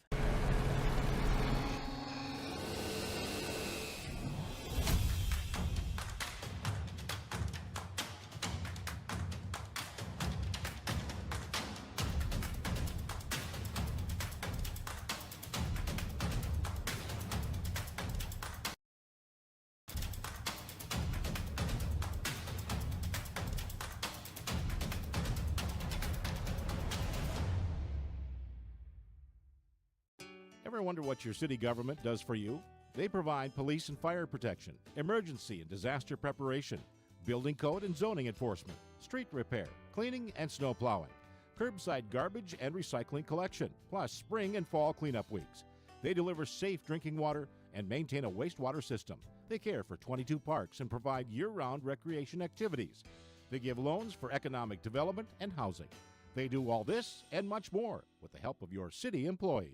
Shopping for groceries is easier than ever with Hugo's Family Marketplace. To simplify life, Hugo's offers convenient online shopping with delivery or curbside pickup at gohugos.com. Even better, shop on the go with the Hugo's Family Marketplace smartphone app. Download e-coupons, recipes, grocery lists, weekly ads, and place your grocery order right from your phone. Save time and save big with Hugo's Family Marketplace, your hometown grocer since 1939. You're gonna find more low prices, more great stuff when you go to Hugo's. Whoop, there we go, back here in the Crookston Sports Center here on KROX. It's now time to take another look here at the Draft Sports Bar and Grill scoreboard update here. Nothing has really changed from the overlying perspective. As I mentioned earlier, that's the wrong date. Here we go. As I mentioned earlier, Crookston's in a duels here with West Fargo losing 71-6. Then they've played a whole lot better, losing to Northern Cass 36-34 and Mayville Portland 40-30. And of course, the game before this, where the Crookston Pirates scoring 6 goals in the third period. Yes, able to take down the International Falls Broncos by a score of 8-0. Taking a look now, I'm going to rely on the trusty ESPN here to provide me a score on the NCAA Division II. That game is still currently in progress between Bemidji State and Minnesota State Mankato. And, of course, that's in the NSIC Division II playoffs. At the current moment, Bemidji State has a 10-7 lead with 2:08 and counting to go. Interesting thing about Bemidji State, in case you weren't aware of this, one of the reserve defenders who has 1.5 sacks and 3.5 tackles for loss this year is Ty Hamry, former Pirate hockey player and football player, of course, older brother of Tate Hamry, former, well, not former because, well, technically he's a senior, so I guess he'd be considered former on the football side because that season is concluded, but also current Pirate hockey player. That's a cool little tidbit for you over at Bemidji State, the Beavers, and they're, of course, taking on the Mavericks of Minnesota State Mankato. Well, the excuse me, what am I listening to? The Zamboni, that's the word I'm looking for. The Zamboni is now pulling their way back in, and they've been pretty quick about keeping the teams, bringing the teams back out as soon as the Zamboni comes in. So we'll keep it here for you as we are just about ready to get this third period underway. 2-0, Northern Lakes in front. Crookston will start this third period with a full 2-minute power play as a delayed penalty was only delayed for a second because the period came to an end. And that's how they started. It'll be Wyatt Ballmer in the penalty box, 2 minutes for tripping. Both penalties for the Northern Lakes Lightning have been the tripping variety. Once again, in case you're still interested in coming down to the Sports Center, there are a ton of events happening throughout all 3 sheets of ice. UMC Club Hockey, if you missed it yesterday against St. John's where they beat them 13-0, you've got an opportunity to check them out again. You come down 30 minutes after this game's conclusion is when that game will get started. The Pirates are now back on the ice. Ready to start period 3 are the Northern Lakes Lightning. They'll be coming out here in a matter of seconds to get ready for the start of period number 3. There they go, out and rolling.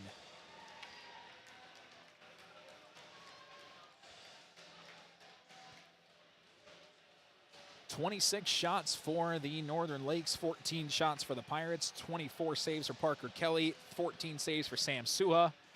And, you know, we were talking about in the intermission report, this is going to be very interesting to see how things go in this third period. I think the tone is going to be set on how this power play goes. Unlike most power plays when they start, this one faces off in center ice. So even if you win the draw, you won't be immediately set up. You've got to go in and set up the power play. And it seems like Crookston, they only had about 1, maybe 2 good setups on that power play. And when they did, they were able to get shots off. But when they moved in and they got knocked away immediately by Bemidji State, who just set up a wall along the blue line and play a bit of a triangle trap along the boards. That's kind of their plan whenever you do a penalty kill. Whenever they've done that, it's been working very well for them, as Parker Kelly looked like he was moonwalking over there as he's getting ready to warm up. 5-on-4 hockey to start the third period. Ecker will take the draw up against Drew Paulbeck.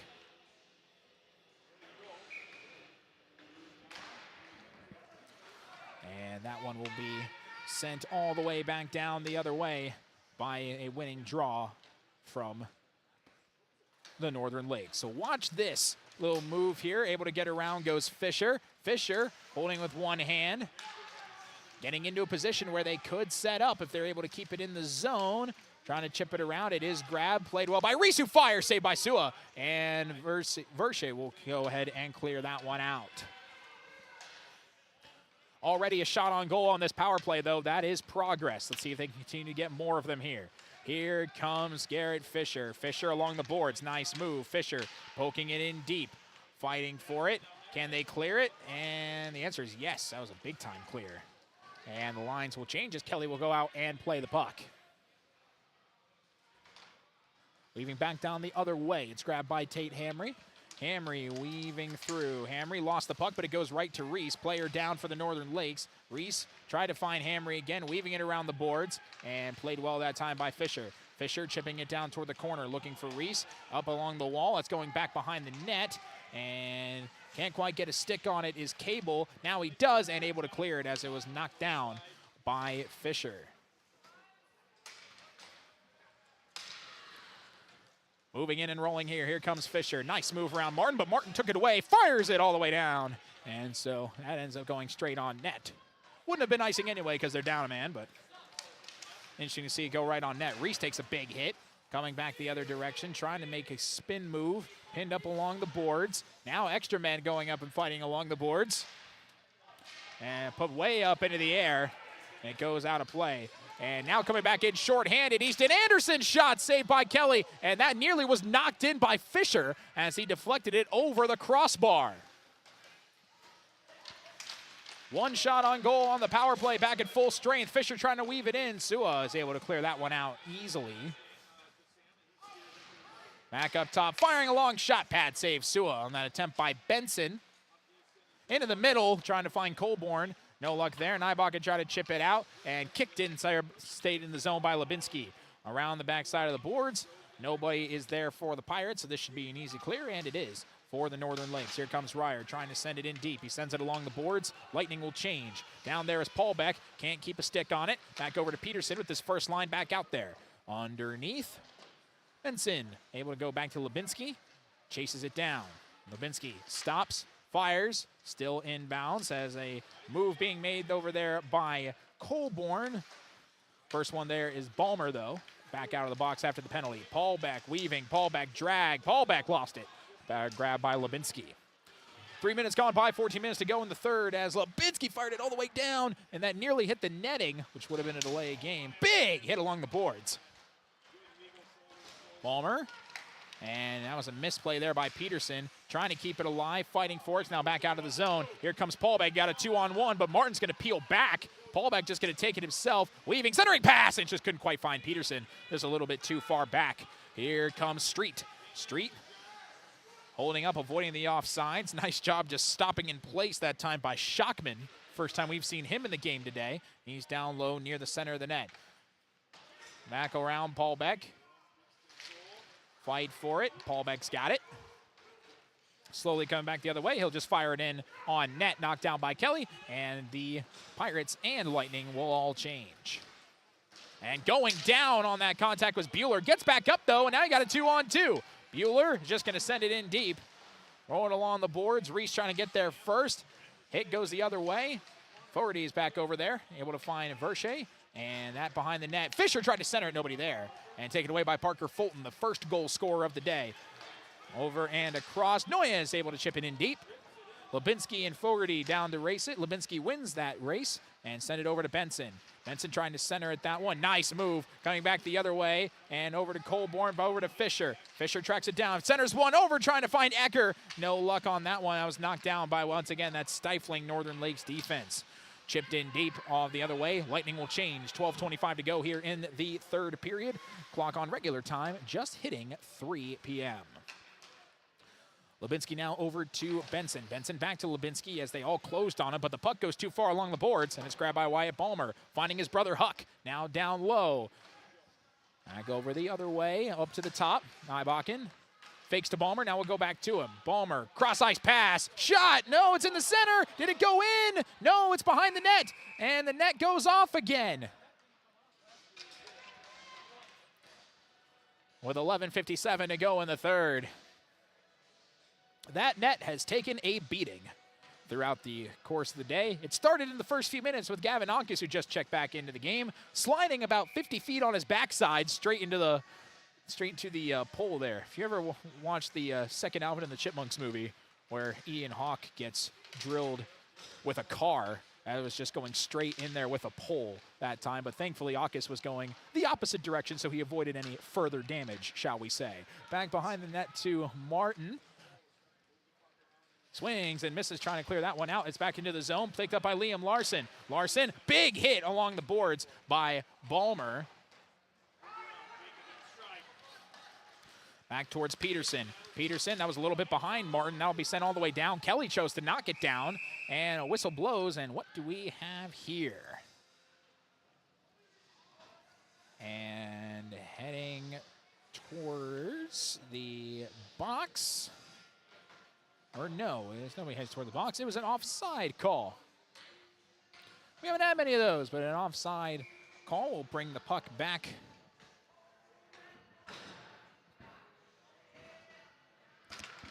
Over here to the opposite side. Picked up by Hamry. Hamry trying to race with it.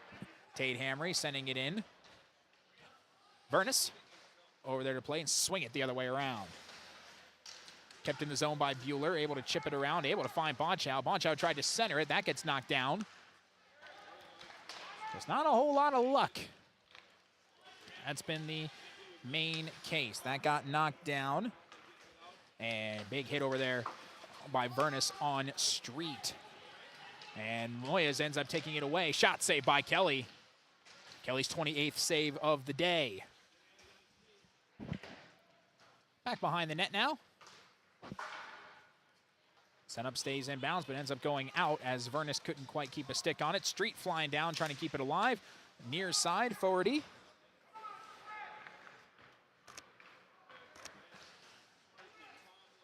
Weaving with it, just past the stick of Reese. That got knocked down by Hamry. Hamry fighting for it. Here comes Tate Hamry. Hamry moving in. Backhand shot. Oh, what a glove save by Sua. He was moving to his left, and the puck went right near his right shoulder and able to contort his body and grab it. That was a nice shot by Tate Hamry. Made a really good effort on that one, but no dice.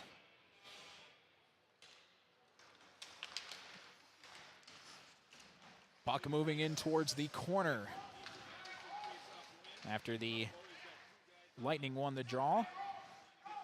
Sent back out, Benson. Benson will send it in along the boards. Kept alive pretty nicely and now taken away, and moving is Easton Anderson. Survives a hit from Fisher, trying to chip it in deep. Labinski looking over his shoulder and trying to get a stick on it. Anderson got there. Anderson doesn't have anywhere to go though. Nice defense by Labinski, pinned along the boards. Back behind, over skated by Huckbalmer. And trying to find it back to him, goes around the boards. Can Wyatt Balmer keep it in? The answer is no. 9.5 minutes to go in the third period, 2-0 Northern Lakes. Loose in front and now picked up, and coming back is Fisher. Fisher trying to spin, that got knocked down. Benson over there to track it down. Up along the boards, now behind the net. Reese trying to center one, Ecker! Oh, just couldn't quite get a shot off. And now fires, saves Sua, trying to freeze it, and he does. It looked like he was gonna go to the point and then fired a quick turnaround and shot, trying to take Sua off guard. Did not work that time though. Sam Sua playing a fantastic goaltending day for the Lightning. 9:13 to go here in period number 3. Face-off one once again by the Northern Lakes, hit by Akis, and that's out of the zone. Trying to send it in deep, it goes over to Paulbeck. Paulbeck had it knocked down. Race for it, and a whistle, and it looks like we've got a penalty, I think, upcoming here.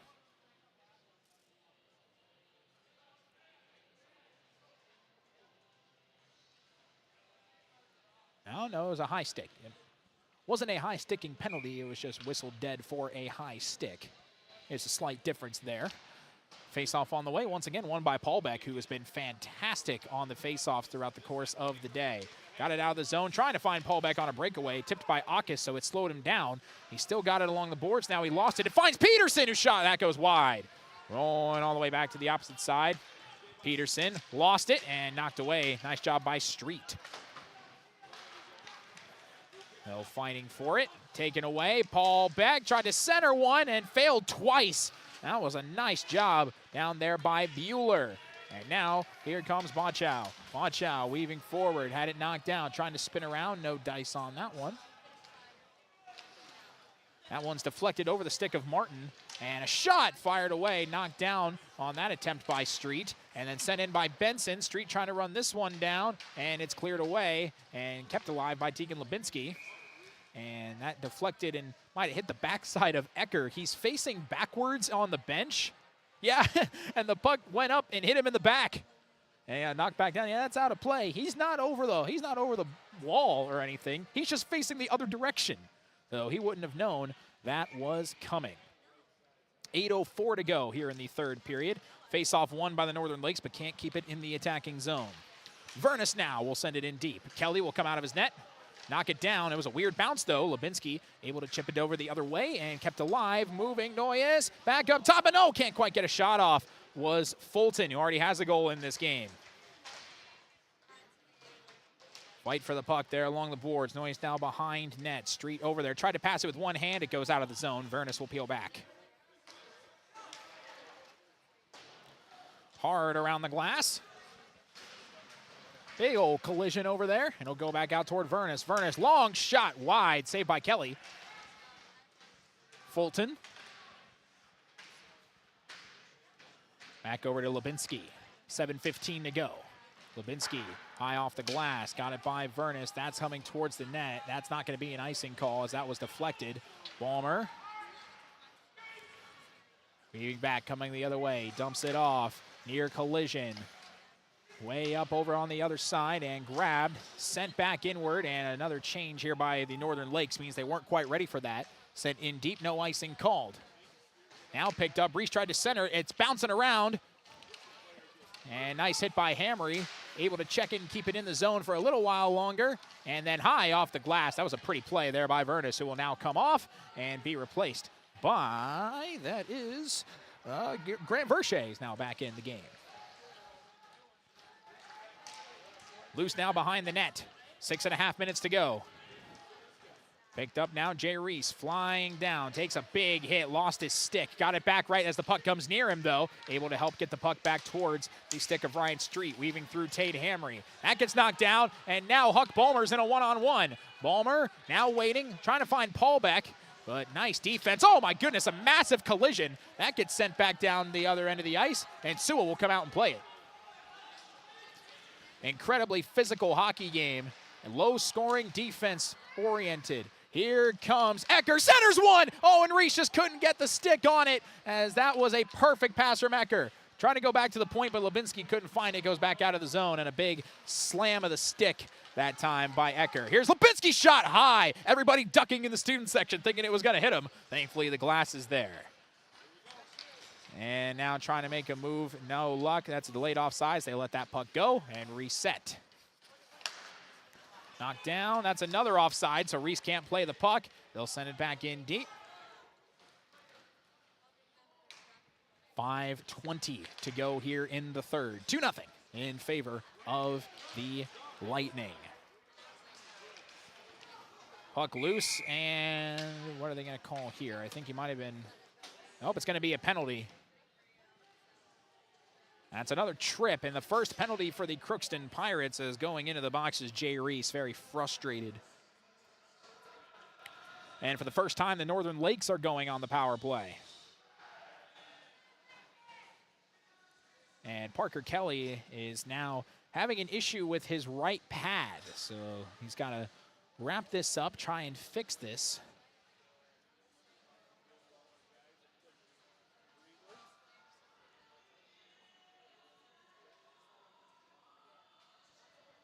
Making sure everything is good with him. You never want those pads loose. But he's got his glove back on, and he's got his stick, and he nods his head, and we're ready to go. Power play for the Lightning, up by 2. Off the draw, it's taken to Ryer. Ryer will get the puck back. Hang it down low. Trying to center one across the crease. Easton Anderson was over there. Fogarty, the big man, is there in the middle. Ryer trying to center one. Nice deflection over there by Tegan Lubinsky, and Lubinsky will clear it out. Lubinsky just making dekes all over the place, and now we'll chip it in deep. Well, that might have gone. Now with 4:45 remaining, a whistle blew for that.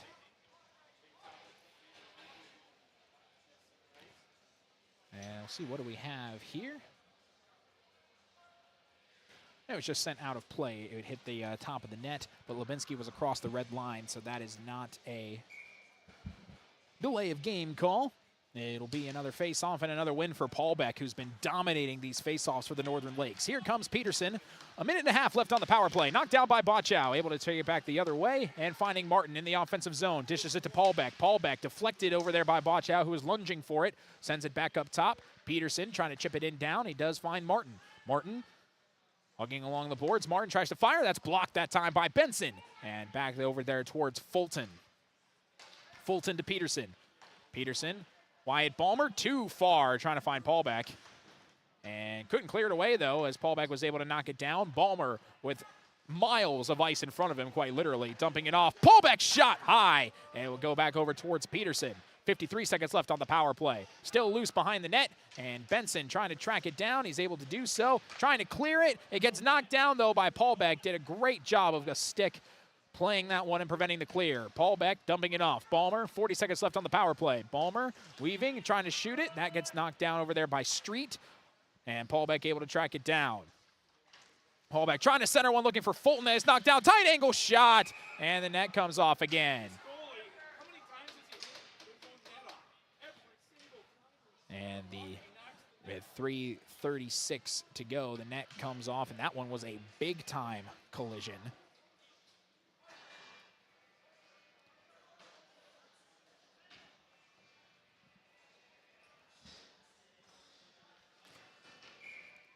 .27 seconds left on the power play, 3:36 to go. Noyes will take the draw up against Fisher. Lubinsky trying to clear it out. It's still pinned along the boards. Lubinsky on the backside. Hamry over there trying to play it. Hamry hit it off the back of the cage. Now Hamry's got it and able to chip it around. Hamry's just going to make a push shorthanded. Tate Hamry's shot and a save by Sua.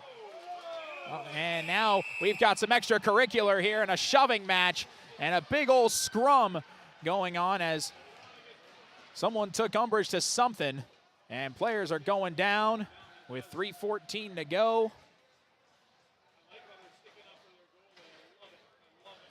Tate Hamry took the shot. It was gloved by Sua, and then Hamry, as he went by, put his stick right on the glove of Sua, maybe in an attempt to try and knock it out. And the Northern Lakes took umbrage to that one. So going to the bench now and into the penalty box will be, that's Anthony Noyes going to the box for the Lightning. And here comes Tate Hamry now heading towards the box as well.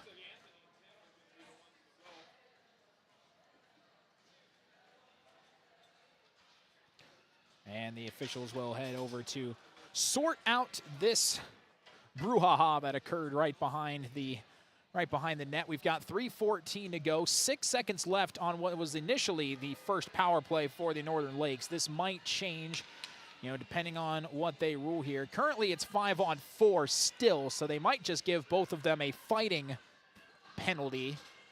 5 minutes fighting, and they would just be in the penalty box for the remainder of the game. 5 minutes fighting, you could still play 5-on-4. It wouldn't be 4-on-3 hockey in that case.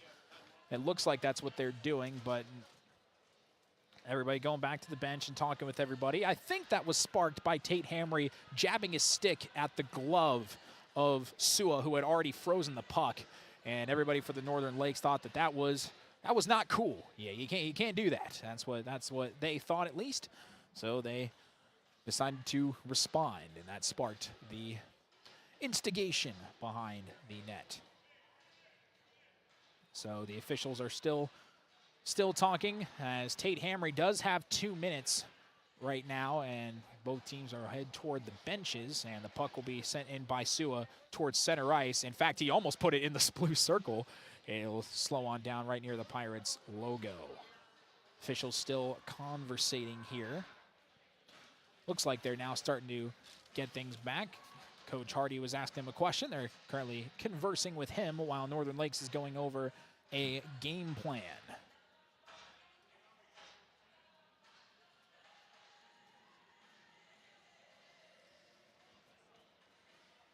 These penalties are always a little bit tough because in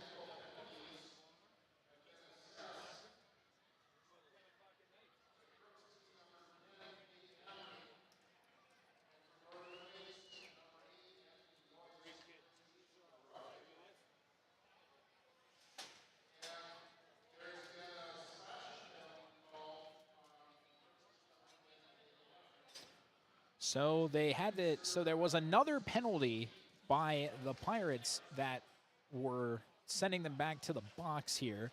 So it looks like for 6 seconds, because of the roughing penalty, we've got 5-on-3 hockey for the final 6 seconds left of the Reese penalty. Then you got the 2 minutes for roughing, and somebody else is in the box as well. So we'll keep an eye on that. Face-off is there, won by Paul Beck, and they'll send it back over to the point with Wyatt Ballmer. Reese is out of the box, and Reese will be back in the action zone here as they shot. That's knocked down by Kelly, trying to clear it. No dice, though. And Ballmer was able to get it back over at the point. It's currently 5-on-4. He fires a shot, glove save by Kelly with 2:49 to go. Minute 35 left on the power play. So the official ruling is that those two roughing penalties are canceling each other out between Northern Lakes and Crookston. And there was an extra slash on Crookston that warranted the 5-on-3 and now the 5-on-4. That technically went to Tate Hamry, but somebody is going to serve it for him because he had the roughing penalty that was canceled out, which is why there's another Pirate in the penalty box right now. Able to chip it way up in the air was Ecker. Finding Reese back out of the box. And Lubinsky will just fire it deep along the boards to clear this one out. 2-0 Northern Lakes, 2:20 to go here in the third period. Jay Reese lost a stick. He's calling for a change as his stick is still on the ice. He does get a change. Easton Anderson in the middle. That shot was blocked, and then Kelly was able to pick up the loose puck. With 2:08 to go.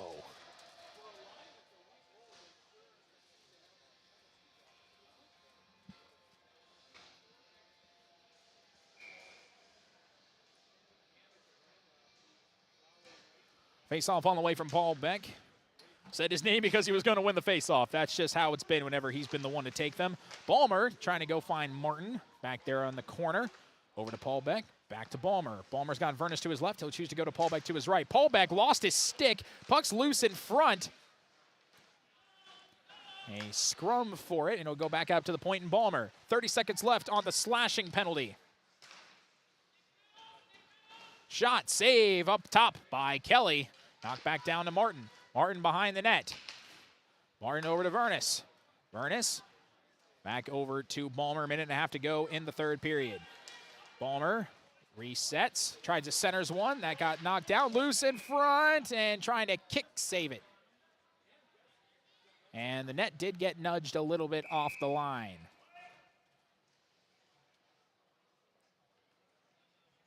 And we will have a timeout that's been called with 1:24 to go. So we'll take one with them. About a minute or so over here on this timeout. We'll be back after this here on KROX. Farming today doesn't always feel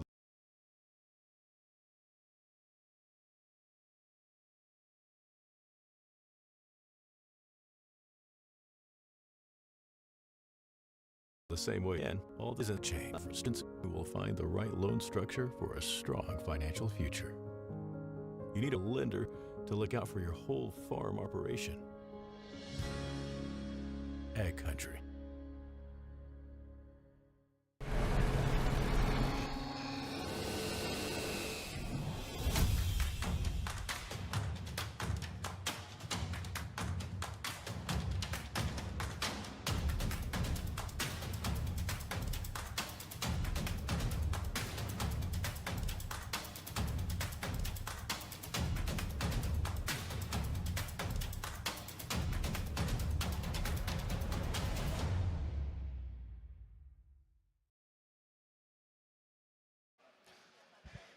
Coming out of the timeout here.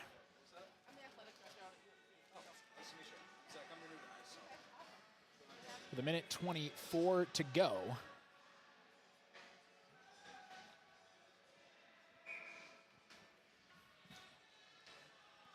Face off on the way, loose, and taken over there by the Pirates, and they'll clear it out. There were still 3 seconds left on the power play, so no icing. And now coming back out of the box was the man who was serving that penalty and flying straight back to the ice. Isaiah Donarski was the one serving that penalty. 1 minute remaining in the period. Crookston trying to get a shot here in the middle, but just couldn't quite find towards the net there and sent back out the other way. It was deflected, so no icing. Empty net right now. It's 6-on-5 as Crookston has pulled the goaltender. Fight for the puck taken by Lubinsky. 40 seconds left in the period. Trying to get something going in a 6-on-5. Skater went down, thought he was tripped. It ends up getting picked up by Jay Reese. Reese moving in, that got knocked down. Colborne sends it gloved by Sua. He chooses to play it. Sua tried to shoot it, but just couldn't get all of it on. He saw an opportunity to try and get the coveted goalie goal, but no dice on that one. 20 seconds left in the period. That shot deflects off the netting and out of play. And a couple high fives over to Sua. He decided not to freeze it, put it in front of his stick and try and swing it, but he just didn't hit enough of what he was trying to hit. And it ends up going the way of the Pirates in terms of not allowing that goal. 20 seconds left in the period. Knocked down as that face-off was won. They're trying to clear it out. Loose in front. That gets knocked down. Moving in. Lubinsky shot saved by Sua with 10 seconds left in the period. And trying to chip it in down low. Anderson trying to make a move. Can't quite get a stick on it. And firing is Fulton. And lunging is Lubinsky with 1.7 seconds to prevent this game from going 3-0. Just tried to thrust one down to try and add a last-second goal before this game wraps up. And Lubinsky made sure that that didn't happen.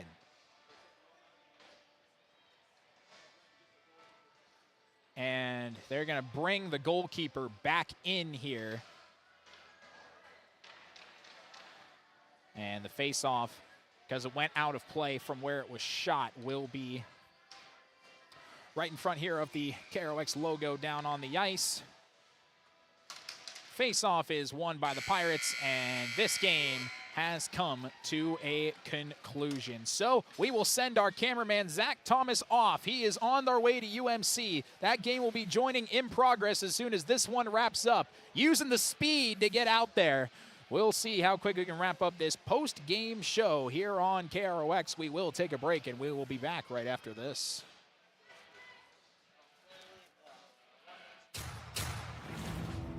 This is my farm. Don't come out here and tell me what I need. I need solutions that work and market options that are worth my time. Small town support that sees the bigger picture. A global network that empowers us. A co-op that's there for us every day. This is Lindsay Erdman, Executive Director at Benedictine Living Community of Crookston. It is our privilege to serve the Crookston community and the surrounding area by offering a continuum of care ranging from assisted living, skilled nursing care, memory care, short-term stay and rehab, and outpatient therapy, including physical, occupational, and speech therapy. We also offer many employment opportunities with great benefits, on-site daycare, and a scholarship program. Contact us today at 218-281-3424 or benedictinecrookston.org. At Crookston High School, we really have a lot going on. There isn't that much going on. Oh yeah? We have softball, baseball, track and field, soccer, swimming, tennis, golf, volleyball, crap shooting, hockey, basketball, wrestling. So we have a lot of sports. And there is orchestra, band, choir, visual arts, speech, theater, Leo Club. And Crookston is one of the highest academic schools in the region. Really? Yeah, really, especially in math and science. I guess we do have a lot going on. Yeah, and that's why Crookston High School is my education destination.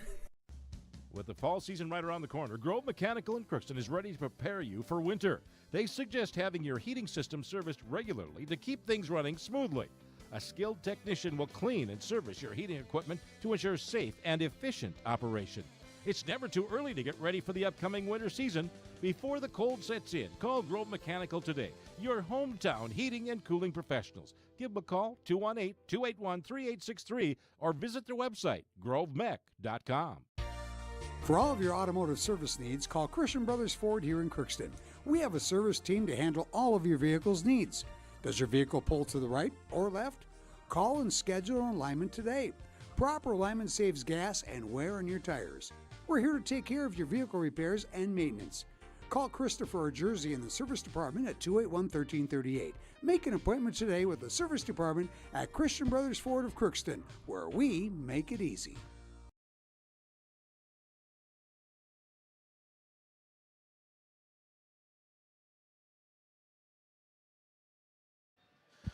As we welcome you back here to the Crookston Sports Center, the Crookston University of Minnesota Crookston Club hockey team, they're about to take the ice, as they are doing so right now, to get ready for their game against St. John's. If it's anything like yesterday, at least they'd hope it'd be something like yesterday after winning 13-0 in that contest. So quick little run through here, the Riverview Health post-game show, slightly abbreviated here because we've got Zach Thomas currently on the way to UMC to boot things up, and he'll be ready to go out there for the UMC basketball game. So women will be first against St. Cloud State. The men will follow after that at about 5:30. The goal scoring, there were only 2 goals, one in the first period and one in the second period. First period goal was scored at 12:57. That was put in by Parker Fulton with the assist from Finn Fogarty. And then at 4:07 in the second period, goal was scored by Easton Anderson, assisted by Wyatt Ballmer. And no goals were scored throughout the third period. So that's the way things looked in terms of overall scoring. Give some credit where credit's due to the Crookston defense. They played one heck of a game. And for a Northern Lakes team that was crisp and clean with their fantastic assortment of passing plays, they did a really good job with those, but just were unable to put the cherry on top when it came to scoring a lot of goals. Parker Kelly ended up with 34 total saves, and then Sam Sua, the goalkeeper for Northern Lakes, ended up with 21 on the day. So that's been your scoring and some final stats here. We can take a look at some other scores that we might have real quick before we begin to wrap things up, giving our main man Zach enough time just to get out there to the arena here, so he'll be ready for UMC basketball. So we'll be off the air on the airwaves here in a couple of minutes. Here on the other side, once again, a cool thing for Crookston in 7th grade basketball. They defeated Sacred Heart 50-30, and then East Grand Forks 52-31, and finally Stephen Argyle 30-27 to win that 7th grade championship. So that's how things look for them. Good work by them, putting themselves in a good spot and able to win that Sacred Heart tournament. Nice job by them. Bemidji State, Minnesota State Mankato, that game is still going at the present moment. Let's see if we can get a score here. It was 10-7 Bemidji State the last time we checked the score, and currently Minnesota State Mankato, the Mavericks trying to make a push. Either way, a Minnesota team is going to make a difference here in the tournament for Division II, the Division II playoffs, regional championship or quarterfinals, before they go and play the semifinals. In fact, the kickoff is about to be underway between those two to start out the second half. Throughout the day, we'll add more scores when we have them to our website, KROXAM.com, on the weekly sports schedule. You can check that out.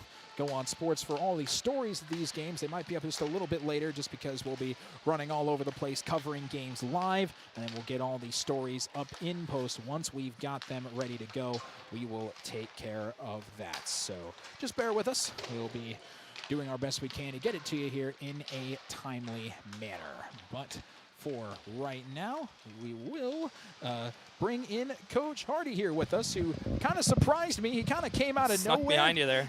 But you're here with us. We'll keep this short and sweet with you here in this game. So, Coach, as you want to talk about the game overall and pregame, you know, talking about puck possession, talking about transition, things like that, it seemed like at the start of the game you were rolling in the first few minutes of the period, getting a lot of shots up, and then Northern Lakes started to adjust. Yeah. Overall, how do you think this game kind of transitioned for you in a 2-0 loss? That was a good game for us. I thought, you know, we played a very good opponent tonight, and we battled, right? We hung with them.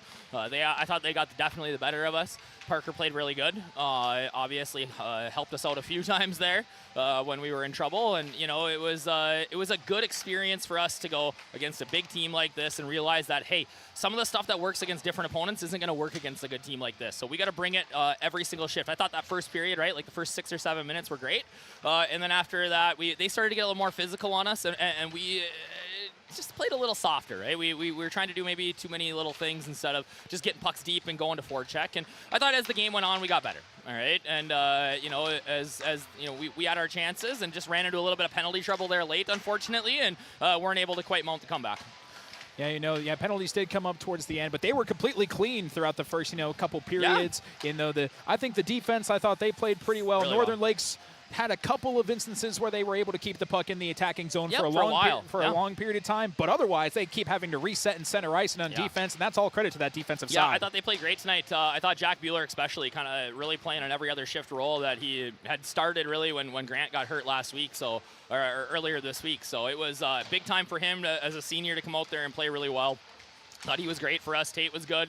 Teagan and Benny, as always, good. So it was our D-core was strong today. And you said, we'll mention a little bit more about Parker Kelly. We had the two little strums in front that ended up turning into goal, especially one in the first period that was just a little bit of a mishap behind the net that led to an open shot. But otherwise, I thought Kelly played a fantastic game. Great game for Parker. Again, he's a gamer, right? I think even the second goal was an unreal tip on a shot deflected out front. So we probably should have had that in terms of our defensemen or our forwards should have been helping out there. But yeah, he played great again tonight. He kept us in a game, right? That's what we need from our goalies is they need to keep us in a game, and I thought Parker was outstanding tonight. And then lastly here, just to wrap things up for you, you got a couple games up in the next couple days on Monday and Tuesday. What do you think this team, hopefully, what do you think this team learned the most after playing a team like the Northern Lakes moving into these next two games? I'm hopeful that they see the intensity that we played with today and the level that we played at today, and we bring that against everybody going forward. So we got a couple of big games coming up here, Bagley on Monday and Detroit Lakes on Tuesday, and we got to be ready to go. So hopefully everybody gets a little bit of rest here, stays healthy, and we're back at it on Monday. All right, Coach, fantastic. I very much appreciate your time. Thank you for coming up, and we'll be seeing you on Monday. All righty, thank you. That was Coach Josh Hardy here on the Riverview Health postgame show. We really appreciate him, and we'll see him again on Monday. That will do it for me. I'm Gabe Bishop signing off here on this game. Don't worry, we've got more basketball now coming up your way in the next couple of minutes. Once Zach Thomas gets over to UMC, we'll be joining that basketball game in progress, women already underway, and then I will be back on the call for the men's game starting on time and on schedule at 5:30. Thank you very much for listening, and be ready for UMC coming up in a matter of minutes.